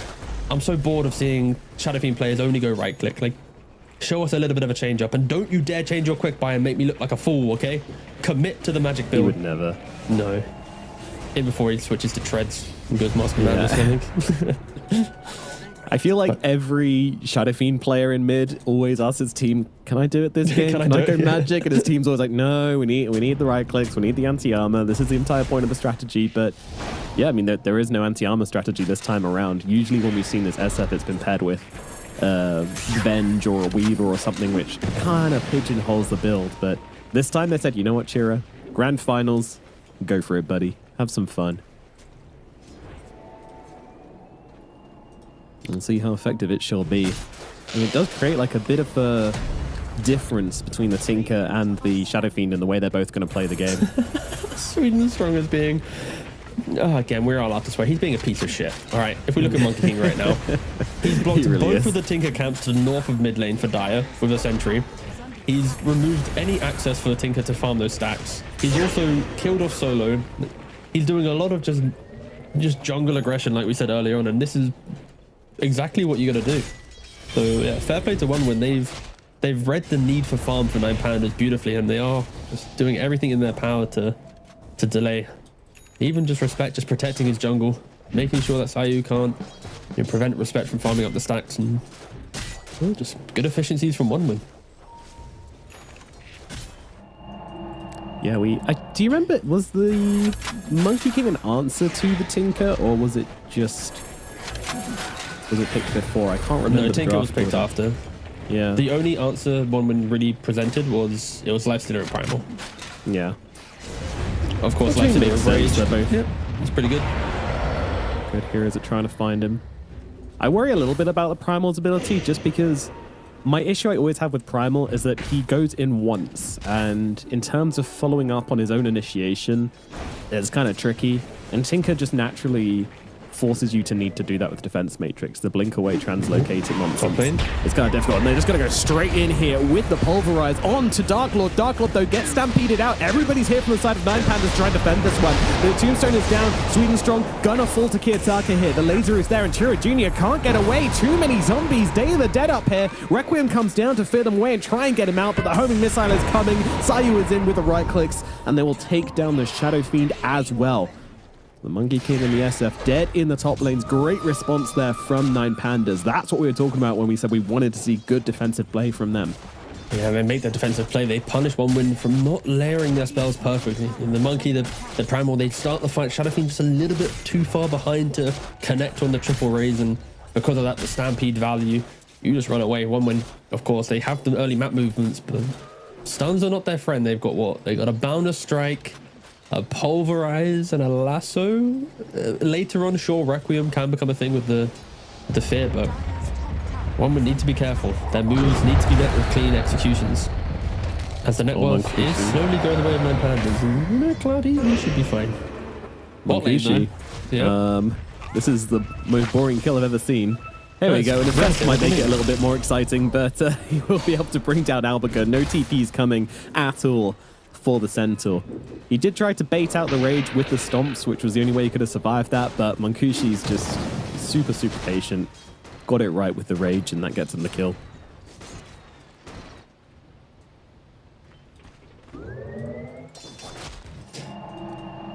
Respect on the Batrider is playing a very AFK game.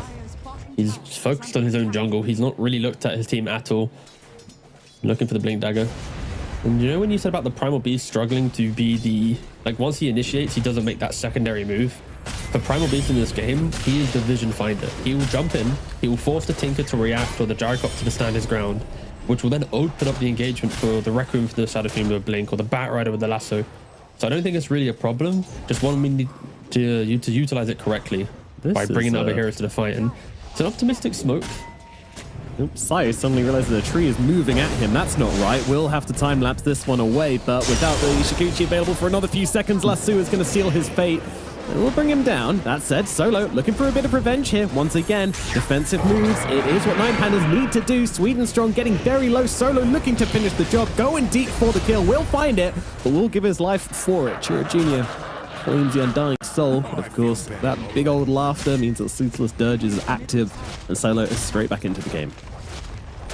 Kind of an uncomfortable set of kills, right? One win to try and smoke onto a Centaur on the tower, but they luckily get the Weaver. Then Centaur stampedes and Undying kind of runs on in. It was a little bit weird from both sides, and I think neither team will be too happy with what happened there. Yeah, back to farming.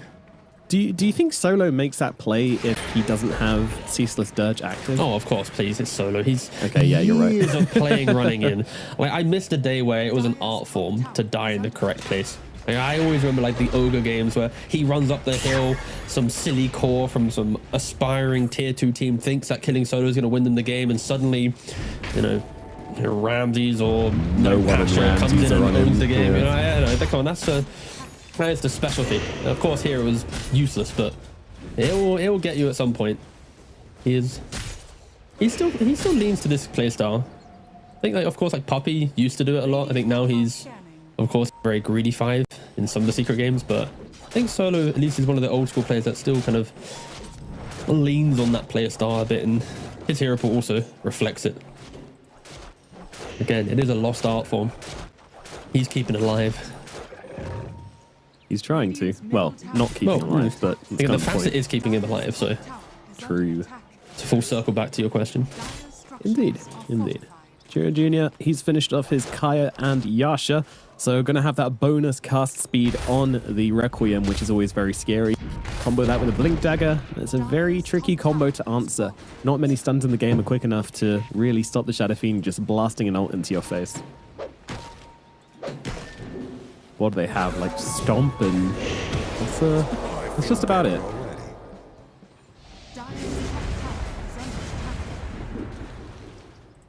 I am interested to see, like, if Kiyotaka has a defense matrix on him and takes a Requiem to the face, he will translocate, but will that save his life? Probably not. He probably is just dead. Yeah, I would like to think that he will die before any strong dispel on the field will even come into account. You'd hope, wouldn't you? Maybe if the Shadow just didn't have souls, that's another option. We are hitting the point in which Nine Pandas want to be a little more aggressive, right? You've got the Blink Dagger on the Centaur.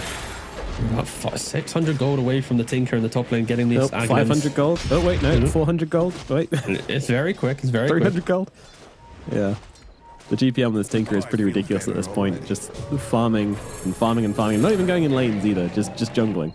And don't forget, the Aghanim's on Tinker, it reduces your max HP by 10%. So if he gets 2-3 lasers on a hero, of course, tankiness does not matter against him. That's why the mid-game timing will always be very, very scary if Nine Pandas can set up the pace and set up the fight. Centaur jumps in, Tinker plays behind him.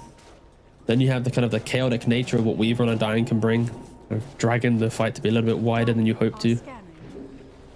any Tinker players out there, firstly, get help. Secondly, watch Kiyotaka's game here, study his farming patterns, figure out what he's doing, because this is extremely efficient. You know, just click on him for a few seconds and he's always getting double camps with these marches. You know, he's always getting ancients, he's getting the lane and then also a camp on the side with one or two marches. Like it's super efficient, super clean. What we expect from him on this hero and why it's been kind of the fear that he's gonna pop it out at any point through these qualifiers. Are they gonna smoke soon though? If they have the X timing, the Tinker's also revealed in lane, and maybe the one issue for Nine Pandas is their carry isn't ready to join this fight. The Gyrocopter only has an Agnant, and he's looking for Crystallis, and that will be a little bit difficult to really utilize. So it's not the cleanest of entries to the game, and I think Centaur as well, he's sacrificed his game heavily. The last minute or two, he's been kind of walking around near the Undying, maybe anticipating a move that was going to come from the team, but not really coming into play. Like, he's not greeding up, and it shows on the net worth. He's 1,000 gold behind the Shadow Fiend, behind the Gyrocopter, the lowest net worth hero in the game, and there does seem to be quite a gap getting created. Like, Tinker, as much as we saw him farming quickly, how much of the map is he taking from his team? Like, he is eating up a lot of economy for his side, and if that doesn't translate to the game, we could have an issue of one win having 3 cores just being farmed, and it's a Tinker versus everyone else as Gyro Centaur hoping to get whatever they can. They're trying to take the tier 1 tower, they're trying to at least open up the map to farm a little bit more, but I do envision some problems for Nine Pandas if they aren't to utilize some of the timings that they've farmed for at the moment. So you feel like this downtime could actually be benefiting One Win, despite this kind of lineup they have? Yeah, 100%. One Win, this is the point in the game which can go really bad for them. If they overreact to Nine Panda's aggression or they fall victim to it, they delay their own farm and they can never scale with the Tinker. I think if they evenly scale in every core and keep up with the Tinker, then they won't really have a problem, right? It's why I'm intrigued to know or to see Nine Pandas not be as keen to fight. And Shadowfiend, he now has the Blink Dagger. Again, Yasha Kaya, this variation of Kaya plus Yasha does provide you that 25% cast speed bonus. So Requiem, 25% quicker on its pop, can 100 to 0 most heroes in the game. Incredible raise. Good to see it happens to all of us. Awkwardly right-clicking the last of the creeps down. Radiant's bottom tower Makes me feel mortal. Ooh. I don't even know if Nine Pandas win the upcoming fight, by the way. Like, if you look at all the items on One Win, you've got BKB getting completed on Primal Beast, the Shadow Fiend, of course, with a good Blink, the Batrider's farmed up a Blink Dagger. Like, the team fight capabilities that we said were potentially lacking for One Win in the early game have now been answered by the items. Oh, man, this is an AD Gyro, but if he gets caught, then it doesn't matter if he's got an AD or not, if the Pulverize comes out onto him, but he's doing a great job on Juke. He's also got the shield upon him, so it's really awkward for Cloud to try and connect on this one. Now, he's just trying to run himself away. He's been duped thoroughly, but now turning around onto Solo. They'll settle for the kill on Undying, but they're not really even getting him. Saved by Dark Lord of the backlines. Chiro Jr. jumps in, Requiem down, and gets the Gyrocopter. Perfect plays from One Win. Sure, it looked super messy, but they were biding their time. They knew what they needed to do, and they execute brilliantly. So also getting caught out. Yeah. A sort of tasty kind of dessert to finish that engagement. And, well, One Win kind of, yeah, reflecting what I'm saying in the cast. It's Nine Pandas, they farmed, they got some items, they didn't really use it to break into the game, and yeah, One Win, they play together. They're not allowing any potential pick-off. I love the discipline as well in that fight from Munkushi. He sits inside his Primal Beast. When the fight breaks out, he kind of reads the fact that his Batrider isn't there to assist him, so he doesn't instantly leave the Primal. He keeps the buffs in play on that Primal. They can disengage until his team's ready. And now Respect with the lasso, trying to get a kill on Albuquerque. 2 raises. He's got no counter one play. more raise. There we go. Yeah, they're struggling. I think a lot of our excitement for their draft was all about pacing that they just never used. Yeah, kinda. The Aghanim's timing on the Tinker, I was expecting something, and we got nothing. Kiyotaka just seemingly continued to farm throughout all of these fights. I mean, he was there, sure, he threw out a couple of defense matrices, but didn't really commit a whole lot. So, yeah, just looking for the Arcane Blink, and I think the credit honestly goes to Sweden Strong. I think if Sweden Strong wasn't like he did, blocking up the camps, constantly looking for the fight, enabling Shadowfiend to join the Monkey King's lockdown to get some early kills, this game could have easily been very different. And as much as it's easy to praise the efficiency of the farm on the cores right now, the moves on Sweden Strong is something to remember if one win are to win game one. I'm trying not to say win twice in a row, but whatever. It's their fault for having that name. Molotov comes in. Kiyotaka's there. Does get stunned up and blink forwards here. Cloud is going to be that target once again. BKB coming on down here. Albuquerque trying to fight into the Primal as a Monkey taking some heavy hits here from Sayu on the side. And the laser will finish the job. Kiyotaka enters the game as Cloud will TP out. Very, very close, but gets himself away. And that will be that. One kill goes to 9 Pandas, and that's going to be it. But still, going to feel kind of good to finally get something going their way. Yeah, it's somewhat proof that 9 Pandas, they do have it in them to get the kills. They just need to construct it correctly. Play in their vision, create this front line that Tinker can play behind, allow him to spam his spells, and of course with Undying Centaur, there are worlds in which this occurs. Just they need to be ready. They need to utilize it. Keeping the network somewhat steady, not allowing one to draw it any bigger. I just keep looking at the net worth, and it's so awkward seeing the Tinker 3 cores and then your team barely hitting that 10k marker. I guess it's a good sign for the future, right? Like 9 Pandas, there's a lot of room to grow on the other 2 cores. And once they can pick up the pieces and get back into the game, like Gyrocopter isn't this awkward, fragile hero in what, call it 8 minutes time. By then he should have BKB. He can at least soak up something, but yeah, at the moment, Yeah. 9 Pandas are really just hoping for that kind of that perfect pick off or that perfect blunder from one win. Is this Would be just how it surprised if goes they then? smoke. If you're playing this like kind of greedy hero like Gyrocopter with a Tinker in your team who's farming up all these neutral camps, like taking up so many resources on the map, like, do you just kind of have to accept that as a Gyro, except you'll be a little bit further behind?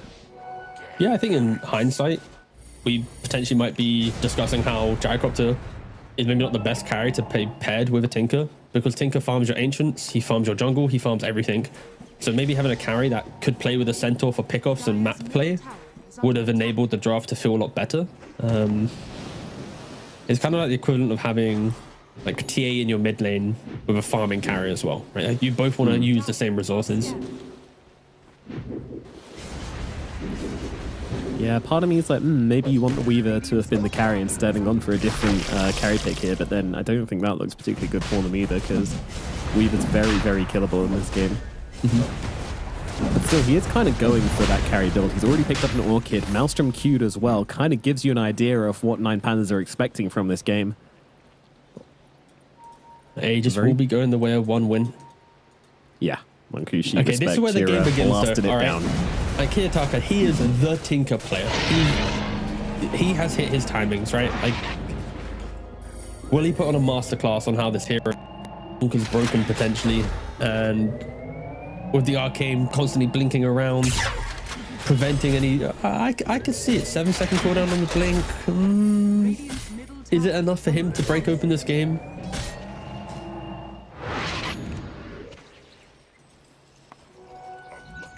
Big question marks. Many, many question marks. It's Trying to for me, appreciate it's a how lot on many Turo Jr. You know, these fights have been decided by his Requiems, the patience in that fight against the Gyrocopter, where he was able to wait until Dark Lord felt safe enough to start firing, and then catching him out with the Requiem was sick. Won't quite be the same for the next fight when the Gyro presumably has this Black King bar. Yeah. It's going to be a little harder. That's kind of where I think 9 Pandas need to pressure. If they can survive the Requiem from the Shadow Fiend, maybe the Rage usage of Lifestealer, or the BKB from the Primal Beast, that will then give better entry for engagement for 9 Pandas. Like the Orchid and the Weaver will feel good. The nice little dodge there. But I think if 9 Pandas can just survive the initial blow, that blunt force aggression that one will bring, Tinker will just break open this game. It'll be insane. But it's only if 9 Pandas can construct that little bit of cushioning where they don't die in the first wave of the fight. And that's why I think they're very uncomfortable with making moves at the moment, as they know it's really hard to do that when they don't have items. And like Gyrocopter just picked up the BKB, like he's still so far behind. Like, he wishes he had that extra item to assist his team. You're going to love this, T, but I'd like to talk about wards for a minute. Okay. If we look at this ward on the in the Dire jungle, the Dire ward in the Dire jungle up on that high ground. Yeah, so they've tried to find this with the sentry. I believe it is in the sentry range just about, but because they didn't have any vision up there, they tried like to go all around here to find it, you know, hugging the cliff. Yeah. Couldn't do it because they need to hug the other side. So they actually get away just due to where on the high ground this observer is placed. It might help them out here as they look for Cloud. They did see him for a brief second. Can they find the jump?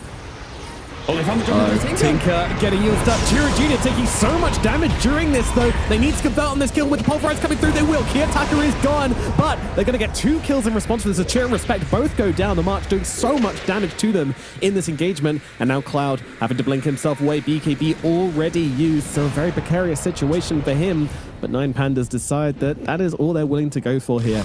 They will take the small victory in killing the SF and the Batrider, so they get the Tinker, but the cost is pretty high.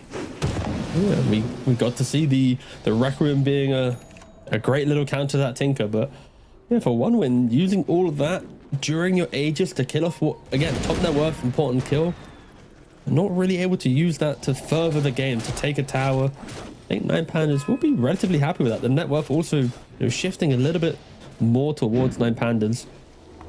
It's 780 damage dealt to that Shadow Fiend by the Tinker's March of the Machines during that fight. 300 dealt to the Batrider who also went down there. I mean, you jump into the fire to get that kill, kind of know you're gonna burn to death, but if 9 Pandas, they can continue this style of play, they are just an item away on Gyrocopter from not having this problem, because Gyrocopter will now be in that position, soaking that jump with a BKB or Satanic turnaround to then utilize what is going to be an insane amount of damage behind him. It's been a very awkward game for 9 Pandas, but they in no means are out of it. You always have to respect the turnaround potential and how difficult it is to just progress the map. You go to an area, it says there's 3 marches in your face. It's so unnecessary. Like, all the things that Valve could have done to this hero to change it up, and they thought they'd bring back the most pain-inducing spell in the game. What? Why? why, Valve? Why have you forsaken us? I was happy. Like, when I read the patch notes and I was like, they can't refresh items. I was like, hallelujah. It's gone. The hero's gone, but then they always find a way, these Tinker players. Yeah. I mean, this was because of the moaners, all the people, being like, no battle pass, where, no patch. Like, all right, fine, you get March back. You get your patch, but you get March back. Oh, nice stun. Okay. Oh, he gets away.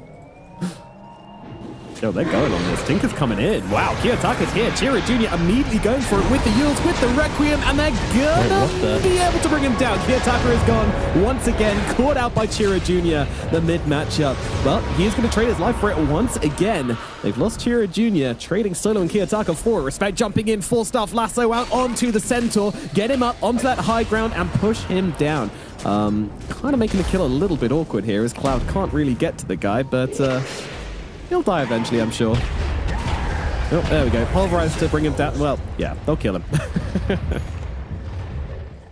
Kiyotaka's got to be a little bit careful. When you have 17,000 of your team's net worth on your shoulders, and you're dying in these kind of crazy positions, just not respecting the yours setup. At any minute, Shadow Fiend can blink on top of you, yours Requiem. The Monkey King as well went for the yours. So from the tree line, when you can't see anyone, also compress it. Kiyotaka, he's getting punished. Making the game a little bit difficult for his team, I feel. And one win, they take every kill that they can, and this time around, they got just enough kills to actually convert on a little bit of that map pressure. That will always be the kind of the get out of jail card for 9 Pandas, is if the Tinker does go down, they are using so much to kill him that they at least can maybe like kill the Shadow Fiend from his positioning or get some type of kill that gives them a little bit of hope for the next fight. Yeah, I think the SF and the Tinker both playing BKB-less is what's making this game kind of fun to watch, because they both just run in and kill each other. Well, the Shadow Fiend runs in and kills Kiyotaka, then the Shadow Fiend dies because he has no BKB. They're giving their lives. Give your hearts. But BKBs will be coming up soon for the both of them. Tinker almost at his, Shadow Fiend almost at his, so the dynamic of the fights is going to change quite substantially from this. Sayu does get blown up by Munkushi. I mean, these kills aren't nothing as well. You know, this Weaver's kind of... Oh, he's not anymore. He was trying to be a core earlier. With the kind of 3 deaths he's just had, he decides like, okay, maybe I am a support, and starts going in for the Lotus Orb.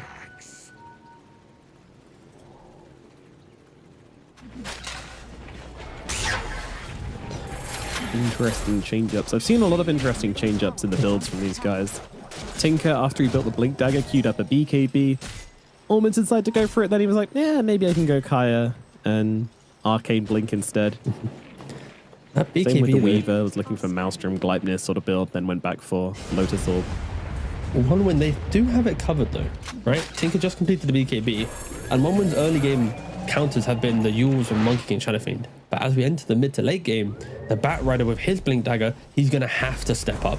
And this is now his time to shine. He had a relatively quiet game, but if he can jump on in, grab the Tinker during that BKB, bring him to the lifestealer that also has the Basher, you're going to be getting that kill. You're going to be able to further threaten 9 Pandas in what has already been a relatively one-sided game in regards to the engagements. And now 9 Pandas, they themselves the smoke. They have the item timings that we've been talking about. Can they find this? They need to get center onto a big jump. They need to find that. Yeah. That I do just want to add entry. on to that Bat Rider point that with the defense matrix, it does make it really hard to catch the Tinker with Lasso, right? That is true. If you absorb the shield, strong dispel, he is going to be able to get out of there. The Dark Lord, he has Satanic as well. Come on, this is going to have to be the fight. Great pop. Scuttling forwards on the Weaver. Observer is planted. It is seen by the Sentry off the Radiant. Both teams fully set up for this Roshan, who isn't respawning for another 1 minute 40. So it could potentially be 2 fights here if they initiate onto Cloud. The Primal Beast has to pop the BKB and try to get himself away. He's got so much crap on him though, as they'll pop the Stampede as well. Solo going very far into the front lines. Munkushi finds his target in Dark Lord. Gonna pop the Rage as well, just trying to open up for his team to find an opportunity to take this fight. There's not really one offering. The 4-staff available. He's got Infest if he wants it. He's gonna use it onto Cloud here, and he's gonna hitch a ride out of this fight. A lot of resources used here for 1 win. 9 Pandas as well, throwing a decent amount into this engagement. Nobody going down. That's a fight of so much discipline. At 9 Pandas, they poke the Primal BKB, they reset. Solo as well. During the Stampede, he runs into the middle of the fight. He doesn't use his Tombstone, and then he walks back to his team as well. There was a lot of respect. And they see the Monkey King for a second. They are trying to catch him. But with the Simeon Stride facet, plus the Tranquils, no problems at all. Even Tombstone to try and catch him. What's he? Okay, Why he's just This is so obnoxious. They go into the Gyro though. Gyro's going to be that target. He pops a BKB though. Tries to get the turnaround. Taking so much damage. Pulverize going to come through with the Lifestealer Prime. I'm not sure he can survive through this. Dark Lord though. He is going to live. Gets off the Satanic. Gets the turnaround and heals himself back up. No one falling as of yet. Everybody's so low as Sweet and Strong. Finally going to get caught on the sideline. A laser puts him down. Monkey gets killed off. And Alberca tries to find something here on the front lines, but that's not going to work. My god, these fights, there's so much happening, so many spells being thrown, and nobody dying. Only the Monkey King falling in this, but this does mean that 9 Pandas are going to hold the air and potentially get themselves a Roshan here. I mean, there was such a cool engagement from one window, right? Like the way that they played it out, Sweden Strong with the confidence of how he plays his Monkey King, jumping across the trees. He knows 9 Pandas are hunting for him. He doesn't get hit by the Tombstone. He throws out a stun as well to say, ha ha, you didn't get me. Meanwhile, while all that's happening, One Wind jumped the gyrocopter to try and kill off during the confusion, right? Because like your team is communicating to find the Monkey King. You're not going to then instantly be able to react to the gyrocopter. There's going to be that kind of natural human response. And One Wind, they were trying to capitalize on it. They didn't have the damage. And of course, the Satanic on gyrocopter, tanky enough to turn it around. But only Monkey King dying, well, that could have been so much worse for either team. If Gyro dies, One Wind have Roshan control. If the Monkey King died quicker, maybe 9 Pandas could have done a bit more, but fair play to both teams. That was a lot of discipline on either side to react accordingly. And Roshan, it is now available. The teams are ready.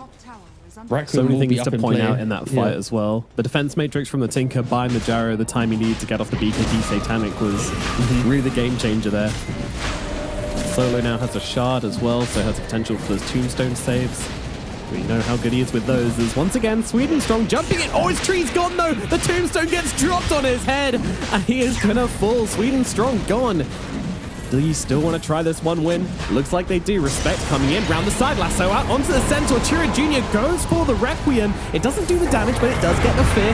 Albica is going to fall here, but now they'll jump in and get a bit of revenge. They want to fight this on the side of 9 Pandas. One win on the retreat. Cloud, though, he is the target. He's got a rocket upon him. He has got a BKB to use here. Probably going to have to throw it down as once again, Respect jumps in. They're going to go here onto Kiyotaka. They're trying to bring him down as the Pulverize messes with the frontliners, just locking down Solo, but Kiyotaka absolutely fine, bouncing around the fight, and finally finish off Cloud with about the 10th laser into that Primal Beast. Respect now on the run as he runs towards the tree line. Orchid's out onto him. Blink Dagger away, though, means that he might just be able to TP out from this one, but Kiyotaka is giving chase. Respect deep in the tree line, trying to get away. Oh, Kiyotaka doesn't connect. But still, another win for 9 Pandas as they drag themselves back into this game. Feel the frustrations there, and like for Undying, I feel like Solo's just playing a game of like really hard battleships. Every tree is a little tile for him to try and hit a sink, or and he's got his tombstone. It's like he's hitting the tree, he doesn't hit the bottom, he hits the top, and because of that they're able to take Roshan quicker. There's not as much of a contest. The fights are so chaotic, and at this point it really could go either way. It's like, did we see the efficiencies of 1-1 in that fight? We didn't do it, right? Like, it's a lot of resources thrown onto a centaur so Gyrocopter and Tinker could shine. Undying wasn't pressured, and in a different fight, a different realm, they want to find a jump on a bigger hero. Like, using everything for centaur just isn't the correct game plan, and the 9 Pandas, they're going to try and replicate that every single time. Torment again, shard for Cloud, so he gets to throw some rocks around in the fight. Usually not a very impactful shard, but it has its moments.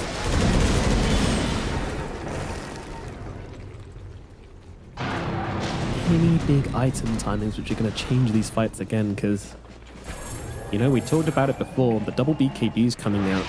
We knew things were going to change, but I didn't expect it to be so good for 9 Pandas. These long fights just seem to favor them pretty massively. Yeah, the explosive capabilities of 1-win have been kind of, you know, nullified just a little bit, but it's also, have we seen that clean jump from them where the life stealers inside a bat or a primal getting onto a, like the gyrocopter? Of course, defense matrix from Tinker is being so potent, and having that strong dispel when it pops, being able to just assist people is pushing the gyrocopter a little bit deeper into engagements where without the Tinker he wouldn't want to stand close to his opponent. When they're trying to answer it, right, you've got the Yules for this spell, you've got Nullifies as well to try and dispel it before the shield takes all its damage. Like, they are building the dispels to deal with it. It's just, now that you have the resources, set up that engagement, and it is really hard.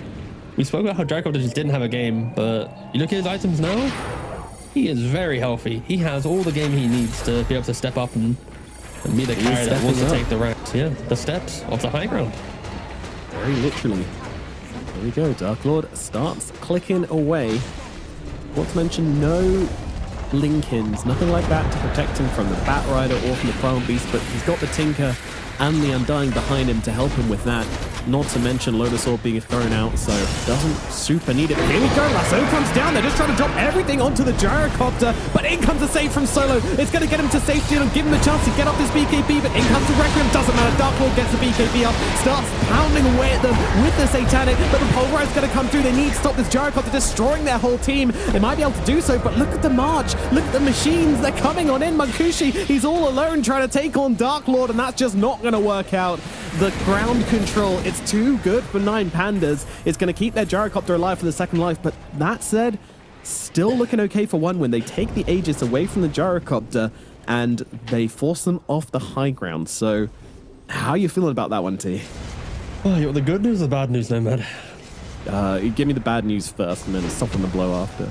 So the current rate of 9 Pandas high ground siege, it took them 1 Aegis to get half a Rax, 3 Rax, 6 Roshans, 7th Roshan to win the game. We're about 7 Roshans away from 9 Pandas winning this game. Okay. That's gonna be a while then. Oh, yeah, 1-win. Their high ground defense is so exceptional. You lasso the gyro, you nullify the defense, so then he can't strong dispel. You drag him back, you punish him. Like in that fight as well, Gyrocopter used the Satanic very early on. So after the tombstone, he didn't actually have Satanic running, which could have been his turnaround moment. If he had Satanic then, it's an entirely different story, right? Like he's flacking throughout the Monkey King Wukong. He's pushing back the entirety of 1-win whilst healing up, but in the moment of desperation to keep the Gyrocopter alive, they kind of didn't layer it perfectly. And of course, 1-win, they're gonna, capitalize on that every single day. And yeah, it's back to being, an even game. It's who jumps who. It is what it comes down to. It's really awkward for 1-win if these fights do drag out. It's so difficult to play into this tombstone, into this March of the Machines. If 9 Pandas decide to retreat from a fight, it feels like they can just do so without really needing to fear being chased, because if you chase into the tombstone and the March, then you're going to have a bad time.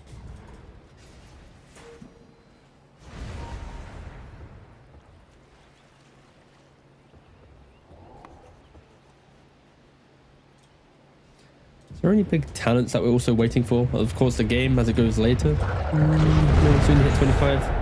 Not really. I'm excited to see if Monkey takes 0 cooldown Primal Spring, because then we're just going to have 0 cooldown Tree Dance and 0 cooldown Primal Spring. That sounds neat.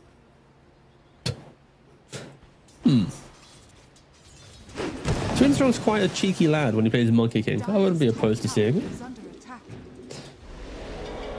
I haven't seen it yet. I keep talking about it, but I'm yet to see it. We've just clicking across the heroes, and it kind of feels like we're less about the individual moments right now. It's just really about the what do they do, and they do go for the 0 primal spin. So he can, if he wants to, he can just be anywhere. He is a scuffed tinker. They got their own little tinker now. That's a reach, but sure, I'll take it. Monkey Tinker. We're 41 minutes into a game that could easily last like 4 hours, so I'm starting to reach early. It's so hard to see either team being able to top. decisively finish this. This is the type of play that I expect from 1-win. And when the game goes to a little bit of a stalemate, it takes that one smoke, that one ward to catch a Tinker off guard when he doesn't have the Matrix in play. And he is just going to get 100 to 0. Of course, Tinker's item progression since then, he's got the Lincolns, he's got a Hex. Like, he is such a team fight hero. Shutting him down early will be key. Respect and Solo put eyes on each other in the jungle there. Respect jumps forwards, but doesn't want to force staff in for the lasso, which is probably fair enough. I think a fight there doesn't go their way. Too many TP points. Too many saves available for 9 Pandas. And initiating that hard and the support probably isn't going to work out too well for you. Dark Lord wants to be able to get that initiation himself, so is going for the Swift Blink, does now have it. We'll pick it up immediately, trading buyback for it.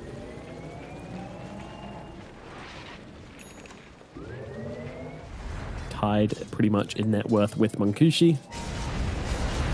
But if Munkushi does get on Dark Lord in these fights, then I am expecting the Lifestealer to do pretty well in that.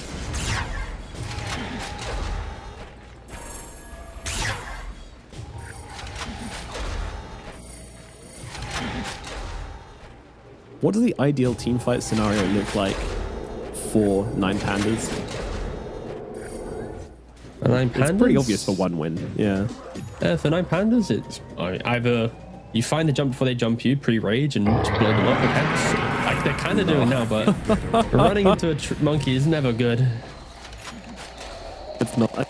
Zero Primal Spring as well, so he doesn't even need trees to jump around the map anymore. Of course, will cost him a chunk of mana every time he does it, but the annoying thing for 9 Pandas, it's like not for 9 Pandas, but how they present fight. It's always like Dark Lord wants to put himself in a position of yo, try and kill me, and then Solo will have the Tombstone save. There'll be a Lotus Orb from the Weaver, or the defense matrix from the Tinker. Like they have so much to push forward. At best fight is just by showing themselves as they do. Yeah, immediately the fight breaking out. Record wants to win everybody with the BKBs. I'm talking about it too much. Dark Lord trying to stand his ground, but everybody from the side of 1-win is upon him. But just like that, they back themselves away, decide to bail from the fight, and somehow are able to do so without losing a single hero. what are these fights? These are insane. Like the initiation into the, like they're both so good at disengaging from these fights. I think for one win, it's if they don't find that clean jump, why would they want to follow up? Like the Requiem did near to nothing. He feared a couple heroes, the other heroes BKB'd, and at that point it's like, well, we've not utilized our mid lane into great success. We just should reset. And same thing for Nine Pandas. If they aren't able to find a kill within their BKB timings, their front line will start to crumble. When that crumbles, it opens up opportunities to find Tinker, and yeah, both teams showing so much respect. Some might argue if they watch the replay, is there too much respect getting shown? But in the moment, both these teams, it is game one of a grand finals. They don't want to be the one that falters in the fight and gives away a free win to their opponent. Interesting. There is now a fresh reward available for Chira Jr. Fighting now with the BKBs down could be absolutely huge for them, and that's what they're going to try and do. Solo getting jumped upon here, but with the Stampede, actually going to be able to get away from this one. Batrider almost misinitiates, but gets the 4-staff away, so won't get stunned up and killed. Both supports surviving that very aggressive positioning in these fights, and the longer we wait, the sooner we are for the BKBs to come back. Dark Lord tries to get poked here by the monkey. Doesn't come through, and now the BKBs are back online for everybody. It's going to be really hard for one win to convert. I really hope the observer isn't just looking at Tinker, because I've tried listening to Tinker play during this clutch moment, and all I hear is rearm, Matrix, rearm, March, Matrix. It's so hard to listen to. One window, their position, everybody's inside their little hamster balls. Like, look at this gyrocopter. He's been Lotused, he's been hamster balled, he's even had a Lincoln's from the Tinker as well.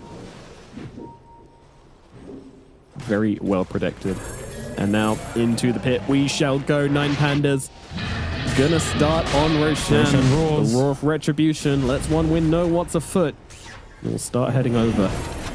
Tombstone is down though for quite a long time. Will be Roshan looking like it's going to fall here? They can't fight. They want to go in though. They're going to try and fight this, but I'm not sure that's advisable. Immediately, they're going to lose half their health on Clouds. He has to back himself away. BKB still not being used from his Primal Beast.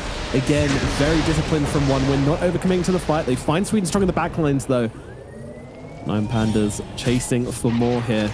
Very tricky for them to do so. Tinker on the run, Hex available, going to use it onto the bat. But immediately Monkushi turning around, looking for the fight. They're going to try and go for this one. Kiyotaka is going to be that target. Cloud tries to bring him down, misses the pole fight though. They've lost the Batrider, but in comes Sophia onto the Gyro. Gyro's first life is gone just like that. And they find Kiyotaka as well. The two big cores taken on down. Gyro coming back from round number 2. Swift blink away onto the high ground, just trying to bring down the Batrider. Will be forced to stand his ground here by the looks of it. BKB available with the Satanic.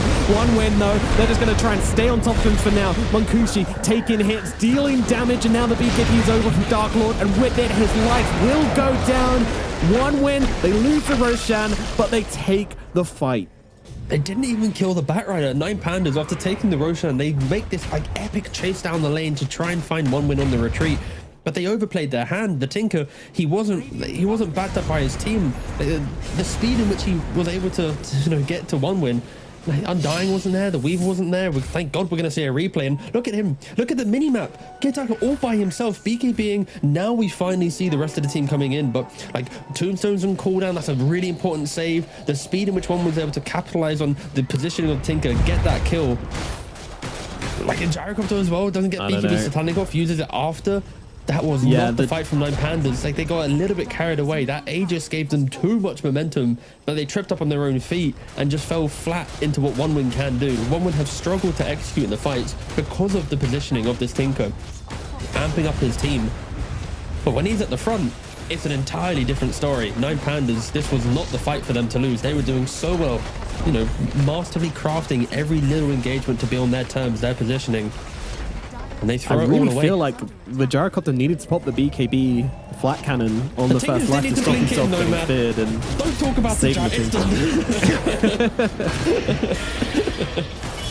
No, but you're alright. Yeah, pressing BKB also would have helped. Didn't want to do it on his first life, which is very understandable, but well, that's going to mean that One Win get themselves a lane of barracks. The first lane of barracks in this game is going to go to them. And that's the kind of graph you want to see in a best of 5 grand finals game 1. Goodness me. Ooh. Now we step back, wait for another Roshan. Also, what was it? The average Roshans? I said it was 7, so now we're 6 Roshans away from 9 Pandas winning. They're on the clock. It's a very, very slow clock, but they're on it. Yeah, Shadow Fiend also going for the 25 talent off the Feast of Souls, granting plus 40% cast speed. Means that he can jump into the fights, and again, how do you BKB off that? You can't react to that. It's too quick. Yeah, it's with the refresher as well. He provides so much teamfight control, where the value of BKB for 9 Pandas is so high. If you ever waste a BKB, expect to be feared for an unhealthy amount of time. You're running away from that engagement whilst you're also getting chased down. They are so farmed on both teams. It's 50 minutes into the game, and there's not a drop of gold separating the two teams. I said this like 15 minutes ago. This game is not about the items that you buy. It's about the positioning and how you set it up. Like every team has all the tools to kill off their opponent. It's about Tinker versus Shadow Fiend. It's about Chira Jr. versus Kiyotaka. Kiyotaka been such a standout player for 9 Pandas, and here they just need him to give them a little bit more to get that back into it as they move forwards. Cloud, he's going to find the ideal pulverize coming down onto the gyrocopter. Everything being used to bring down the gyro, and they will do it. Buyback is available, but a huge kill here and a huge opportunity for one win. The Tombstone's going to buy Solo a little bit of time as Kiyotaka on the sideline being jumped by Swedenstrong, has to back himself away. They'll go in though. Gyrocopter is back. He wants to take this fight. He needs to take this fight, but Cloud, refresher, pulverize. It's out into the gyrocopter. He needs some help or he's going to die back into this. Doesn't get off the Satanic. It's a dive back for the gyrocopter, and the whole game is blasted wide open for 9 Pandas as they start to just clear this fight off. Actually, somehow they come back into it. Kiyotaka blasting through them. Now the BKBs are down. It's a team wipe. It goes the other direction. There's too much damage coming out from the Tinker, from the Centaur. When those BKBs drop, suddenly it gets really, really possible for 9 Pandas. I better see a sea of OS Frogs in chat. No matter what you do to this hero, he still seems to be an absolute horrendous existing Tinker. But that was also such a bad fight for 9 Pandas that became so good because Tinker 1v9. Like, Gyrocopter gets picked up by the Primal Beast. The Shadow Fiend Requiem pushed the Undying away, so the Tombstone save was not in play. He was fit up the entire time. And then you fast forward into Gyrocopter, Buyback dies again, but everything was focused on win. Kill the Gyro, he used Buyback. No one even thought about entertaining to lock down this Tinker, and he was able to free cast his spells the entire time. Alpaca also had the Aghanims to try and pick up the Gyrocopter that he squandered in the middle of that engagement. Yeah, picked up some random, I think a Weaver or something. I don't think he picked up anything. It was, that was not the greatest, but again, one win, they focused on the Gyrocopter, they cared about the carry, but in doing so, of course, Tinker, with the items that he has, he can destroy a fight. 9 Pandas. What a crazy turnaround mid-fight that was. I thought for sure the game was over for one win once they killed that Gyro. I thought they were out of damage, but Centaur, late game, absolute beast. And Tinker, late game, absolutely ridiculous. The lasers, the march, just way too much being dealt. I mean, click on any of these heroes and it's just like 1,000 damage plus from laser. It's actually just laser, the pure damage. Bouncing around that fight, doing way too much. Kiyotaka, man. You can never count him out. We're just learning a very key thing against this version of Tinker. It's like 3,600. Okay, bro. It's just so much pure damage. It's like all we've learned is Tinker still is the same hero, just mechanically it is harder, right? You need to play around your blinks a little bit better. You need to play around everything with just more class. You cannot simply be the spam rearm and do everything. But if you're in the right hands, look at what it can do. If you're not shut down, free casting your spells, you're gonna make lost fights very quickly won. But we saw 9 Pandas at the high ground before. This wasn't the nicest place for them to fight. It's a choke point. Tinker can't really blink in deep using his spells. Of course, he doesn't have rockets anymore to spam from the low ground. One win. Surely they can find the Tinker. They did it before. That's a problem. Like, if you don't find the Gyrocopter as well, then, it feels like it's whack-a-mole. If you smack one mole, the other one's going to come up and get you. They need to find a way to somehow simultaneously take both of them out of the fights, kill one, And I really hope Solo... distract the other. No, but I hope Solo goes to go for the BKB. Like when he finished the pipe, the Requiem Fear has been stopping him from making the clutch plays that allowed them to beat Na'Vi in that second game, and I think he is actually looking to go for it. If he can press that pre-Requiem, Tombstone will be so impactful. When they have so much save now as well. They have an Aghanim's on their Weaver, by the way, so all three of the 3, 4, 5 heroes on the side of 9 Pandas have a really, really strong save. Tombstone on the Undying, Time-Lapse on the Weaver, Workhorse on the Centaur. Maybe I'm over-exaggerating the Centaur save a little bit. It didn't look amazing in the last one, but they're going to start the fight immediately. But once again, the Lotus Sword doing so much work, messing up their initiation. They find Solo on the backlines. They're going to Requiem him. Maybe not time to look for the refresher, but the stun is perfectly timed. Chira Jr., he might not be able to get off the second Requiem. He does just in time and heals up to full because of it. But is it going to matter? In goes the Workhorse as Albuquerque just trying to get himself out of the fight, but he doesn't need to, as they've already taken down Chira Jr. for a second time. Stuns out, Cloud surviving through it all, turning it around with the Pulverize onto the Gyrocopter. Not going to matter. Respect now throwing his life into it here as they're just trying to bring him down. This teeny tiny little baby life stealer doing so much work to kill off the Gyrocopter. What am I looking at? Now chasing down the Centaur as Cloud Cunning flying in once again, looking for the Centaur. Gets the kill. It's a triple for Munkushi. You couldn't even see him in the fight due to the amount of Trick Rays upon him, but it was enough to get the kills. And now 3 down on the side of 9 Pandas, all without buyback. And all of them were alive, so they just got to push out that lane, play together, and they know the Centaur used buyback. They know that Gyrocopter used it in the the fights prior, so there's 2 big heroes dead for a minute. 1 win. This is their chance. If they can find the Tinker with his teammates dead, you kill him off. He doesn't have buyback. That should be the game.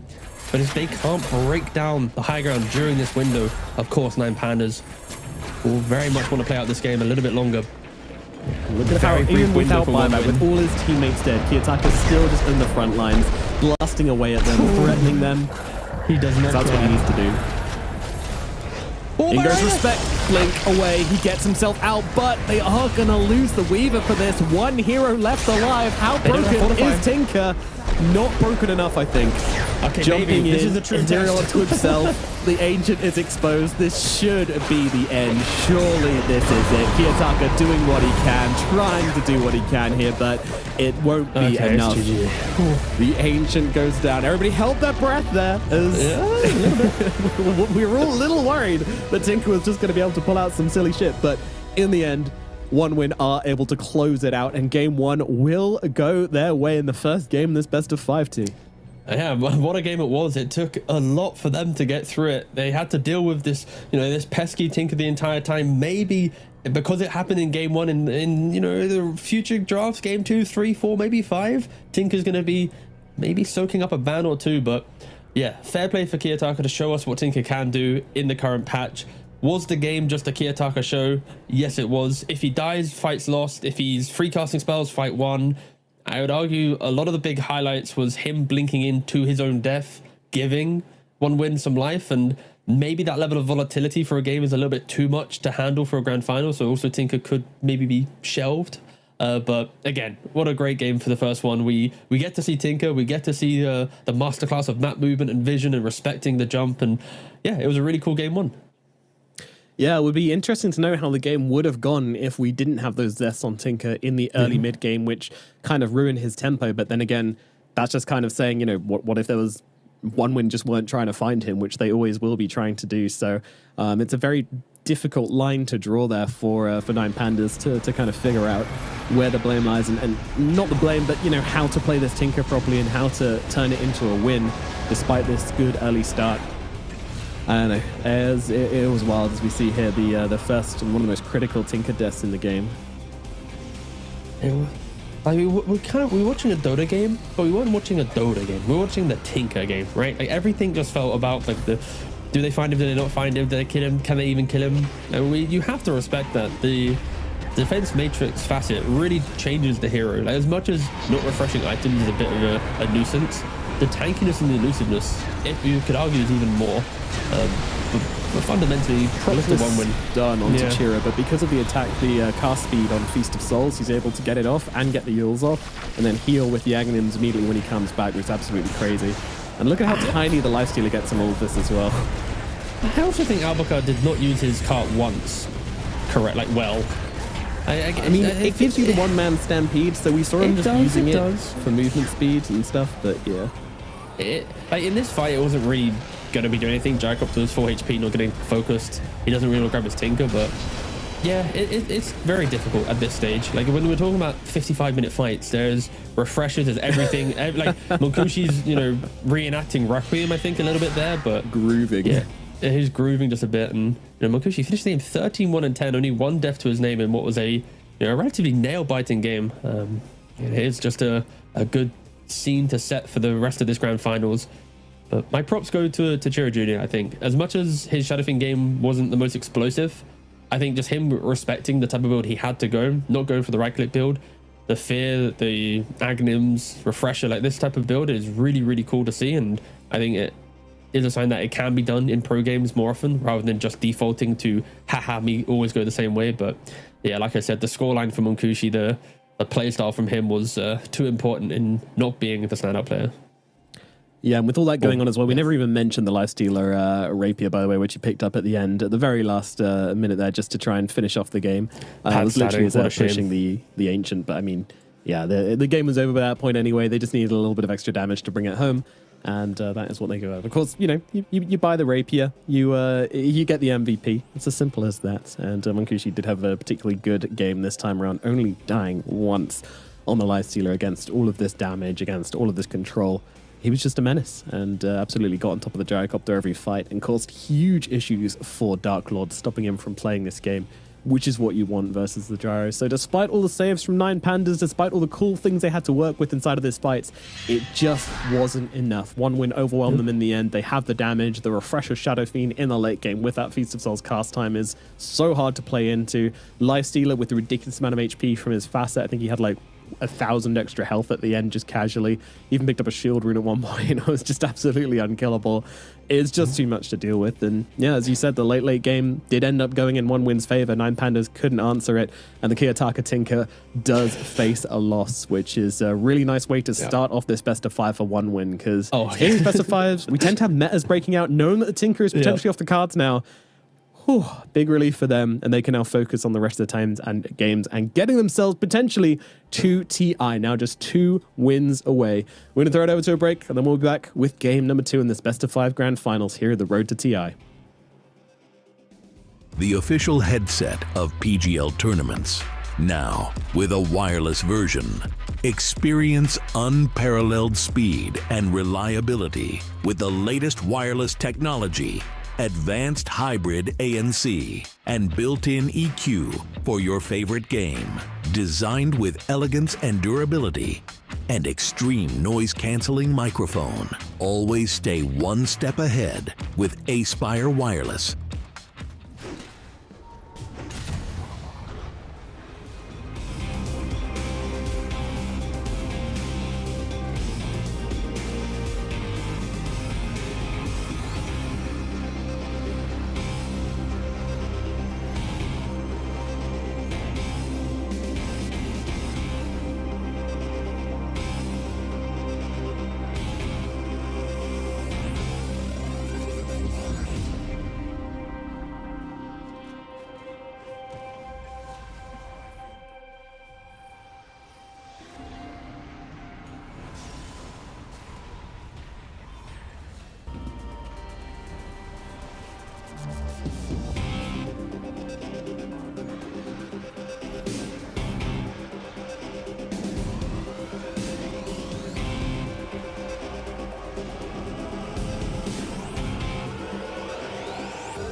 We're back and it's time for game number 2 in this best of 5 grand finals between 9 Pandas and 1win as they battle it out for the final slot here for the EEE region for the the pinnacle tournament of the year. And right now, well, it is 1win taking the first win and getting themselves ahead. But 9 Pandas put up a hell of a good fight in game number 1, T. Yeah, and you now have to start asking the questions. Game 2, what are we, game 1, Tinker was at the, basically every bit of analysis. Is the Tinker there? Is the Tinker dying? Is the Tinker getting picked off? I'm bored of it. So I really hope we don't get to see more Tinker. As much as it's a very cool competitive hero, it takes over the game in such an aggressive capacity that either 1win will respect it heavily now and just ban it out, or 9 Pandas. I don't think 9 Pandas lost faith in it. I think they actually probably enjoyed playing that game. But again, is it now the finals about Tinker? We'll see as the second draft will be starting shortly. But yeah, I would like to see it probably banned and just see a normal game for now. Let's mentally reset. And then sure, we can see it maybe game 3. But I'd like game 2 to be free of the Tinker. Yes, yeah, I think so. I think you need to kind of reset here. I mean, we did have some comments about it, especially in regards to pairing it with the gyrocopter, where it just felt like the hero didn't have the room. I still feel like if 9 Pandas want, they can go for some more aggressive draft or more aggressive carry and pick up the Tinker to complement that rather than having it to contest the gyrocopter's resources, who is naturally and also very greedy hero. I just think there needs to be kind of like a change in how we think about this Tinker hero, as it's so greedy now. Almost every time we see the Kiyotaka Tinker or any Tinker, they generally sit around like 1-0-1 by the 25-minute mark, just not really playing a whole lot, just farming, but they're always rich. But those resources, they've got to come from somewhere.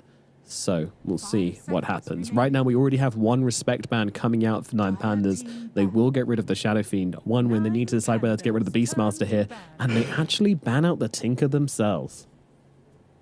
Which means in regards to change of bans, Darks is available, Beastmaster's available, Elder Titan's available. So for these heroes were banned out last time. And yeah, pretty cool.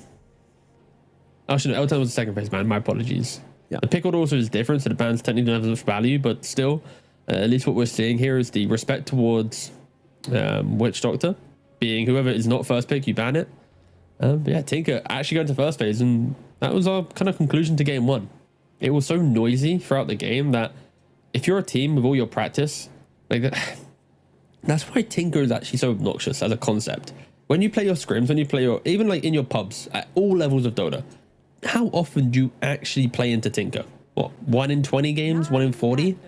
Like, you're probably not going to have as much information on what you want to do against it. So if a team suddenly starts picking it, you should just ban it out. Like, you're just not going to have as deep of a knowledge pool to actually play against it. And I fully respect them putting it into a first phase. But it does mean, like I said, other heroes will enter this phase, like the Storm, like the Tiny, that often do get banned out.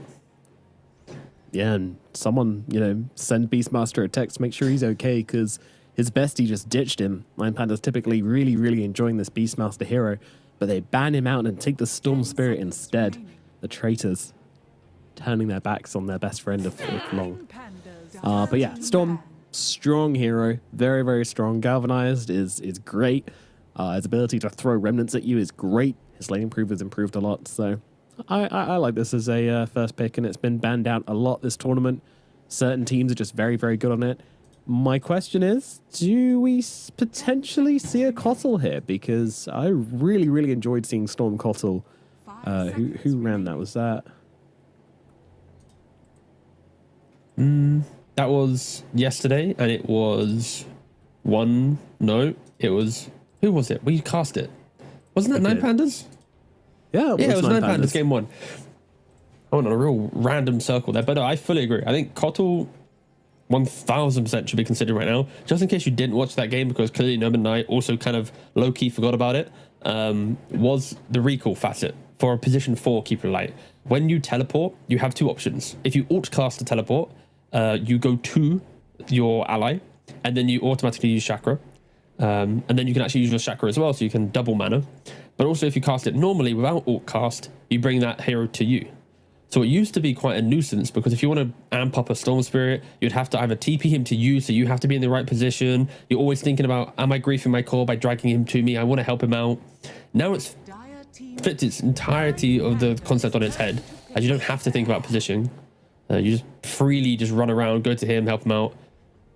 With a Weaver as well, it's not as if that's a big deterrent to not want to go for it. So keep right plus a formidable 5 position here. I think that's a really, really strong opening for 9 Pandas. 10 seconds remaining. Yeah, I'm fully expecting to see them pick it up here. I don't think there's any reason not to, and they've proven that it's an extremely strong concept. But 2 picks to go for them. They'll likely consider both of their heroes. Maybe there's a different combo they are looking towards. Meanwhile, OneWin, they're keeping it very open, very loosey-goosey. Weaver can be 1 or 4. The Tiny can be 1, 2, or 4. So the options are very free at the moment. Yeah, the thing with this situation with actually L-Titan's available, so they could go Kotal ET. Elder Titan will secure the team fight positioning with your sleep to set up. Also, damage amp for the Storm Spirit. You reduce the magic resistance whilst the storm's jumping on top of you with the mana from the Kotal. It's a lot of amps, and they do go for it. That is the pick off from that play from these heroes. It will be exciting. Like the previous game was a lot of like stagnant waiting. When's the Tinker going to be ready? The Tinker's ready. All of this. But now there's going to be harmony with these heroes. The ET setting up for the storm, the Kotal enabling the storm as well. And I'd like to see 9 Pandas continue down this line with an offlane and a carry that can further take the fight. Of course, Lifestealer could be a really good option for them. You have the Lifestealer bomb inside the Storm Spirit. So one would need to be careful that the 2 picks they go for here don't pigeonhole or corner themselves in the draft that it allows 9 Pandas such an easy pick. I'd like to see them just complicate the draft a bit here. Throw a spanner in the works. Don't be predictable. But at the same time, stick to a concept which and you can play really well. OneWin, they love to have the ability to kill. Last game, that's all that Shadow Fiend was about. The reason why it went for the magic build, because they just love having that opportunity to just blow somebody up. Brewmaster's going to be the pick first here. Makes a lot of sense. Not something which can be super easily 100-0'd by the Storm Spirit. It's also going to deter 9 Pandas from going for any like big, scary illusion carry. 10 seconds remaining. Now we have to see something coming out from them 5 here. seconds remaining. We need to see where this Tiny and where this Weaver is going. They need to decide. I want to see Tiny mid Well, they could just... and Weaver 4. No, yeah, I prefer this. I think in this game, if you can put the Tiny into the mid lane with Crash Landing, get that early Blink Dagger, go for the kind of Kanda build as well. All of our excitement my excitement at least for 9 Pandas lineup is setting up a hero to do well. So if Tiny can find that hero, put Storm to half HP, or you've murdered the Kotal before recall's coming in, that can be a game changer. So I'd love to see the Tiny go mid here. And I guess one concern for OneWin at least is they don't have very good lockdown for a Storm Spirit who, if you take over the game on this hero, you've got Lasso, that's not very reliable against a zipping Storm. Brew can maybe hit him with a Wind Panda to then set up for someone else, but it really is like Tiny or nothing, it feels like, to stop him. And Pandas now go for even strategy. more map play. That is so much map play. Underlord can TP heroes. Also, the cool thing as well is like Kotal can now recall the Storm to the fight, whilst Underlord then twin gates an ally who's not near the fight to the Underlord. So at any minute, you've got, with the Shard, 2 recalls on Kotal, plus, the whole team going for a twin gate. Wow. If you miss position on this map, you are going to get picked off. And the carry pick for 9 Pandas, I think it needs a killer blow. They have the setup with the ET. They have the map play with the Kotal and Underlord. Pick off potential with Storm, but they don't have the hero that hits the tower, that really, kind of completes the draft. And what bans will OneWin go for that will enable 9 Pandas to find this comfort in the game? I really do love the concept that 9 Pandas is bringing. 5 seconds remaining. Final bans now to come. Ursa taken out of the pool. Likely going to be another Underlord counter taken out of the pool by them afterwards. That said, it does kind of make this Weaver carry much less attractive, so I'm fully expecting OneWin to pivot that hero. Dire team banned. Tiny mid, as you mentioned, and possibly Weaver 5, possibly Bat 5. But we're going to see a lot of carries banned out here, so we're going to go pretty deep into that carry pool to find something. Yeah, CK's gone. They're banning out Ursa themselves. 10 seconds I'm trying to think what I actually like. I still don't mind Lifestealer for 9 Pandas. remaining. You can buy Armlet. Of course, I think what OneWin is showing us right now is they want to protect Brew Split, because if Brew Split isn't impactful, their team fight is very lackluster. They play quick on the map with the bat pickoffs, the tiny pickoffs, but for the big fight, if Brew can't step up and do his job, he got nothing on OneWin. So of course, Skycopter with Flat Cannon fully removes that. Is there other heroes that really provide that? But they ban out Lifesteal, like I've been praising already. I'm wanting that to be seen, so that's a good ban. So I guess now we're looking at Troll. Low potential for Monkey King pick. I'm not really expecting it. Wind Ranger could be a consideration, but that hero does feel like it's struggled recently. 5 seconds remaining. I mean, you need something which just doesn't die from this all this global pressure. Technically, Morphling. Sorry, why did I say monkey? I meant to say Morphling. But technically, you know what? I'm gonna say it counts. Okay. I'm gonna give myself the pat on the back. I got the predict. Yeah, what a misspeak. But anyway, I think Morphling does fit that bill in regards to not dying. Even though Monkushi did show us that he can die to being full agi 3 times yesterday. It fits the bill of that unkillable. If we speak about Brew Split being your big team fight, minimal pick off to hurt a Storm Spirit, that is now amplified at hurting 1-1, because if Morphling gets Manta, even like a Lincoln's, you're going to have to use all your resources to kill a single hero, whilst ET's turning the fight around with the Underlord auras and Storm zipping. For OneWin to win this game, it really needs to be strong lanes, high pacing, and they go for... Okay. Okay, to be fair, I kind of forgot about this hero a little bit. When you look at their draft of 9 pandas, it does scream for anti-mage. Against Morphling, it counters. Against Storm Spirit, it is the counter. The 9 pandas, they didn't ban it out. They would have thought about this hero 1000%. Like when they're picking Morph and Storm, you need to think of anti-mage. But clearly they do not respect it. They think they can outpace it. The map play, the speed in which they can itemize. They do not give a hoots about this hero. They're going to go for it.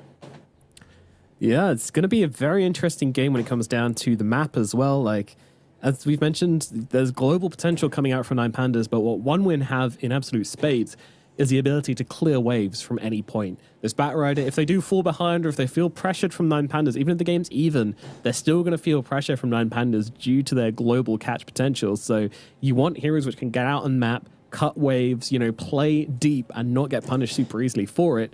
And pretty much everybody on the side of OneWin can do it, which is wild to see in a draft. Having absolutely every hero the ability to be annoying, go deep, and make that happen. So it's going to be a super annoying map. I'm basically expecting 9 pandas to be the mallet and OneWin to be the mole, and they're just going to have to try and chase them around the map all over the place. So yeah, it's going to be a very interesting game. Of course, if the lanes get completely crushed, then it's a different story. I haven't looked into the lane matchups super deeply here, but I would imagine at this point, game 2 in a best of 5 grand finals, it's going to be pretty even, though maybe OneWin can squeak out some advantage here with their heroes. Well, I just look at this draft and say, if Monkushi wants to be the carry player that wants to contest at TI, when he sees the general map pressure that 9 pandas will bring, if he can see through all of that and become the anti-mage, like it is the anti-mage game. How quickly can he get to his items or just pop off? Like you were saying, this whole mallet and mole thing, he will prove himself as a carry player if he can get through that aggression, get to his items and 1v9 this game, because the journey there will be difficult. Storm will hunt for him. Sayu. Yeah, and already the hunt is going out. Can Monkushi get the first blood? That'd be pretty useful. What a great start for the anti-mage, at least. We're saying that it needs to be his game and he gets a first blood. Okay. Yeah, pretty nice there. I mean, one of these heroes which just got an innate as a passive ability and already has mana break and blink, so can be super, super deadly in these level 1 engagements. 9 pandas already getting humbled a little bit here.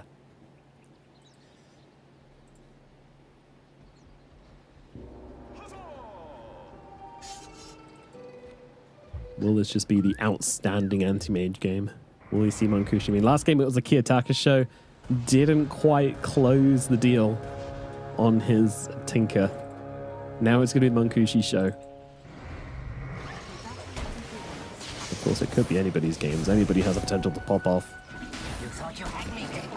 Like, whilst they have the anti-mage into Storm matchup, I do still feel like there's a decent amount of freedom for the Kiyotaka in these fights. You mentioned it as well. It's like Avalanche, Lasso, like they can be annoying, but it's not enough not enough that you really want to see against the Storm. Yeah, 9 Pandas, their entire game plan will just be every move you make, just either pressure the anti-mage or break down the map enough that you don't care that he's hit a potential timing. Because any early move, anti-mage won't be there. So I expect 9 Pandas to play active. Like, I don't want to see this Morphling only hitting creeps. I want to see him use that Twin Gate, maybe get that Dragon Lance or maybe the early Yasha to then go through, just overwhelm. The whole thing about anti-mage is overwhelm him in the early game. He hates joining early fights. Sure, against Storm, there's an argument that he might at least look for it, but with 4 points in Chakra Magic from the Keeper of Light, I would be surprised if there will be, glaringly obvious opportunities for the anti-mage to hit that quick mana void. But this is a very, very cool game too.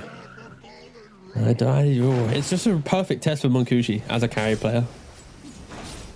And top lane isn't going to be very easy for him though, right? Like, you're playing into Illuminate spam. At the moment there's Atrophy Aura, but he will eventually get the Firestorm. So the lane will just be spammed into his face, which, sure, he will free farm. But also it means that Underlord and Kotal will have a free ride to their first round of items.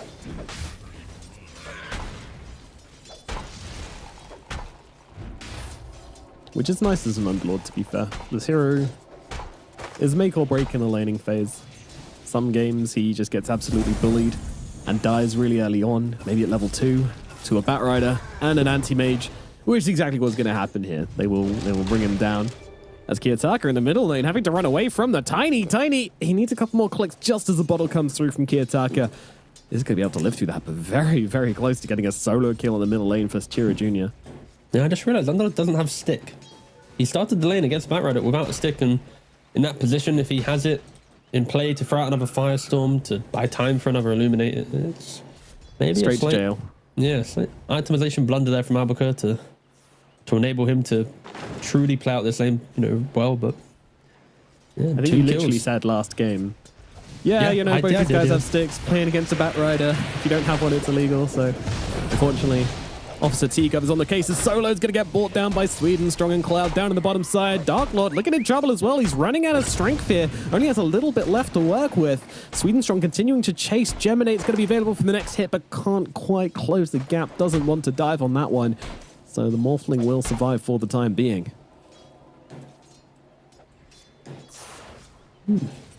Very strong start for one win. You're taking those early kills, bringing it to the lane, making sure they go aggressive. Solo overstepping his mark a little bit bot lane. The damage from the swarm with the thunderclap, you got slows, you get right clicks. It's not as tanky as you would expect the ET to be. Your bonus armor is just not enough. It's probably not the ideal entry to this game, right? Kiyotaka already said he kind of ran away from mid lane a little bit, nearly dying. We've got side lane deaths. Yeah, it's been pretty chaotic. The other thing as well with this draft for 9 Panda, if they don't stabilize their lanes and maybe take a slight lead, then one would just farm up and it's hard to kill, right? Like, Brew will get to Radiance, Anti-Mage will have uncontested Battle Fury looking at Manta. And 9 Pandas, they have to make sure that they are the aggressors, and so far they're not really able to do it too much as they just keep getting poked down. Yeah, you need to be finding kills with this Coddle Storm combo. That's why they've picked it to be active on the map. If they just lose the laning phase so hard that they can't do that, they're going to have some serious issues. And Albuquerque looking like he might be dropping again here. Respect just chipping him down. The stick is there this time, but it won't be enough to keep him alive. And Sayu as well, being dived under the tower. Respect showing absolutely none of it to Sayu. They will eventually give up the chase here, realizing that trading their HP for all this is probably not going to be worthwhile, but still a ton of pressure being placed, and Monkushi with an incredible start to the game on this anti-mage. Batrider is owning the top lane. Constant sticky napalm spam. Kills and kills. They do everything. He's got 2-point napalm, 1-point flame break. Going back now to retreat to make some stacks, and 4 kills now as the 5-minute mark comes into. And it's not the kind of Kiyotaka in the mid lane. Oh, he just got solo killed. Gets brought down. Oh, crash landing. He just hits one toss, one avalanche, and a tree throw in. What a horrendous start to the game for 9 Pandas. Everything that could have gone wrong has gone wrong. Giving away the first blood, dying in lanes because you don't have stick, and overextension in the bot lane. Right? I take back what I said, boys. Maybe 9 Panda's speed of their draft has... They've already hit the brakes. I mean, to be fair, the Storm was doing very well mid, so this kill was kind of like an equalizing kill in the middle lane. Obviously still a huge disaster for Kiyotaka, who was looking on track to kind of demolish this lane and then start to take over the game. A death pre-level 6 always going to hurt Storm. They're even looking to go in for another one here. Sweden Strong hiding just around the corner from this ward. Will now show himself. Kiyotaka sees everything. Doesn't react, though. Getting jumped by Chura Jr. The electric vortex comes down. He hits level 6 from the creep wave as well. And all of a sudden, this could go terribly wrong for 1 winner, though. Sweden Strong still trying to deliver the damage onto Kiyotaka on the sidelines. And despite the 2 support rotations in... Oh, Sweden Strong to 1 to grab the haste rune. Kiyotaka's going to be miserable about that. Not getting that 6-minute power as well. rune. He's got 17-1 on Sweden Strong. That's why he's trying to be a little bit cheeky. Doesn't go up the high ground there. Respects that sentry. First game on the Monkey King, just annoying 9 Pandas to no limit. This game on the Weaver, looking to do the exact same thing. Man, Sweden Strong, this guy, he's having a series and a half so far. A very, very good series. And straight back to bot lane. Nearly killing Dark Lord with the crit, but also top lane Albaca. Every time we look at this lane, he's just dying. And kind of dead, yeah. The respect will die for it this time around, thanks to rotation in from Solo, but still, 2 support rotations and you're unable to keep your offlaner alive. Oh, Chira's looking for it, but Solo spots him out. He might be old, but he's still got them reactions, but still won't be able to close the gap here. Yeah, crash landing's crazy for the target you throw them on. Kiyotaka, though, still feeling pretty good to just kind of stack this up here. Static Remnant is going to be able to come out. I think Chiri Jr. might just be dead. Oh my god, Solo! You got to be careful, my friend. And now Chiri Jr. going for the deny. Won't be able to get it. Kiyotaka, nice timing on the right click there. Mankushi comes in from the sidelines, though. Massive, massive mana void coming out, blowing up Kiyotaka and Albaca. Okay. And they'll take down Sayu as well. And, well... It's a good thing it's a best of 5T. This is horrendous. This is terrible for 9 Pandas. Their lanes, they've lost all 3 lanes. And saying that against an anti-mage, like, all of the hype for 9 Pandas was going to be like stable laning into getting 6 on Storm, moving around, early Witchblade, find kills. But none of that's happened at all. They've squandered everything. Everything is just falling to pieces. And Tiny, when he gets an early lead in these games with that crash landing facet, how much it does too much damage. He put 2 tosses onto ET and he's basically dead. And Mankushi, he went for the Orbital Corrosion build, of course, in laning phase to further find that chase down on Albaca. And that is always going to be the issue with an Underlord. As much as it's very cool in concept that you farm well, you are useless in laning phase. You Firestorm, you push out waves, but if you ever die, your comeback potential is just farming. And respect, he is farming so many stacks. I was thinking this might be for the anti-mage, but respect says, I want my blue dagger. What will be the comeback mechanism now for 9 Pandas? They don't really have a game on any hero. Storm Spirit, he's going to need to find a kill somehow. I love this, using the toss onto the Weaver with the amplified damage. How much was that? Okay, nice casual 454 damage dealt from 1 toss. Okay, all right, bro. Oh god. Yeah, I think this facet might get shit around. That's his gameplay at this point. Might get toned down just a little bit in a future ladder patch.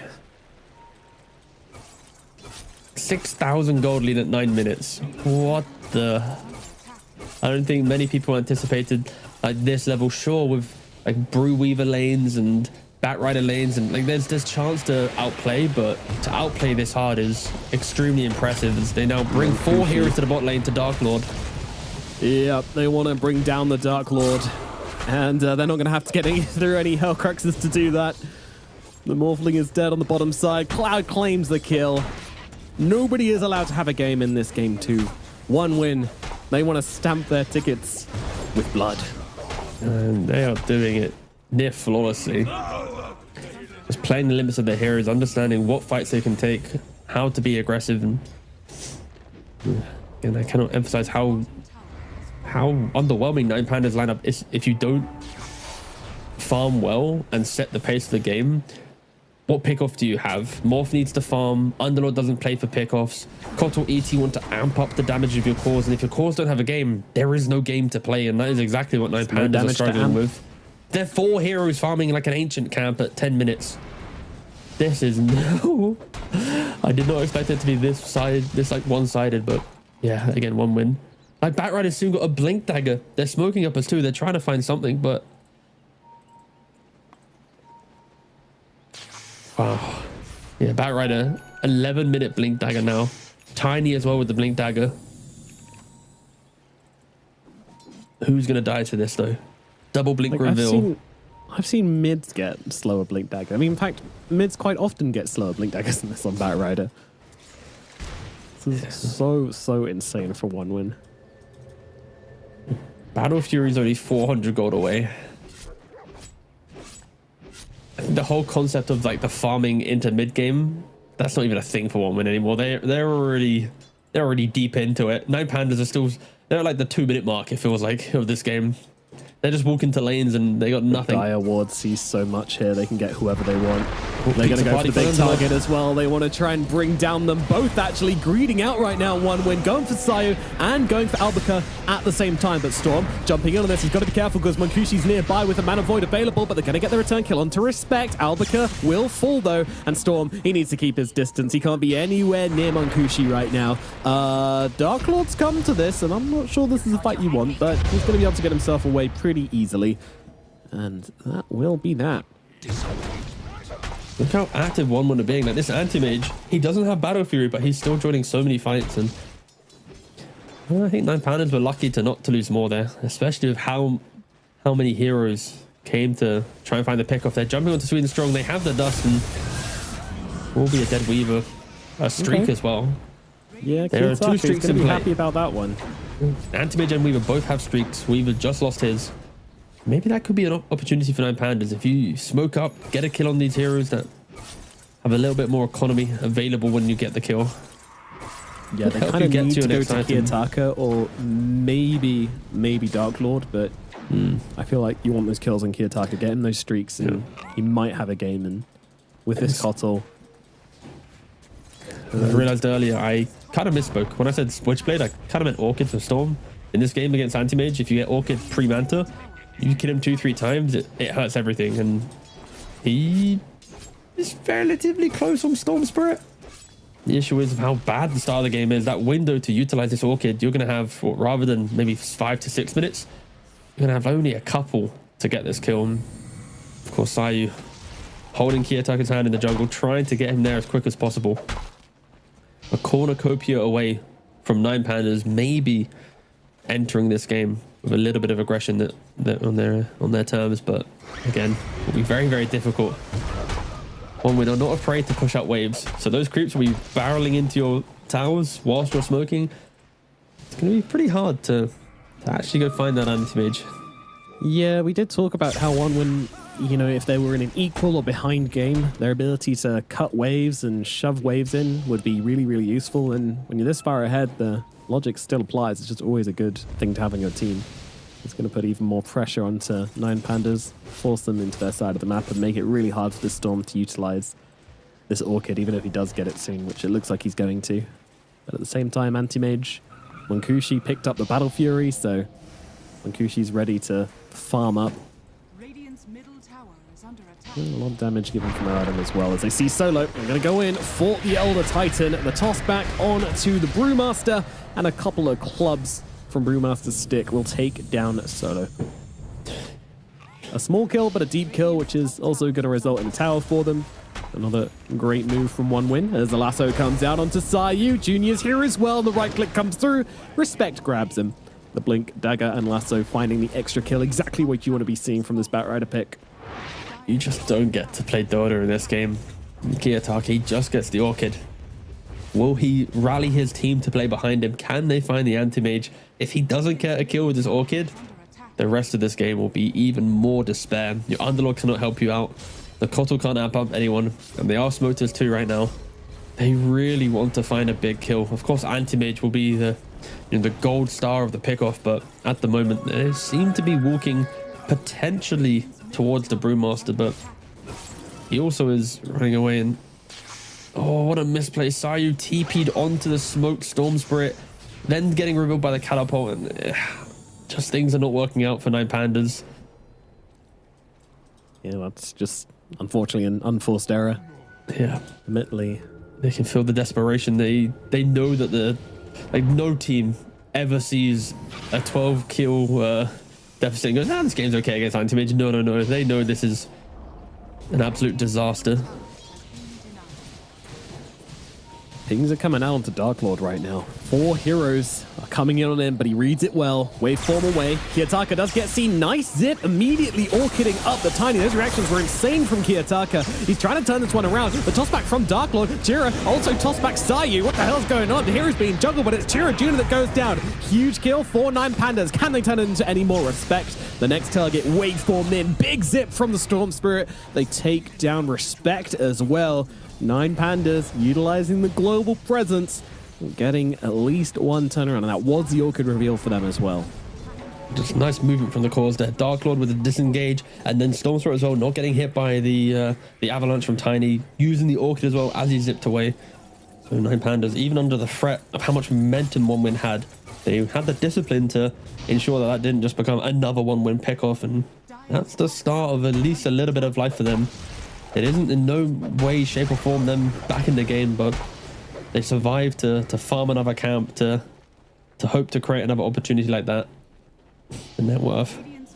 Anti-Mage about to hit 10,000 gold. He's 1 creep away. Please hold. I'm waiting to see it. He's not hitting any creeps. Come on, mate. Ancients right now. There we go. There we go. Oh, Sweden Strong. He has the Orchid himself. Can he find Dark Lord as he waveforms into the camp? Sayu will be seen here. Should be a nice casual pickoff. I'll commit the lasso for it, because why not? Just secure an easy kill. But probably not needed. They even have an Orchid on the Weaver now as well, so kill potential from One Win just keeps on getting more and more brutal.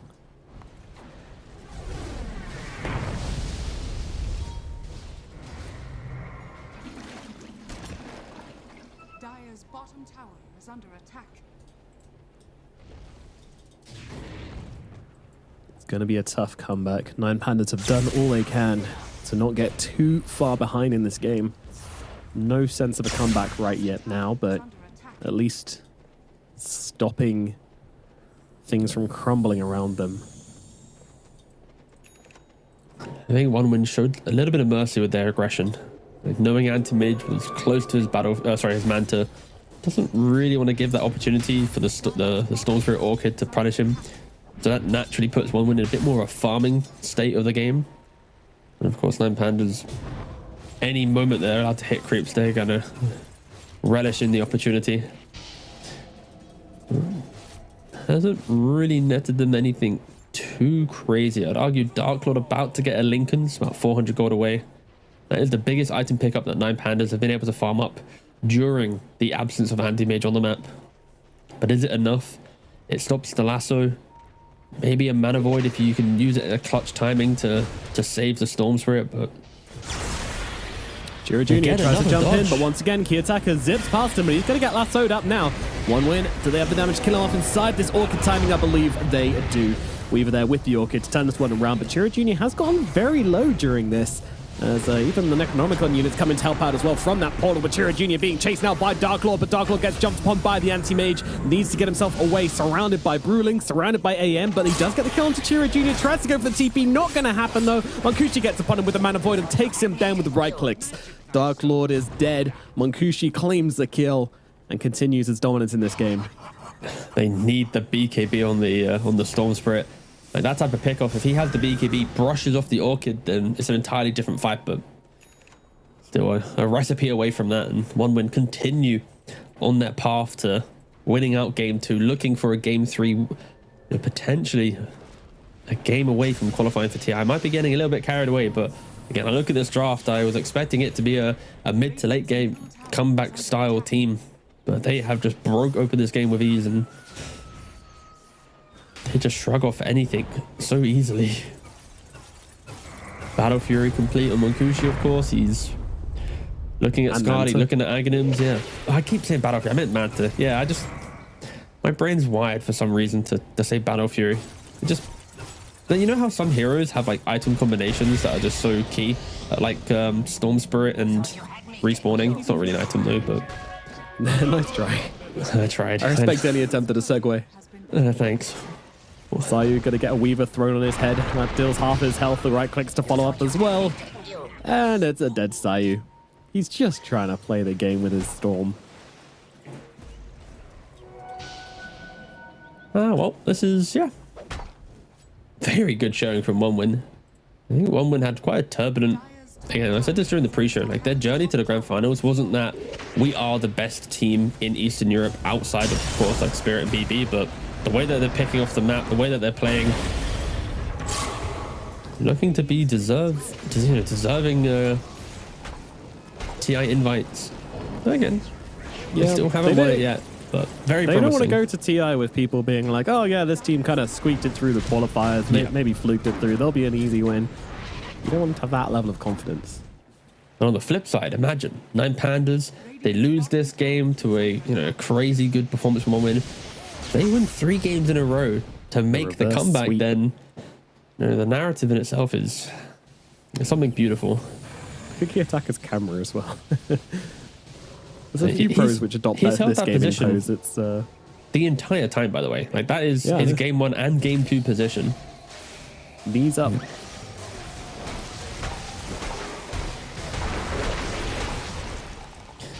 Should I try and cast it? No, that doesn't sound No. good for the Don't old do that, diaphragm. Does not sound good. Trying to shout in that position sounds pretty difficult, although wouldn't be surprised if Kiyotaka's practicing a bit of that right now. BKB though, gonna be not horrifically so from Kiyotaka, so have that available for the next fight. But again, it feels like when he picks up the BKB, you're gonna have probably a Skadi on the anti-mage by that point, BKB on Tiny by that point. Brew, he's already got his Manta and his Radiance, so he's already super annoying in these engagements. There's too many problems, not enough solutions. And that's They're what the game smoked feels up, like yeah. when you're 14k goal behind at 22 minutes. Are they going to find the Storm here? Or is the Kotal going to be able to break it through his movement? It's really strong. It does get revealed. Orchid's out. The BKB is there, but the lasso comes in quicker, and Storm's going to go down. The BKB reveal is absolute tragedy. I'll move over towards Sayu now as well. With the Molotov, with the Mana Void, they'll finish off the Kotal. Things just Storm. keep getting worse for 9 Pandas. They have the smoke up, they have the BKB. Doesn't even matter because you have the lasso. Lasso kills off the Storm, and the fact is, when the reason why they're farming there is Morphling on the minimap was drawing, hey, go farm top, let me go play bottom. They go farm top, instantly die to a smoke, and now Dark Lord's like, well, thanks for farming there, guys. Glad it wasn't me. Pandas, they're trying to farm anything, but it's 24 minutes into the game. They're down 17,000 gold. 9 Pandas, they need a miracle. Like, the only way for them to win out a fight is one win, like blinking in, over aggressive. Yeah, they just don't have the heroes from behind without any items that have explosive moves. Like Storm plus Morphling, maybe if you zip with Fate Waveform, get a big kill. Are we likely to see it? They need so many things to go right. It's like they need the Earth Splitter with the Storm, plus the Firestorm. Like every hero on 9 Pandas needs to use all their spells onto a single core, get the kill and run away. Which sounds real sad. But I think it's the only way they're going to kill. And they don't even kill the Batrider. They smoke up Batrider, then TPs to his team to join. I don't think... Is this the first time we've seen a game be like this one-sided? I know we've had like quick wins. we had like a 90-minute game or something, didn't we? So let me rephrase that. Not to the point in which they call GG. That's a very that's a demanding win. But this is like a style of game where it's like OneWin have already kind of got the victory, but they are not trying to win the game. They're just like playing the map, farming up, choking out their opponent. This is like Tundra level of map playing pressure from all the years ago. You show, you die. But we ain't going to take the tier 3s. We're just going to keep doing it for half an hour. Well, Sayu and Kiyotaka still trying to run away from this one as they really want the kill onto the Storm Spirit. He's now completely out of mana. Sayu has just kind of drained all his resources trying to get that kill. They toss Anti-Mage in, a sleeping Anti-Mage thrown on your head. Not what you're expecting, but now with the Orchid coming through, Mana Void is there, and Munkushi will bring him down. 6-0-9 for Munkushi. And Skadi complete at 25 minutes into the game.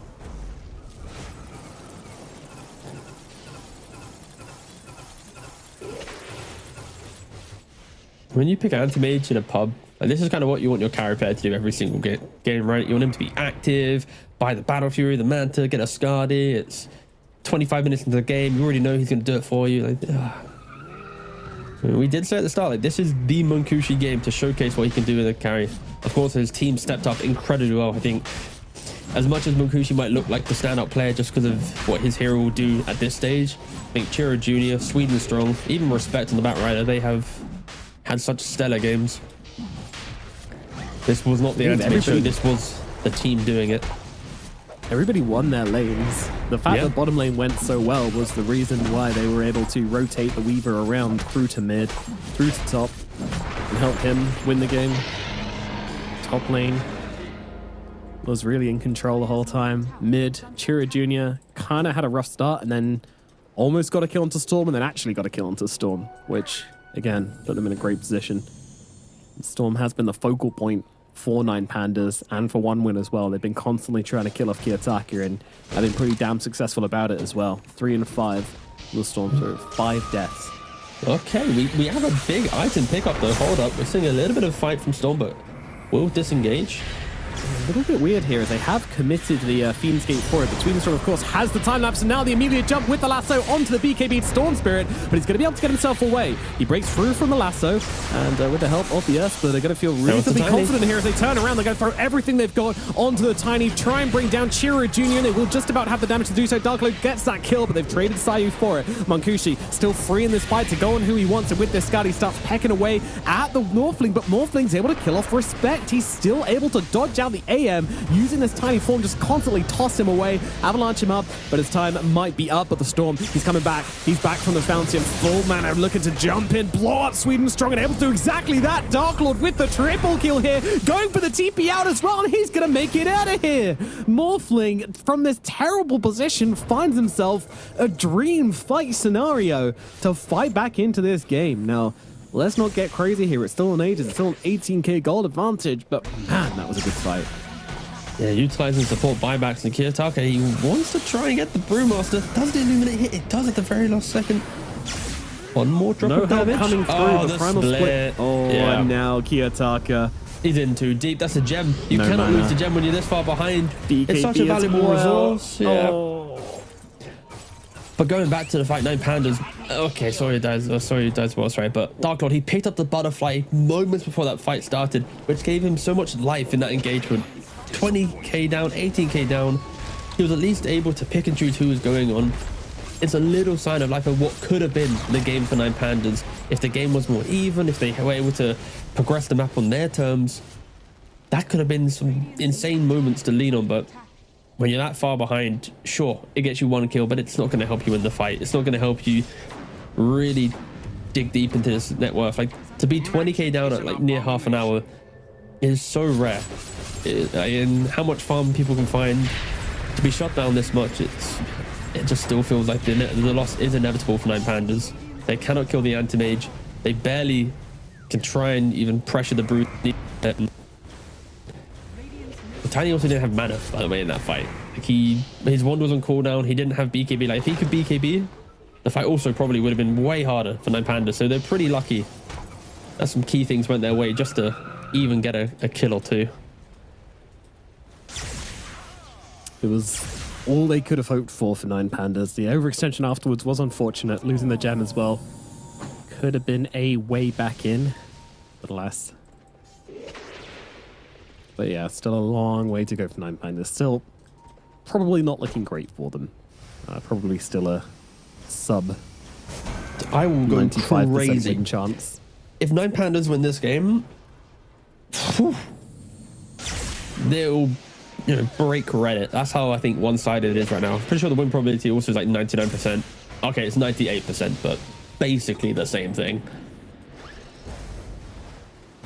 The 2% game. You've seen it before, but I mean, in situations such as these where you've got such good kind of just map control, farming ability, like this 22k can easily go up to 30k before they push high ground, but AD on the anti-mage, might as well go for it.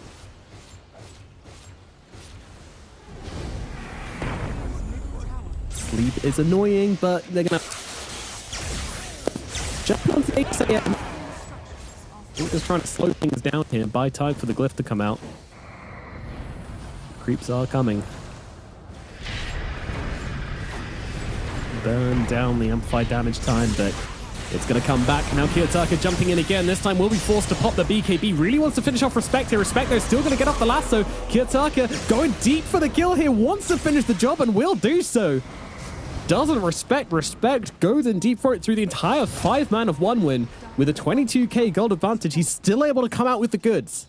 That is crazy. And 9 Pandas, they see this and go, okay, it's time to smoke. Aegis out in 5 seconds. You got the BKB on Morphling. Yeah, it's very commendable that this far behind, 9 Pandas still trying to use the items that they pick up at a moment of timing. Issue is there are so many illusions just pushing in mid. Kiyotaka finally gets the wave out. Recall, I mean, from the Kotal is also here. Can they find a pick? There's the anti-mage, but yeah, that's not happening. He didn't have Manta. Like, if the Storm was there, 5-second cooldown. Of course, they don't know Manta's not available. But, still, they would have committed to it if they'd seen him with the Storm. We see everything, so it's so easy to like make that moment and make that call. But for them, they walk up into the fog. They see the anti-mage. Like, yeah, do we really want to jump him? We're probably not going to kill him. Okay, fair, get away. No Pandas in. They're not going out without a fight. They are looking to slowly get some items that could help them out with the high ground defense. You've got the Aghanims on the Storm Spirit for the AoE control. Aghanims on the Underlord for the additional size of your route. He has the 15 talent for the slow. Sure, against Anti-Mage, the slow doesn't really help out, but just being able to increase the route size will put him in a better position. Then Keeper Right also wants an Aghanims for the Will-O-Wisp. They are picking up multiple forms of control, varying levels of control though. Some more soft, i.e. Kotal, some better with the Storm Spirit, the Aghanims, but at least it is options for 9 Pandas to use, and that is pretty much where we're at right now. We expect 1 win to close out this second game. We expect them to be on cruise control towards that next Roshan to get the Aegis to win that fight, but if 9 Pandas can just construct the perfect fight, there's always hope. Morphling can do the damage, especially if Dark Claw completes this MKB in time. He will be able to eat through this butterfly on the anti-mage. But is there enough farm on the map? He is many components away from completing it. So if you're a 9 Pandas fan, just hope that Dark Lord can get his farm. Hope that he can just have space, but he needs, I'd argue, too much space. This is very optimistic. I'm really trying to string this along for the viewers, I'll be honest. He's done a good job in finding out. Like, the fact he's managed to pull a butterfly out and a BKB is sort of ridiculous. There's not many carries who can play from this far behind and still find this farm, but partly that's down to his team who have been poking out so much. But here we go. Split comes out, 1 win. They're not waiting for Roche. They're using the Brewlings to blast down on those barracks, but the Morphling is here and he's happy to stand his ground. Lincoln's actually pretty awkward, yeah. Like, Lincoln's BKB butterfly is no joke on a Morphling. Should be able to clear through these guys, but very, very cautious. Like, one thing I want to say is that so much your net worth is tied up in the Brewmaster and the Anti-Mage. Chira Jr. hasn't had the nicest of times. You're playing as a tiny wave, actually stomped the game too hard, and he can't really go around and find pickoffs because there's no one to pick off. 9 Pandas aren't leaving their bases unless there is 5, so it's a really stupid position to be in. Yeah, you might want to clarify that bit. I'm sure some viewers are like, wait a second, you can't stomp a game too hard. Oh. No, of course what Nomad means is exactly what he was saying at the end of that point. Was it does hit this awkward moment where Anti-Mage doesn't hit high ground cleanly. When he gets Aghanims, he can poke the high ground and then find that chance to go in. He hasn't opted to go for that build because he's gone for Butterfly and BKB. Roshan It's going to respawn in 2 minutes. And again, surprisingly, 9 Pandas, even when they're down an egregious amount of gold, they are smoked up. Hoping to find a pick-off, to find something. We've kept saying this. They found nothing. They've yet to really connect on a good smoke move, a good team move, and one win. They're mirroring this. Yeah, if they clash, then expect it to be circling around each other. Such a difficult drawn fight. that perfectly. Hexto on the Weaver. Keep a note that is very, very spooky if he can get that. That's crazy. Sayu will this does connect onto Chira Jr. is going to find him silenced up, but the Orchid to respond to make sure they get this kill onto the Coddle. Coddle has a buyback available as they jump in with the Aghanims on the Storm. The Asper is very nice. It gets respect, but Kiyotaka's dead as well. He gives his life to get off that Vortex with the combo. In a better game, that combo would have been fight winning, but I'm not sure it is here. That said, Dark Lord's still running around doing what he wants, but it's Chira Jr. who's getting the kills. Dark Lord trying to get onto Makushi and actually doing pretty good. Makushi forced out of the fight, but now there's why. Oh, he gets caught out. It was going so well for Dark Lord, but finally catches a stun and gets put down. Alberca as well in the pit, gets killed off. And again, these moments of hope for 9 Pandas, you know, the execution, you can see it's there. And in a game where they're not 30k gold behind, that would have been beautiful. But unfortunately, they are. You worded it perfectly. If they weren't that far behind, the fight's perfect. The pick off, the move, the hugging the top side of Roshan with the wards, like the whole construct is what you need to do. But when you're this far behind, it doesn't matter if you have the perfect setup. It's just too far behind. You just don't have the items. And Anti-Mage, he had to be relatively safe in that fight. He had to blink out multiple times. He wasn't able just to lock onto his target. The Dark Lord was able to threaten him. But it's not enough to get the kill. And top racks falls, mid racks falls. It should be mega creeps. There is Looking a glitch. like it's still 30 seconds on your Morphling. Yeah. What an absolute smackdown in game 2. Yeah, this is incredible. This Anti-Mage pick was absolutely godly. As soon as you see the pick as well, you get that pit in the stomach. Like, I saw the Anti-Mage and I'm like, wait, oh my god, it's so good. Within a matter of like 2 seconds, I feel ill looking at him. Like, oh no, this is the game we see now in Makushi. No problems at all. Hard to hit 30,000 net worth. Only 780 GPM, so room for improvement for Makushi, of course. Got to hit the 4 figures, surely. Minimum. I'm sure there's some if it was Jotaro line there, but jokes aside, has been an incredible game. He has opted to join many a fight compared to just farm, hence why Yeah, his he could stats definitely aren't as be padded. He has been very active. I have no complaints with his game, just to be clear for anyone in Twitch chat. No complaints. No, he's loving life. An absolutely flawless Anti-Mage game. Going in, getting the kills. 8-0 and 15 is his scoreline, by the way. So 15 assists at 38 minutes on your Anti-Mage. Makushi has been super active. Sure, he could have padded his stats some more. That's not the kind of player he is. That's not the kind of team that won win are. That's not what got them to this position where they're threatening 9 Pandas for the EEU slot at the International. And what a way to do it. This is game 2 of the best of 5. So there will be one more chance for 9 Pandas to pull it out, but it's got to be a huge adversity. And Alberca is going to drop here. Could spell the beginning of the end. Hard to hold this high ground without your Underlord. No buyback available on him either. Here they come, batten down the hatches, 9 Pandas. One winner coming. They'll use the split early just to make sure they absolutely get it off. Morphling, he needs the recipe away. for MKB at least. At this position, he's so close. 2 or 3 creeps and it's a little something, but again, there just won't be the time. Yeah, this is the Chipping advantage of the down. amount of pressure which One Win keep putting on. The way they don't hesitate to just pop the split and start shoving. Just delaying that MKB a little bit further. The only threat they could have for the Anti-Mage. Blink in, toss back onto Solo. Solo likely just dead here. No buyback available. The Electric Vortex is pretty, but it's not enough. Dark Lord backs himself away, and that should be it. GG is called. A valiant attempt, but ultimately Nine Pandas could not recover this absolute train wreck of a game 2, and 1win are suddenly just 1 win away from going to TI13. Unbelievable game 2 there. Yeah, it was so one-sided. 1 win from the pickoff on the coddle to the laning phase, the early kills. Not a single lane went well for Nine Pandas. And the thing about what 1win did is they kept that aggression.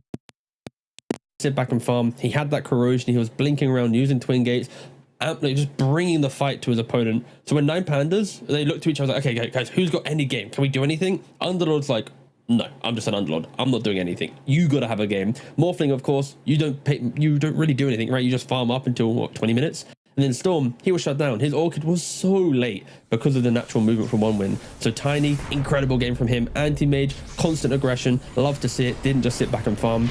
Of course, we've already praised the Weaver and the Batrider throughout the game. Cloud just being consistent, not having any opportunity to maybe, throw away what the advantages were. Bruce can get a little bit creative sometimes, but overall 1win, their draft looked incredibly scaling, so powerful for the mid to late game, but just because of how good they were in lanes, they won 3 lanes, and guess what? They won the game. It really isn't that complicated on the analysis. Nine Pandas, if they want to take this to more than just 3 games to actually contest for the spot for TI, they're going to have to make sure their laning is a little bit better, because 1win, 2 games in a row have shown just absolute poise as they've entered this grand finals. There's definitely a world in which 1win can take this game faster if they wanted to. They could have tried to close it out with the huge advantage they had early on, put on more pressure, but they simply didn't need to. The safest course to win this game was to slow play. It was to slowly move around the map.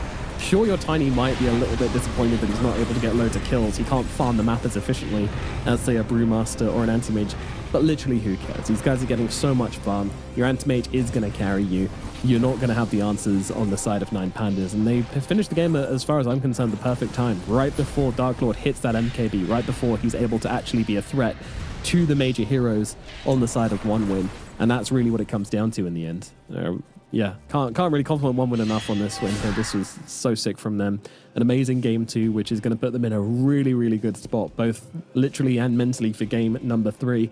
If they can just get the 3-0 sweep on Nine Pandas in this grand final, it'll be such a big statement, not just for this team, but for the region as well, for the new blood to come through and make it to their second event of the year. Of course, their first one, they couldn't get the visas for and had to, unfortunately, drop out.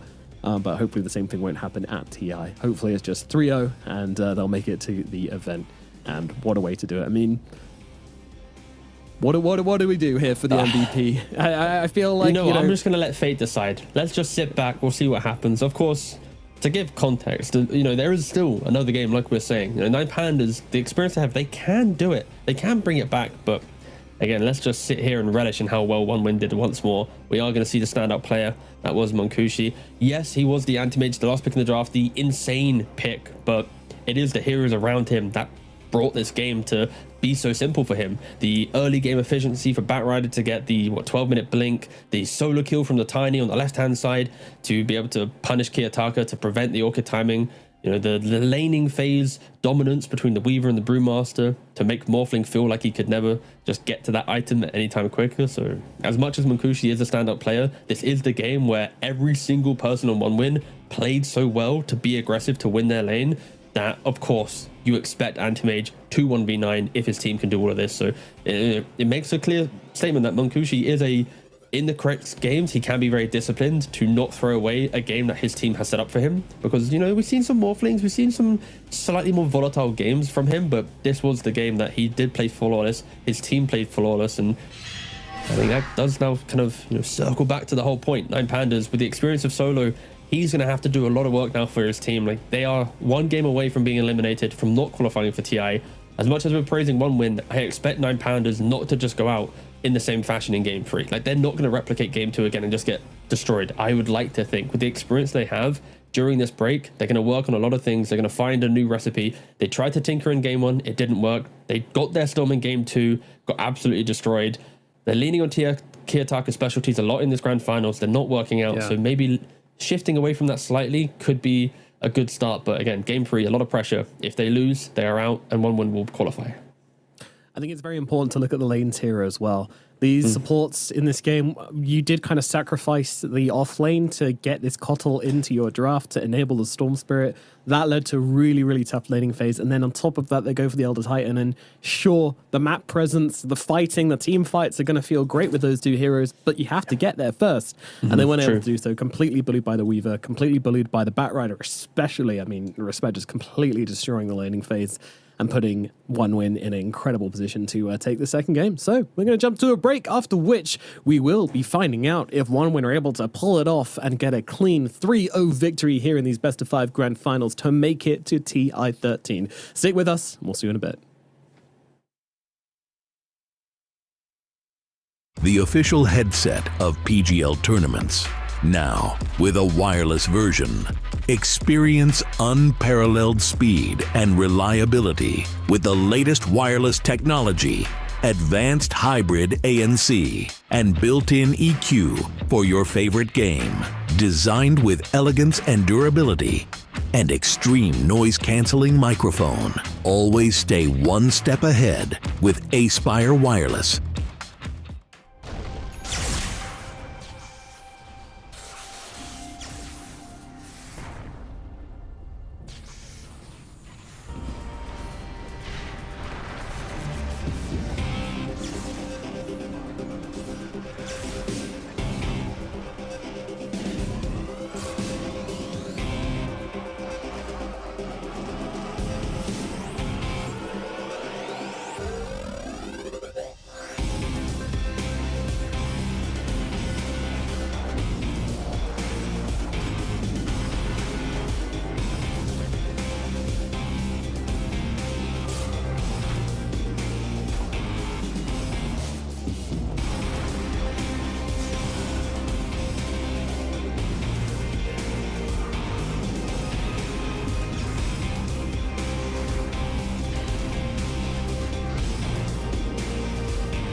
We may be on the verge of a very surprising 3-0-1 win victory here to secure their spot at TI13. The road of the International has been bumpy for them, but a smooth finish would be very welcome indeed. I mean, throughout this tournament, they've had 2-1s all over the place. You know, it has not been smooth at all, but what's changed about them in this series and, you know, the past few days, which has just made them improve so much and made them kind of a smooth team here, T?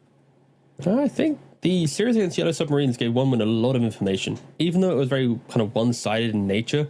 I think just the understanding of what the players had to do to get themselves into winning positions was really brought to light. And against Nine Pandas, they've taken that and really just ensured they're doing it just perfectly. It's just rare to see a team just operating with all players being at their top game, but you know, 2 games in a row now, we've not really seen Monkushi make some of his mistakes from previous. Chiro Jr. is being super active. Cloud and Swedenstrong, their laning is consistent. Respect is being greedy on his back rider. And if you shut one down, someone else steps up. And that is like the perfect layering, that harmony that you want to see in a team, especially in a grand finals when TI13 is just a single game away. But I do hope for the players that isn't how they've been communicating after game 2. It's like, guys, we're 1 game away. Like, if they're even thinking about TI right now, that could be the undoing factor, because they have to keep themselves focused on the game, the strategy, what's needed to actually, destroy the Ancient to close out this series. But yeah, it is just very good Dota coming out from OneWin, and I think less about OneWin, but Nine Pandas, they just need to step it up, really. They really just, again, Kiyotaka, I feel like his back is just getting broken by what's happening. It's like, play the Storm Spirit, be super active. Play the Tinker, carry us, right? It's like, they need to just take that off a little bit. Albuquerque needs to step up in the off lane. Maybe Dark Lord needs to try and be a bit more active. But right now, it's, the disparity in the 2 teams is very clear. Yeah, I did want to highlight the difference between Cloud and Albuquerque in these games as well, because Cloud has just been so consistent throughout these entire qualifiers. In fact, he could even be considered my MVP for OneWin throughout this event, because I feel like the first few days it was him stepping up in the crucial games, which got them through those really hard 3-game series. And now everybody else on the team is kind of caught up and are playing to his standard. And all of a sudden, like Cloud, Chiro, Mankushi, Swedenstrong, Respect, they're all playing at a really high standard. Swedenstrong's also found his sweet spot in terms of being that like really active and annoying pos 4, which is cool to see, and it frees up Respect's game a lot as well in that regard. Meanwhile, on the side of Nine Pandas, you're not seeing it. Last series, they had a really nice performance where Albuquerque got his Beastmaster, and he was able to kind of dominate on that hero, but put him on this Underlord, and it feels really hard for him to play the game and have much impact. So I feel like if he succeeds on the Beastmaster, then give him something similar to that, which can enable the team, and they can play around him a bit more. And that takes some of the pressure off Kiyotaka to be the only playmaker in the team. Because look at the draft from that last game as well. Not only is it the Storm game, which, he's the draft's kind of formed around, but also no one's going in for him. No one's starting the fights for him. No one's giving him information. There's no clockwork. There's no master. There's nothing to go in front of him. And that makes his game incredibly difficult and puts him in these terrible situations. So this game will start things off differently, and OneWin are going to start things off with a Willow. The clockwork is available, and I really want Nine Pandas to take it here. Yeah, it's been a pretty good statement here. Damn, he's really in the book there. The game. It's a bit worrying if your coach is researching what the game is that he's going to be drafting we for. Have to destroy the Ancient, guys. Okay. Oh, yes, I see. We've done that well for 2 games. Do it again. That's our mistake. Defense of the Ancients. I figured it out. Clockwork. Hooray! This is what I wanted. This is what I get. The solo clock has been really good, so I'm sure they can play on Sayo as well.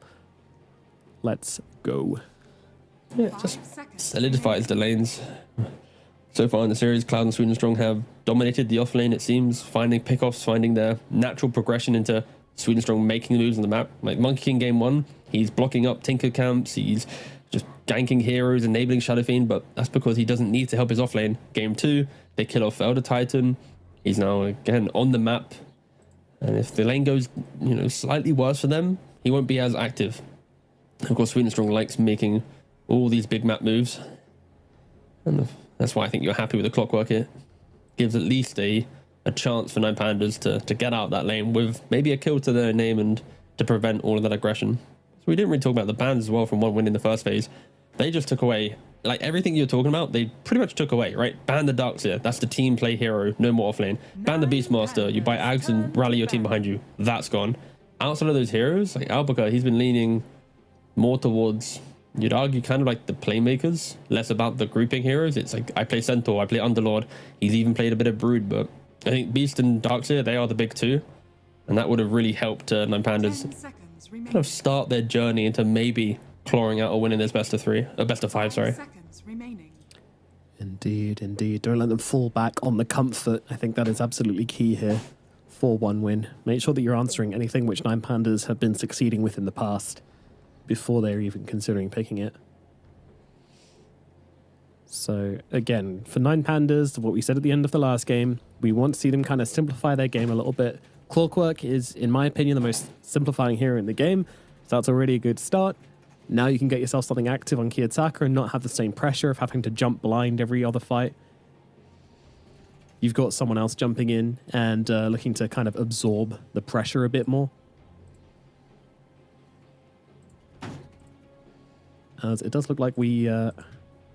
brief pause in the draft. We're back.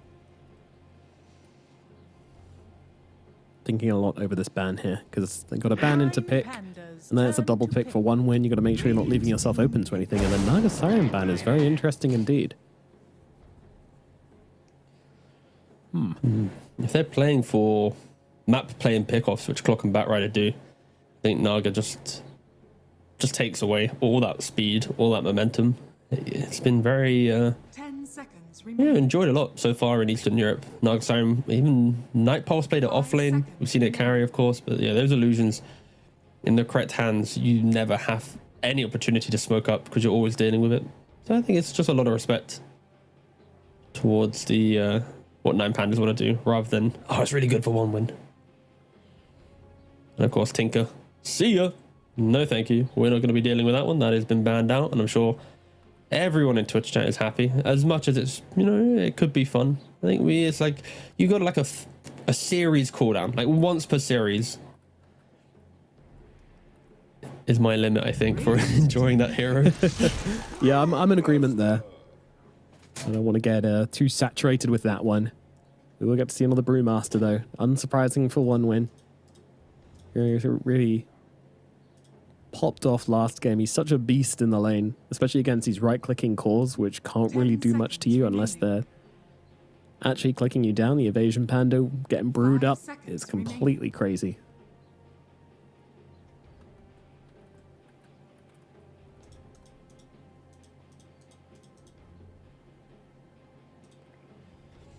Is there anything abusable when a team picks their 2 supports first? Because obviously, if a team picks their 2 cores first, then we're always thinking, okay, what can they do to take advantage of that? But if someone does that with their supports, is there anything you can respond?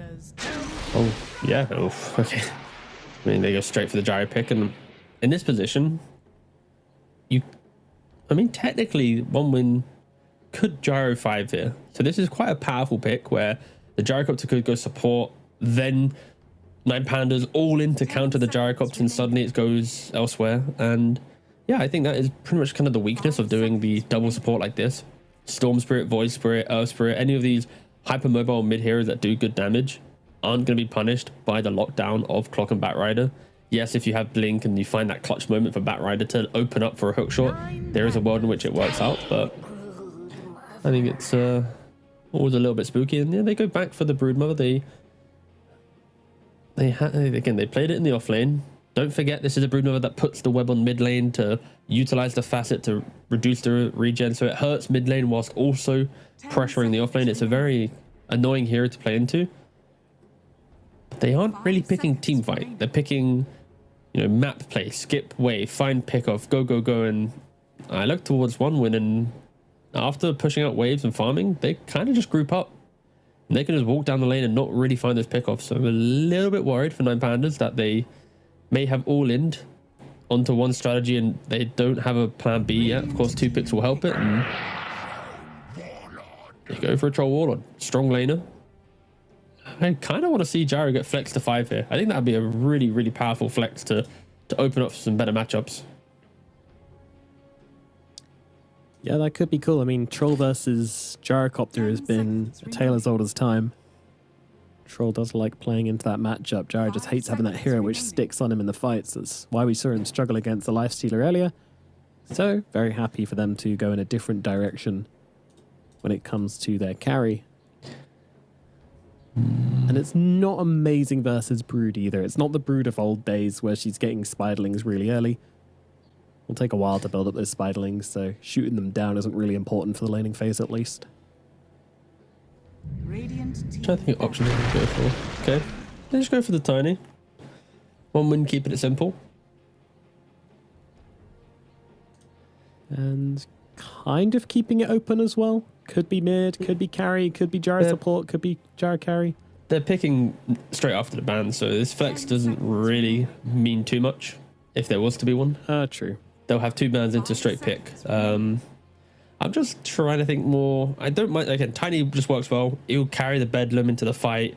If you force Troll to instantly have the ultimate due to a Tiny jump, it never feels good. Tiny Troll Warlord loves taking fights where he gets jumped a bit, he runs at you, he turns it around, then he ults at the last minute. Like, he doesn't want to use it straight away, but Tiny will force that. But yeah, 9 Pandas. Like, where's the hero that does stuff? If Brood has 0 game, there's sure a little bit of clock and bat map play, but if they run into a Terrorize or Willow spells or a Brew split, they're not going to ever kill Brew. They shouldn't really be killing the Willow. So a lot of pressure on Albuquerque. Here, a player, that we've said not really had the strongest series so far. If his Brood gets shut down, then there is no game. And I think 1 win, correct approach with the bans here. Take away the active mid laners. Don't allow for Kiyotaka to be that space maker. But if Kiyotaka can sync up with Albuquerque with the supports, then sure, I think we have a game on our hand. Hence why so much emphasis being taken on these bans. And they So I feel like it's which spirit do you want to play against, Ember or Earth? It could be another option here, of course, but that's kind of what I'm feeling at the moment for Kiyotaka. Don't know what I want to see in the carry role as well for 1 win. What is the Munkushi hero here? 5 seconds remaining. I mean, technically, I'm still assuming it's Gyrocopter as the 5 for some reason. They could easily just pick up a 5 now, but this is now where we learn everything. Is there a creative carry that Munkushi calls for? It's like, this is my game, let me play it, Gyro, you have to go 5. Or is that, you know what, I don't care about the troll. We'll save it we'll deal with him in a different way, and there's a 5 pick that brings life. Yeah, they do have split to deal with the troll. They do have the Terrorize, of course. Could they go on. Venge 5, maybe? Go for Venge 5, you then have swap against the Batrider Lasso. You have the waveform, the wave of terror, with the flak against Brood in lane to push out against the spiders. Swap for the try could be good, but no, instead, it's a different type of buff up than support role, and they go for the Io. So Io Gyro, this is such a strong draft. Very interesting. Not what I was expecting at all here. Does it do okay in lane versus the Broodmother? I would imagine so. I mean, those necrotic webs could be kind of annoying for the IOs, as one thing to do is heal. Necrotic webs kind of prevent that a little bit. Reduce. 9 Pandas. Is it just going to be the Earth Spirit like I'm expecting, or do they move in another, more creative direction? Don't think there's much room for anything else here. There's nothing particularly which just straight up answers the IO.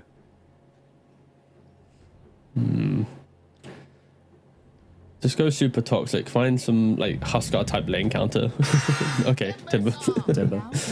What a way to go out of a tournament, by the way. To pick Brood, Troll, and like yeah, Brood, Troll, Huskar would have been lit. I would have. But no, they're gonna go in for the Timber story instead. Talk to me about this Timber pick. Does it solve their draft on 9 Pandas? It's about overwhelming their opponent. 9 Pandas, they don't have any team fight at all. The supports need to do everything, but they do have a lot of kind of just map pressure. When lanes break and Brood gets 6 and wants to chip down towers, if the Timber comes in to push back that Gyrocopter, then Flak doesn't protect it. Brood can progress.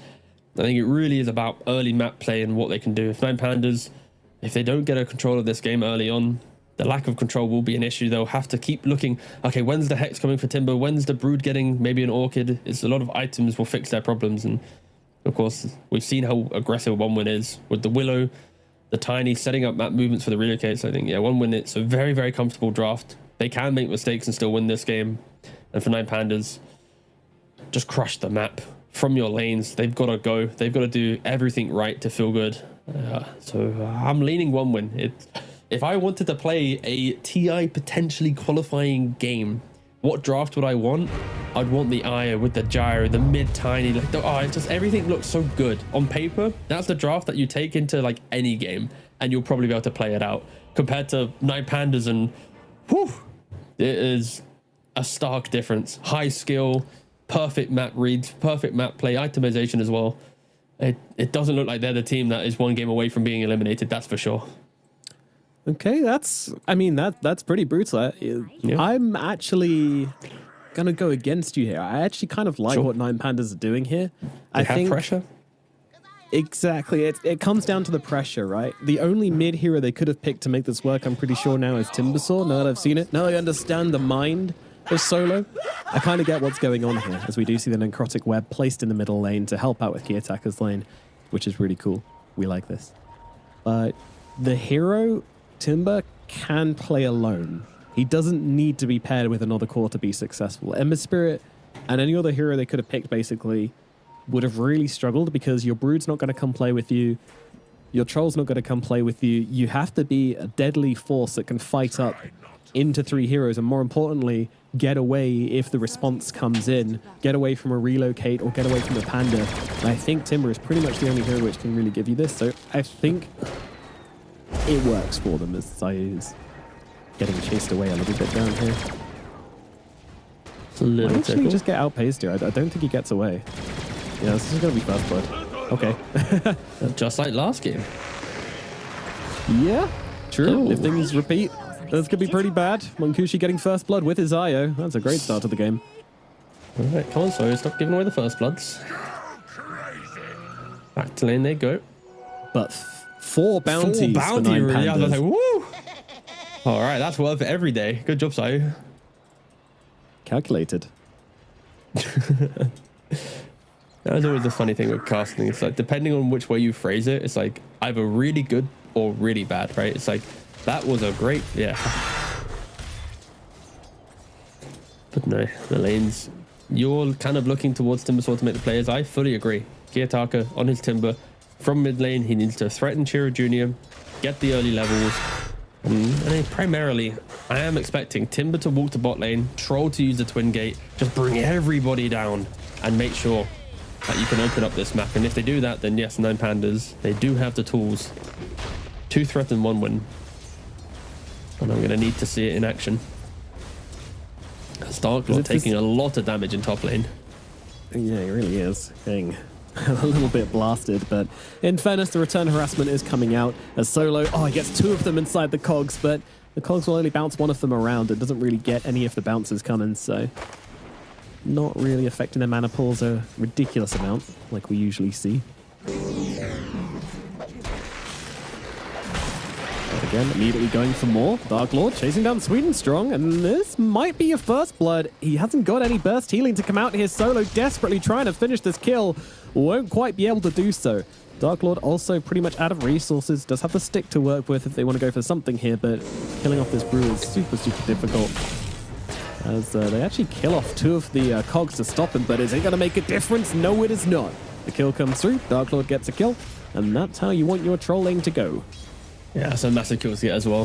3 range creeps, 3 melee creeps. Sweden Strong having to take through, half of them. And the Brood just only gets a single range creep of XP to his name. Still gonna be level 1 after 2 minutes. That is a perfect start for 9Pandas. The first time that we really see them, I think, entering the safe lane with a winning lane. Of course, it is now game 3 for it, but it's exactly what 9Pandas need in this game. So 1-4 on the scoreline, but of course with those 4 bounty runes being picked up for 9Pandas, they do have a little bit of an advantage in these lanes already. And that's kind of what we're seeing up in the top side. Sure, Monkushi's feeling really good because he got a huge injection of gold to start with, and he's got an IO buffing him up. across the other lanes. Those bounties do make a bit of a difference. I doubt we'll see much happening in the middle lane. Kill onto Timbersaw would be very difficult, even with the crazy damage coming out from Crash Landing. Yeah. Also, bot, respect. Io kind of does have an option with his facets to go for the overcharge option with the Crits Krieg to go for damage.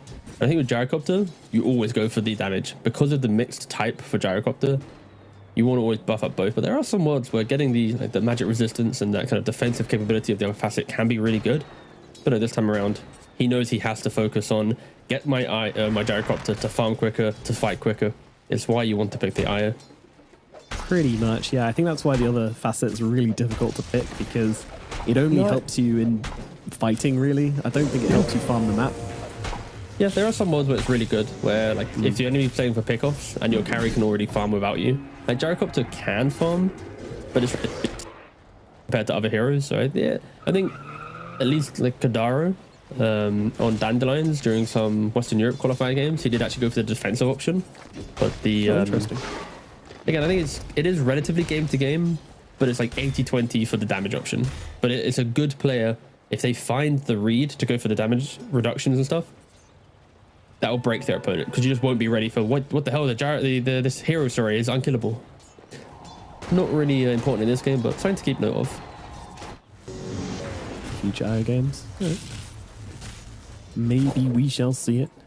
So trying to approach respect. He wants to try and poke at respect and mess up the pulls without going near the Gyrocopter and catching some flax. So far it's very chill down in the bottom lane, mid lane, a bit more trading happening. Overall key attackers should be absolutely fine. And top is where the brawls are taking place. It's just constant trading here. Solo going in with the cogs time and time again. Dark Lord throwing out the axes. I mean, it's a strong lane for Nine Pandas. We've seen that they love to try to secure their safe lane, and when they don't, things go very wrong very quickly. This game, it's an excellent start for Dark Lord. Leading by 7 CS over Cloud at the moment. Yeah, I like seeing him from top lane as well.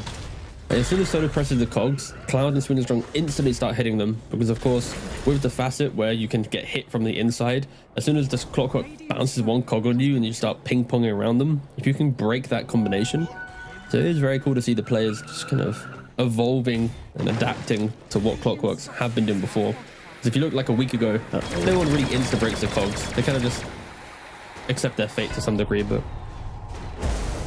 Are you getting chased down? Yeah. Oh, he can't quite survive despite getting under the tower. It's not enough.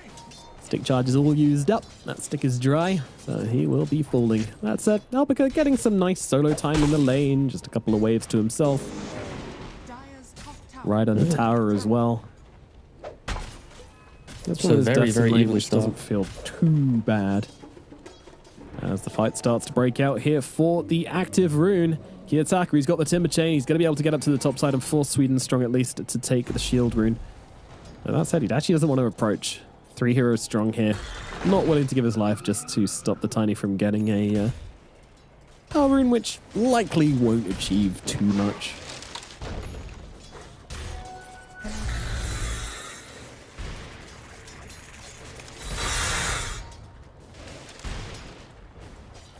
Top side, Dark Lord being cooked up a little bit here by the flames. It does hurt. He's got to navigate this bramble maze carefully if he wants to get out, but do so he shall. It was just harassment coming out from the Dark Willow and from the Brewmaster. Are scanning. Very, very hard for them to approach Solo and Dark Lord to actually intend to kill them. It will just have to be a misinitiation from Nine Pandas if they want to score anything down here, but they should be pretty content with Cloud just farming up. With this very greedy build of the Radiance. No Spirit Vessels or anything like that coming out. Wow. Respect's been busy making these stacks down here. And Brood's not really been able to apply much pressure to lane, so Respect is happy to hit the snacks, create that efficiency. And from the start of this game, everyone's relatively even. Of course, the kills in top, but Dark Lord, I take that back, Cheer Junior, nice rotation. I was about to say, it's like this game is just hitting a nice little farm state, and I did not catch that Tiny had rotated all the way to top and murdered the troll. That is a nice little pick off. Chira Jr. stepping up once again, doing the work, which the team needs him to do. And actually, he's going to go for a rotation down to the bottom side. Counts at the last second. Alberca, very, very difficult to bring down.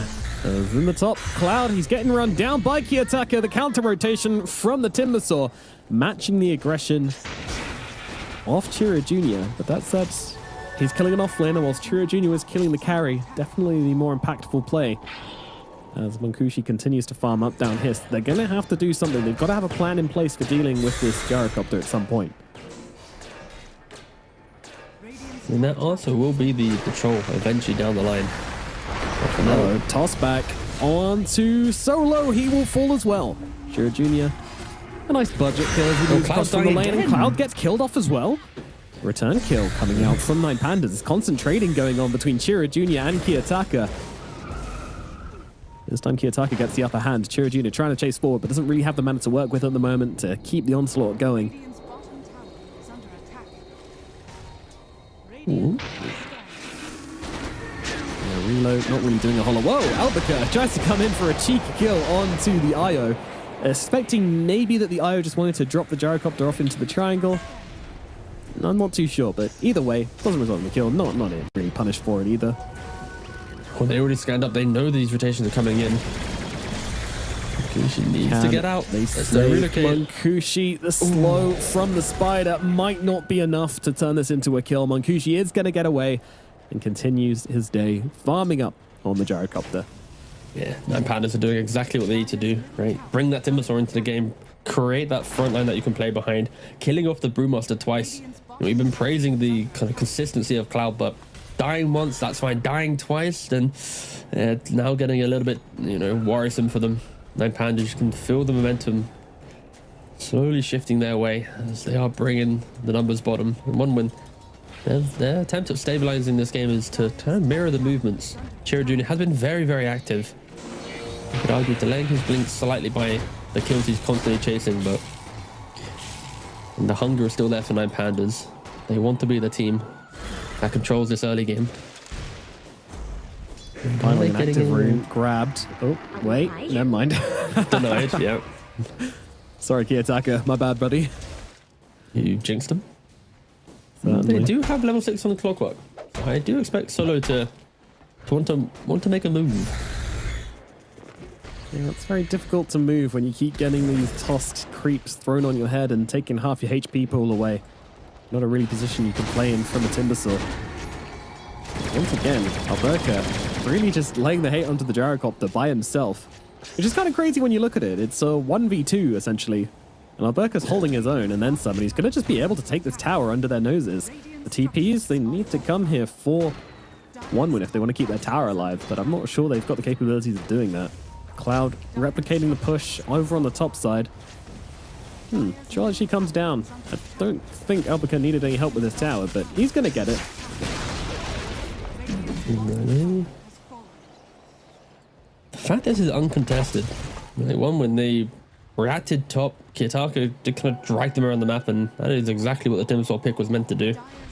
So now Broodmother, as soon as you take the tier 1 tower, your game, it becomes so nice. You have so many more camps to farm with no crazy contest. If they want to kill you, that's a smoke down.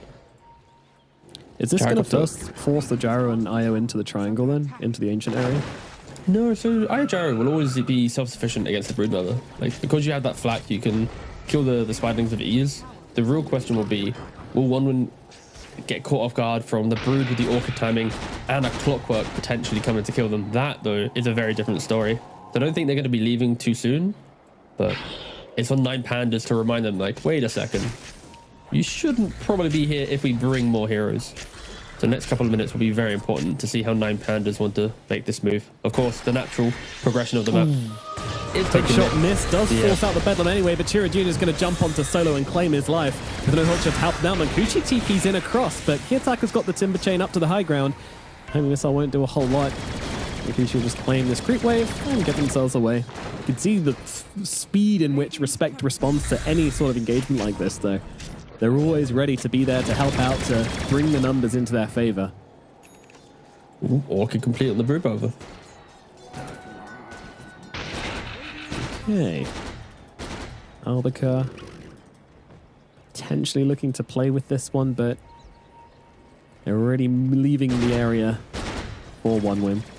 Unfortunately, Io doesn't have a TP, so may just be left for dead. Yeah, he's gone. He looks very dead. Unlucky.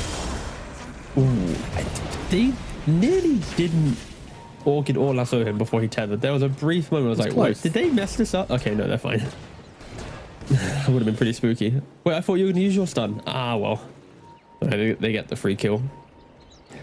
This is what you do with Broodmother. Once you open up this area, you just want to keep playing here. But Cherry Jr., he has the Blink Dagger. Jumping onto Solo. With the Bedlam. Very much a free kill. Dominating now on this Tiny.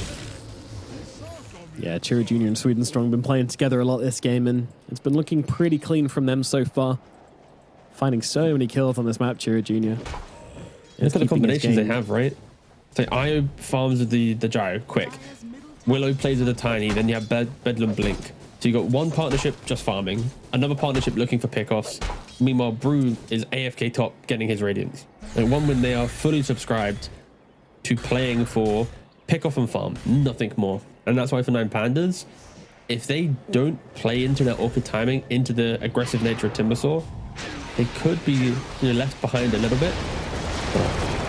Okay, it's only 14 minutes in. I'm not expecting them to go crazy, but Shroud soon on Timbersaw. I expect 9 Pandas to try and dictate the pace of this game just a little bit more. Indeed. It's all about Kiyotaka's timings. He's going to hit a good one on this Shroud, and maybe that's the point where they start to really open up this game. Once he has the Shroud, I don't think the Tiny offers much kill threat onto him anymore, and maybe that's Poor the Brood. position they want to be in. Or Brood, yeah. No, I'm looking at the Brood. It's like the Brood goes bottom. Your Spiders die to either a one tree grab or a flak. And then in the future, there'll be a Radiance Brood. Like the Brood doesn't really pressure if a 1-win core is in the same lane. He needs his team. And they're just not really playing with him right now. Sweden Strong, Chira Jr., they are grouped up together. The Bedlam combination. Chira Jr.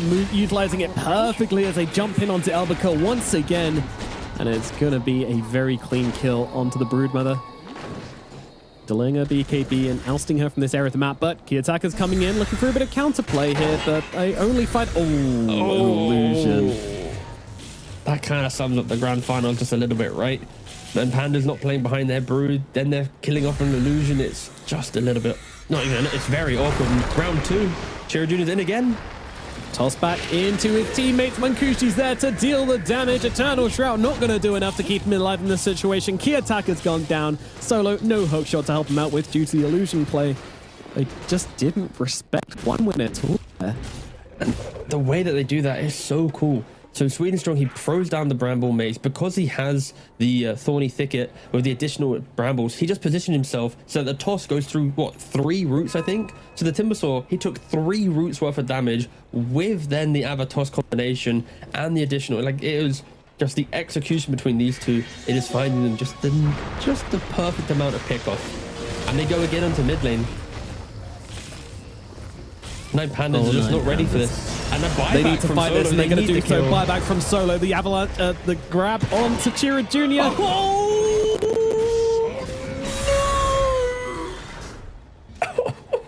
The point blank hook shot into the back of his own teammate once again from Solo, who's been having a decent qualifiers, but this series it's just all crumbling down. 2 hook shots completely whiffed. That one was a buyback as well. Does he at least have the facet so it helps with the cooldowns or whatever? Ah, no, he doesn't. Oh, that's a shame. Unsurprisingly. No, unsurprisingly, yes. We couldn't try and sell it for the audience. No redemption there, unfortunately, for Solo. Just simply misplayed it. And it's going to hurt. It really hurts. 1 missed hook shot hurts. 2 missed hook shot really hurts. Add a buyback onto that as well. And Bottom tower is under attack. times are tough indeed. I mean, Dark Lord, mate, it's all down to you, I think. Only but one really... I mean, they've all got farm on the side of 9 Pandas. They all have their items. I do feel like Dark Lord can still stand a chance of blowing up this game. The matchup into the gyro is good. The shard is also going to help him out a lot if he ever decides to go for that, maybe after Sanch and Yasha.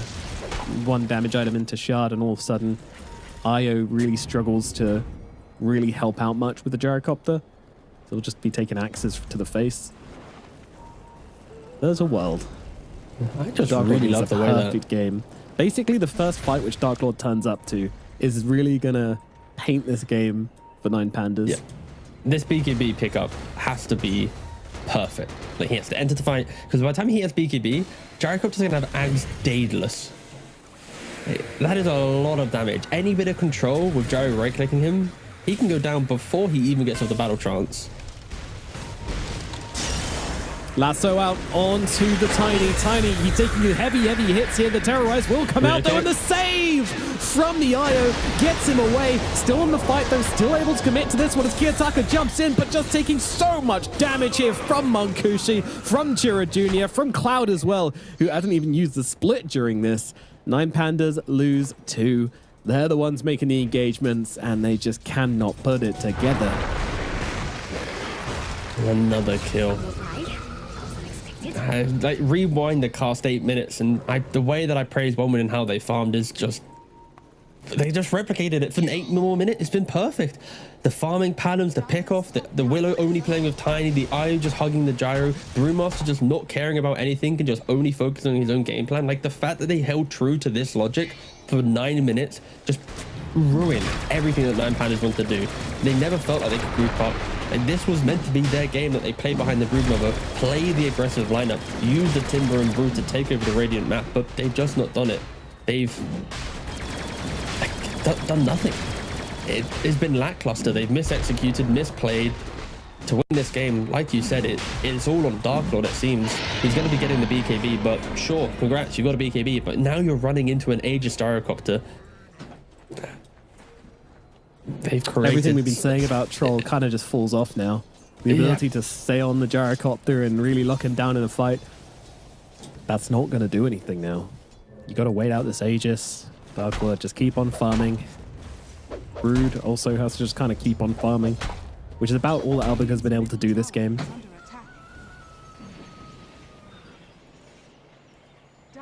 The Brood pick hasn't really been feeling amazing for me. There's always the difficulty of Brood, because Brood technically farmed well in lane, but then her team didn't play around her. So it would be very easy to point the finger at, well, Brood didn't do this, but it's also like Nine Pandas didn't play around the Brood. And of course, in other offlaners, with this amount of farm, he'd be running across the map to instigate stuff. But if you can't instigate as your Brood, it's just uncomfortable, right? And I still think that Nine Pandas just did not use it well. This level of farm. That is true, very true, and he's probably going to get picked off as he's shown on the small camp, but Miss from Jira. That's a gift from Albica there, as Albica is now going to be able to get his BKB online. So even harder to deal with down here in the bottom side, even harder to oust this parasite from your side of the map.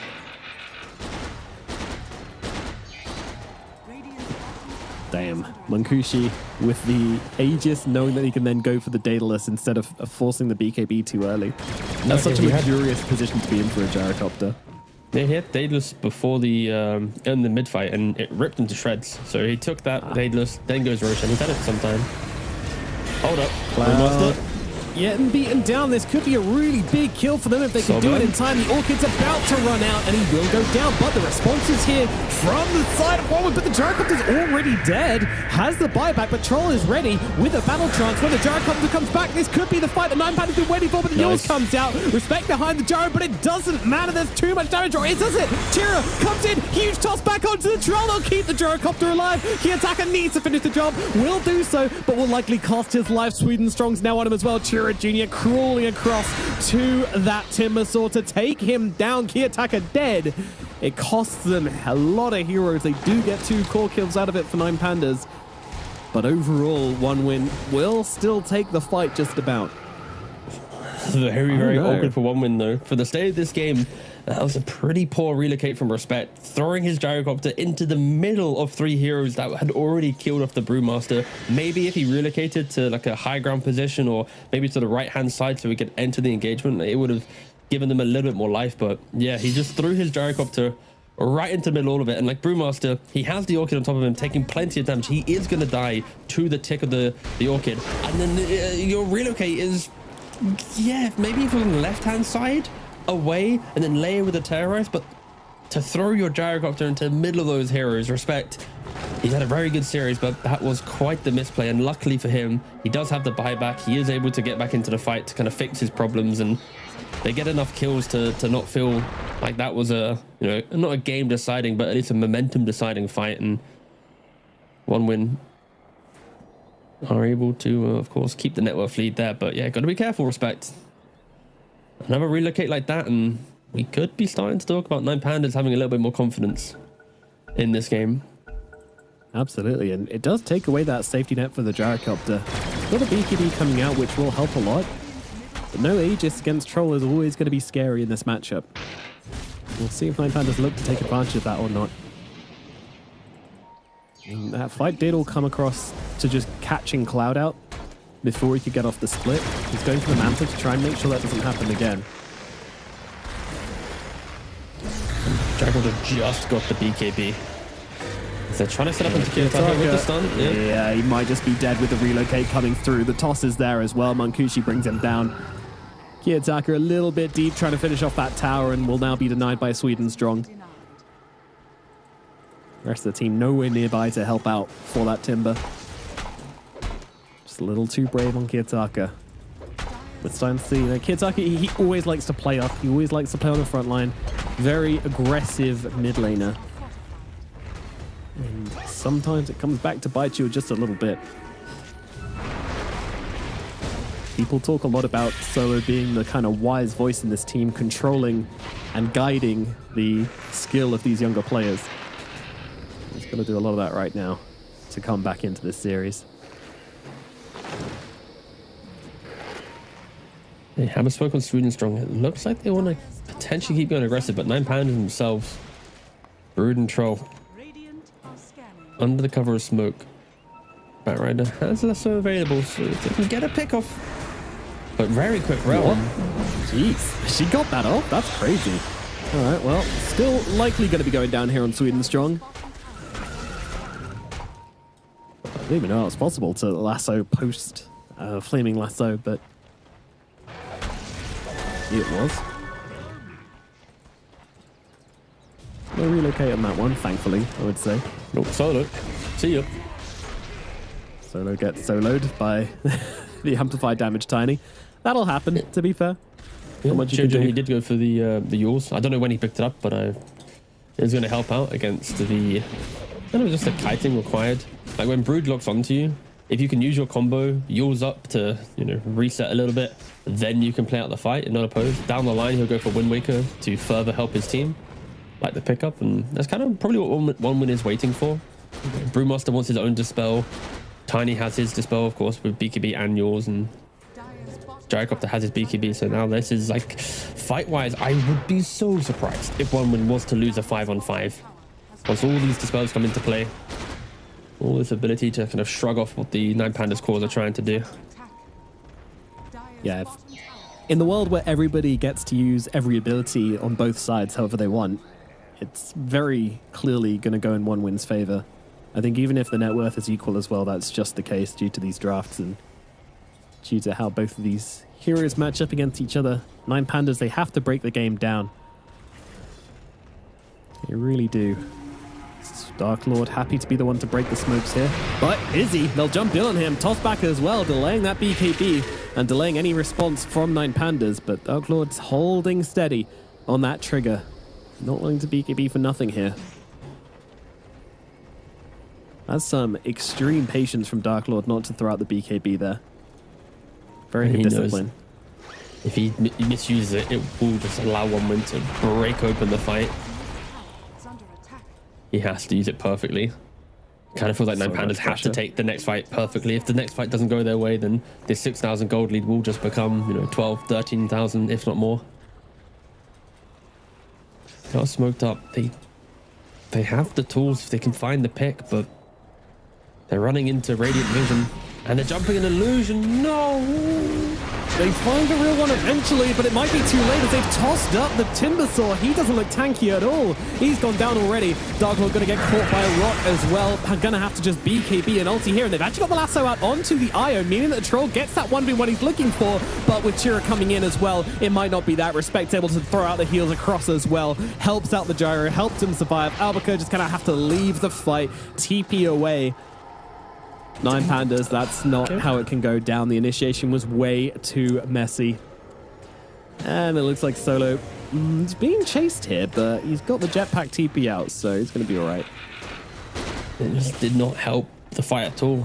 You know, the Timbersaw jumps in by himself. The team is now kind of playing back on the edge of radiant vision. It's way too spread. Meanwhile, as Gyro gets jumped by Troll, the Io's there, the Tiny's there, everyone's able to assist, and there is just a little bit of a difference in what they can bring to the fight.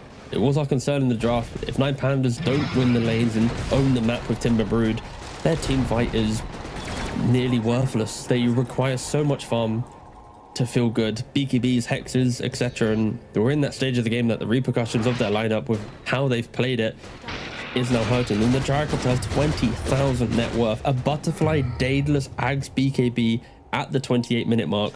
You compare that to the Troll Warlord. Troll has Sanj and Yasha, Battle Fury, BKB. One hero has survivability, one hero just has raw damage. It is a night and day difference from what the carriers can do, and the spiders just get cleaned up. I do not want to know the win probability for this game for 9 Pandas. It is looking bleak. It's fine. Don't worry about it. Another smoke from them. They keep trying to find a fight. They failed the last time. They failed the time before.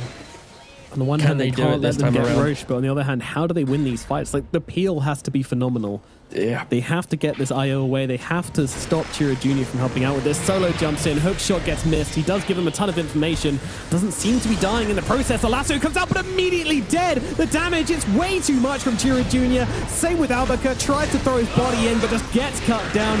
Dark Lord BKB ulti out onto the Gyro, but he's just not gonna do the damage. I mean, it's reasonably close whilst he's in the ultimate, but the Yules is going to be there the moment that BKB drops. And Mankushi, well, standing his ground, guns him down. Chira Jr. there as well. Every single fight, this Troll's just got 2 heroes on him. It's just not good enough for 9 Pandas. The initiation's not clean enough. The damage doesn't come in, and the follow-up isn't strong. The Batarana jumped in, took one side gunner hit with a crit. I was like, oh god, I'm so sorry. I didn't mean to be here. Same thing for Brood. She presses BKB, tries to man up with the insatiable hunger, and it's like, no, there's no point. You are not getting anywhere near to this Gyrocopter. So Do you think much going damage. after the Gyro in these fights, surrounded by teammates, is the best way to approach this for 9 Pandas? At this point, I don't think there is a fight that looks good for 9 Pandas. You could argue that the initiation needs to be somewhat layered, where you can, I think, isolating the Gyrocopter away from Io and getting the kill with Troll could be good. But in that type of fight where they're playing up on the top side, reaching quite heavily into a really defensively positioned 1-win, it just doesn't look good at all. If the fight was more open, then sure, jump the Gyro, push the IO away, breaking the tether, use the clockwork to kind of create that little bit of a partition. I can see a WOD where it might work, but again, you're so far down. You're making the plays as if you're even in the game. It happened again in game 2, I believe, 9 Pandas, when they're down like 20,000 gold. They're still smoking up, but they can't win a team fight. They can't win on the split push. They can't contest a Roshan. They can't do much. It really looks like 1-win will be, getting their qualification for TI13. In a 3-0 as well. 9 Pandas not feeling good about this one at this point. Maybe if Troll makes it to Satanic and MKB and Gyro somehow doesn't pick up another item until then. They need time travel to win this game. Indeed. Troll from the future suddenly come back in time to gift him a few extra items. Okay, they need to spawn in the Faceless Void with time zone and then perma time zone the enemy and just keep them in a contained bubble for 20 minutes. I know, time zone's pretty rubbish. I don't think that'll help. True. I think if you spawn in the void with time zone, it wouldn't even help 9 Pandas win this game, even if they had 6 players to 5. Albuquerque going to be able to just TP himself back to the fountain. Under the cover, the BKB does survive. The gyrocopter damage doesn't come in soon enough.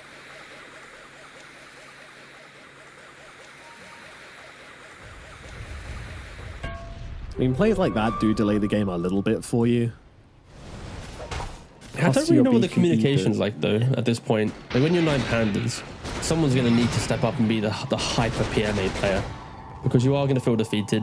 Any Dota player right now knows the state of the game, the fact that they haven't won a fight for nearly 20 odd minutes, and you'd hope for 9 pandas' sake that someone is giving them that fresh dose of copium and a way to approach his next engagement. Because he is positioned behind them on the hill. Looking for the toss back onto the Timber Saw, and they get it, and the damage is good. Kiyotaka is gone. This guy cannot catch a break. Thrown into the middle off that death gyrocopter. Absolutely annihilating the Monkushi. Now onto the barracks. I mean, sure, Albuquerque is going to be able to cut the wave, but not in time. And even with the backdoor, oh my god, the barracks is just gone anyway. Goodness me. And here we go, down to the bottom side. They find Solo as well. This could be the beginning of the end. I mean, they don't have creeps. They're trying to do it through the back door anyway. They might just be able to. What is this?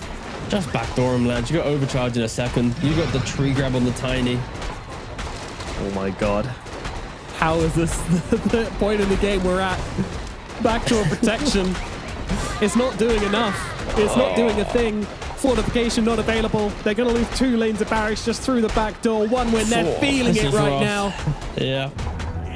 Mega creeps gained despite the effort which Albuquerque went to cut the waves, despite 9 Panda feeling like they're in a position where they didn't have to come back and defend. They did.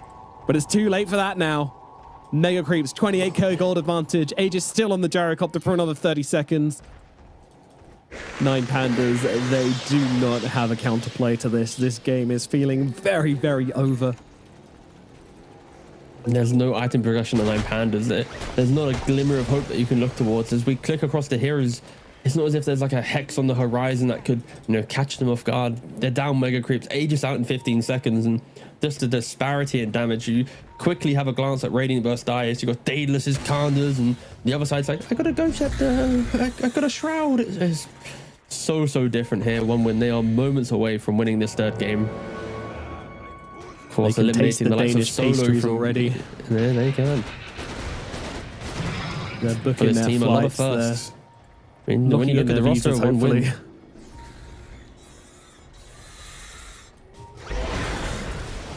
Kiyotaka do not get...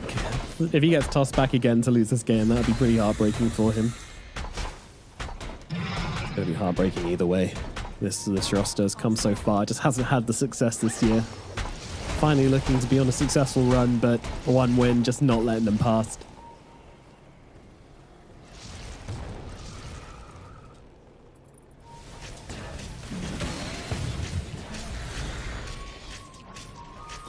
They're going to be patient now. Roshan could respawn in a couple of minutes, and when you know that you've pretty much won the game, I do expect 1 win to sit back, get the next Roshan, take that agent up the high ground. On the flip side, go a bit crazy, run up the high ground. Who cares? This is what they're going to do.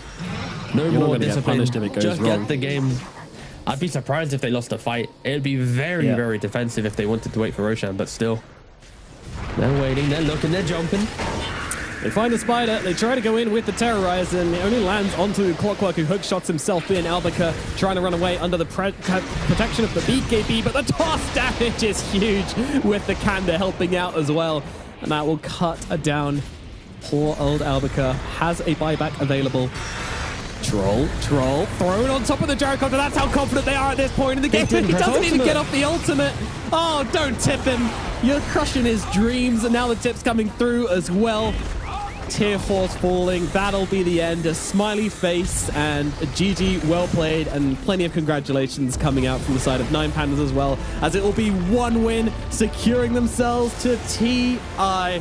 They've done it. They battled through the EEU qualifiers, and they secure their spot at the biggest tournament of the year.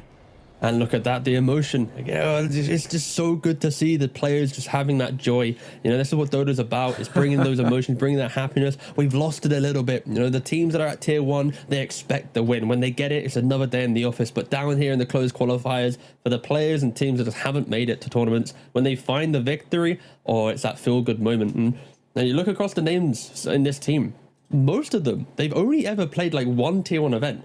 Like, I think it was like a Dream League that they qualified to. Everything else has been qualifiers, tier 3 tournaments, ESL, tier 2 tournaments. ESL Birmingham.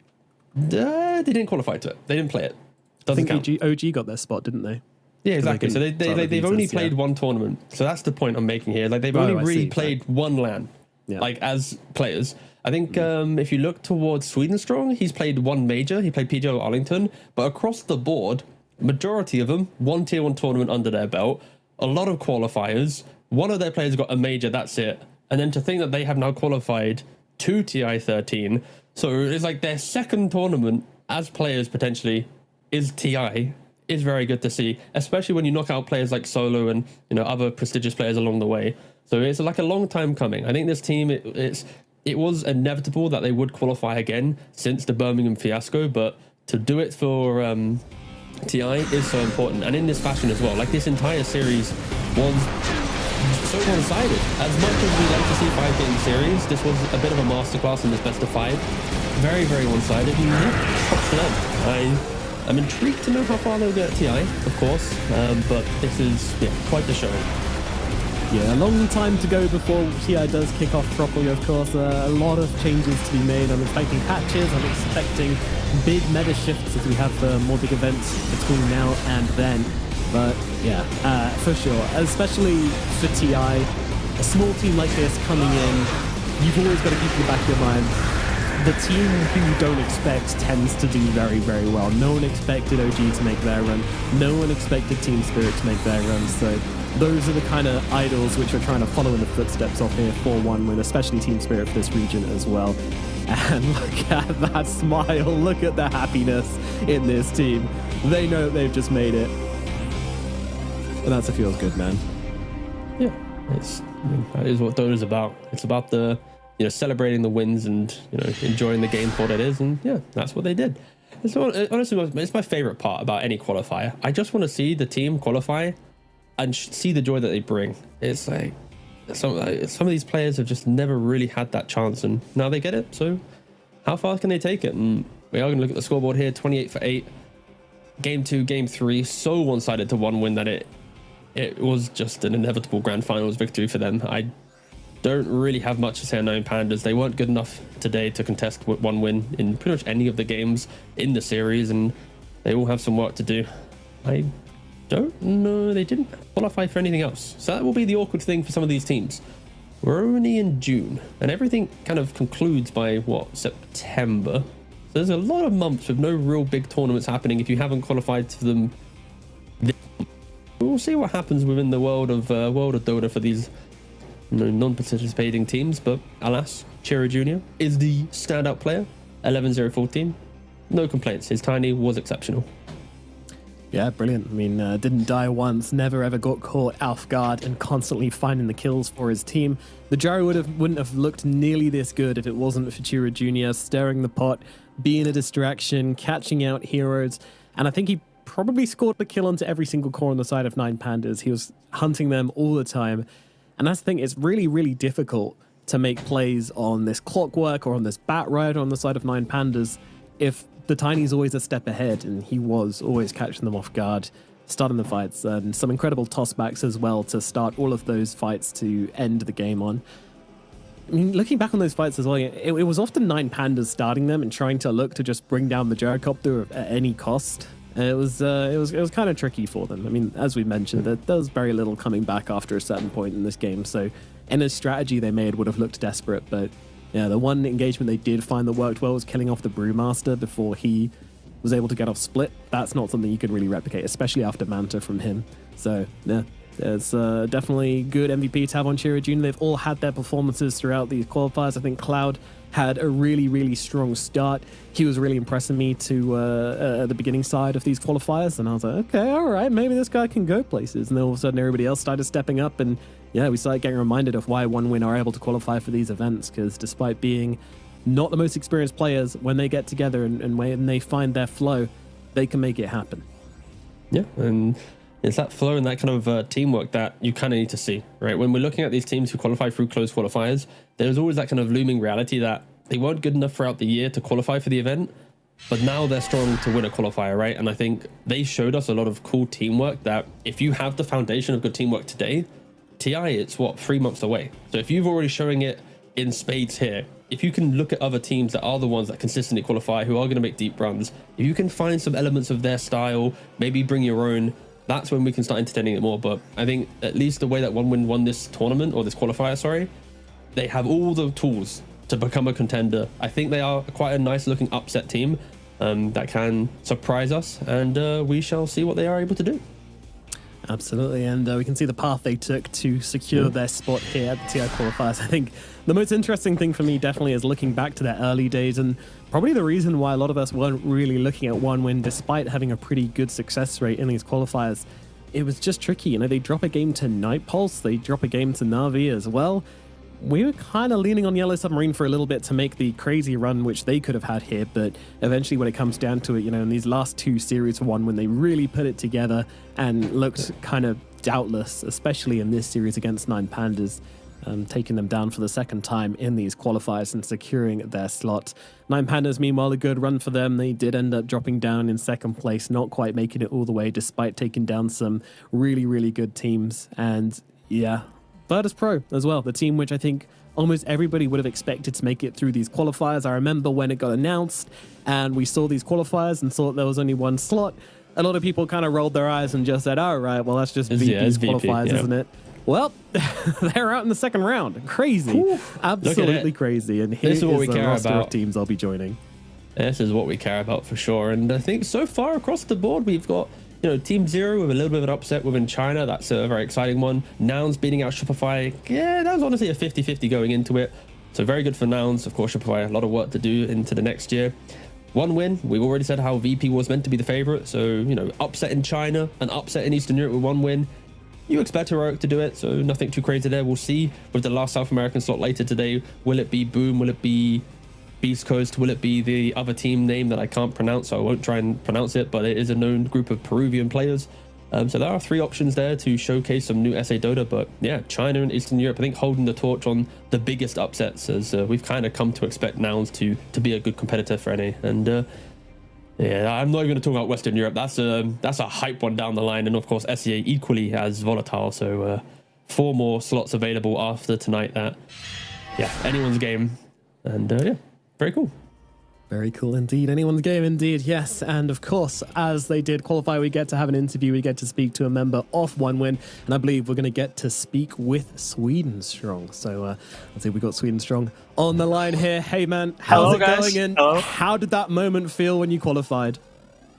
I mean, it felt amazing. It felt amazing. I don't have many words. It just felt amazing. That's it. Like, I wanted to qualify for so long. It feels amazing. Yes. Yeah, huge congratulations. And I mean, an amazing series. Coming into this one, were you expecting to 3-0 Nine Pandas like this? I mean, we're very confident in our game. We're very confident that we will win the qualifier. So, I mean, it's just like how it goes when you feel like this. I mean, we didn't expect 3-0, but we expected us to win, and the games just went in our way, and we got 3-0. Yeah. Absolutely did. Yeah, I mean, it felt like you had a really incredible read on Nine Pandas and kind of had an answer for everything that they brought to the game. Is that true? And was that kind of went as you prepared for it? Yes. I mean, this qualifier felt that no team is playing like map that like as well as us, so we felt good. Like, we were reading most of their moves, and games were pretty easy, to be honest. All right, so you go. Well, congratulations on being the most annoying position 4. I hated watching you running around the map and annoying everyone. Your Monkey King earlier today with your sentries and trying to annoy the Tinker was, you know, exceptional. Very good to watch. But thank you. I guess my question is, you've probably not thought about it, but are you ready for the international. I look at your players and you don't have a lot of experience on LAN. You don't have I think you have one major to your name, Dream Leagues. How are you going to now prepare yourselves? It's great to qualify. I love the emotion, but you've now got 3 months to prepare for the biggest tournament of the year. What are you going to do? I mean, I can say we're ready for sure. 2 weeks ago, I wouldn't say so, but we after Riyadh qualifiers, we had a bit of a mental shift. We became more confident. We started fixing our mistakes and everything. So I think now after this qualifier, yes, we'll be ready for any tournament we'll play in. And what would you say is the biggest change? Because when you said about qualifiers, you lost also lost sorry, to I have Na'Vi. Can you repeat? It started lagging. No worries. So in the Riyadh qualifiers, you lost to Na'Vi, you lost to Yellow Submarine, but in this qualifier, you looked very different. You said you made improvements. Would you say the improvements were more psychological, or were there in-game choices that you were playing the map poorly, or the drafts were different? What would you say is the biggest change between that qualifier and this one? Definitely psychological differences, because we felt that we will win this qualifier. Compared to Riyadh, I'm not sure, we're 50-50, not sure. Now we came in we will win this, and yes, playing like this is way easier. Okay. And I feel like TI is far enough away that I can ask this question. Which heroes do you think should be probably nerfed? Because TI is in September. We're going to have some patches, so I don't think you should be too scared about hiding strats. Do you think the Dark Willow facet is that good? Or what are we thinking? What would be your top 3 nerfs, baby? Dark Willow got nerfed already. Some people are taking the other damage facet now, so I think Dark Willow is kind of okay now in terms of facets. Maybe just your spells need to be nerfed a bit, your roots. But in terms of biggest nerfs, I think it should be TA for sure. She's just perma-banned every game in qualifier. TA, Witch Doctor, because Witch Doctor is just brain dead. This damage facet is just not normal. Yeah, and third hero, I think CK. I don't know. I think people are realizing CK is the strongest carry right now, and it will become more and more popular. We'll maybe see it in first phases, and yeah, I think this hero should be nerfed. No, I like that. I mean, they are some of the most banned, most picked heroes of this tournament. And I guess the last question again, I just want to pick your brain. So I'm enjoying this. So I'm not really talking about TI, so I apologize. But do you enjoy facets and what they bring to the game? When you saw that patch come in, do you think it's a very cool direction for Dota? Heroes having this option to take before you even play the game? What's your opinion on them? I mean, for me, anything any big patch is cool. I love exploring new stuff. I don't care what other people think. I love new patches always. So this patch for me also was super fun. Reading it in the morning when it came out for me was insane. I was I was reading with my eyes open like this. Yeah. So I think Dota is going in the good direction for me always. I will enjoy it forever, I think, yeah. I agree. We share the same vibes here. Very good, very good. Always fun, yeah. Always a great game to play. And of course, you get to do it now on the biggest stage of them all. Obviously, you started playing Dota professionally in 2022, but how long has TI been in the making for you? How long has it been since you've wanted to make it to TI? I mean, I would say, when I started playing Dota, it became a goal for me. When I was very young, it was just a dream for me, but then later on it became a goal, maybe 4 years ago, somewhere like this. 4 years ago, it became a real goal for me. I started to work towards it. So yeah, 4 years ago, I think. Was there okay, I guess follow up. Yeah. Last question. Was there a single player that inspired you? Sorry, I'm going to hold you here for more questions. Was there a player, and you said 4 years ago you wanted to see TI, back then, was there a player that you were looking at them playing at TI and going, I want to be there because of this player? Or was it more the atmosphere of Dota and what it was? Or was it a single person who kind of gave you that inspiration? I mean, it was both for me, for sure, both. In terms of player, it was Jerax for me from OG when they won 2 TIs. I was just a huge fan of him and still am. And in terms of atmosphere, I mean, yeah, also in terms of atmosphere, I'd like to be there. Cool. All right, brilliant stuff. Well, we're coming to the end of the interview, so of course, is there anything you want to say to the people who have been supporting you guys, been wanting to see you guys, and especially yourself at a professional competition? What do you have to say for the OneWin supporters out there? Thank you very much, guys. To the people who are writing to me all the time, that are congratulating me with my wins and everything, and with our wins especially. Just thank you for everything. Thank you for supporting us and being there and watching our games. It means a lot, and I and our team feels the support. Yeah.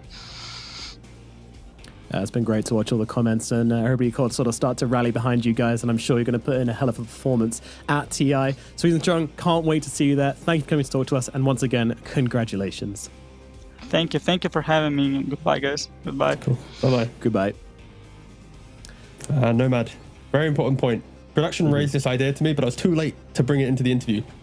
He kind of ruined his name a little bit, right? He's called Sweden Strong, but he's got into Denmark. He might want to rebrand to Danish Strong so they can use the energy. It's a whole nother thing, but it didn't really fit the vibe of the interview. Anyway, take it away, Nomad. Close the show and whatnot. I don't know what to do here.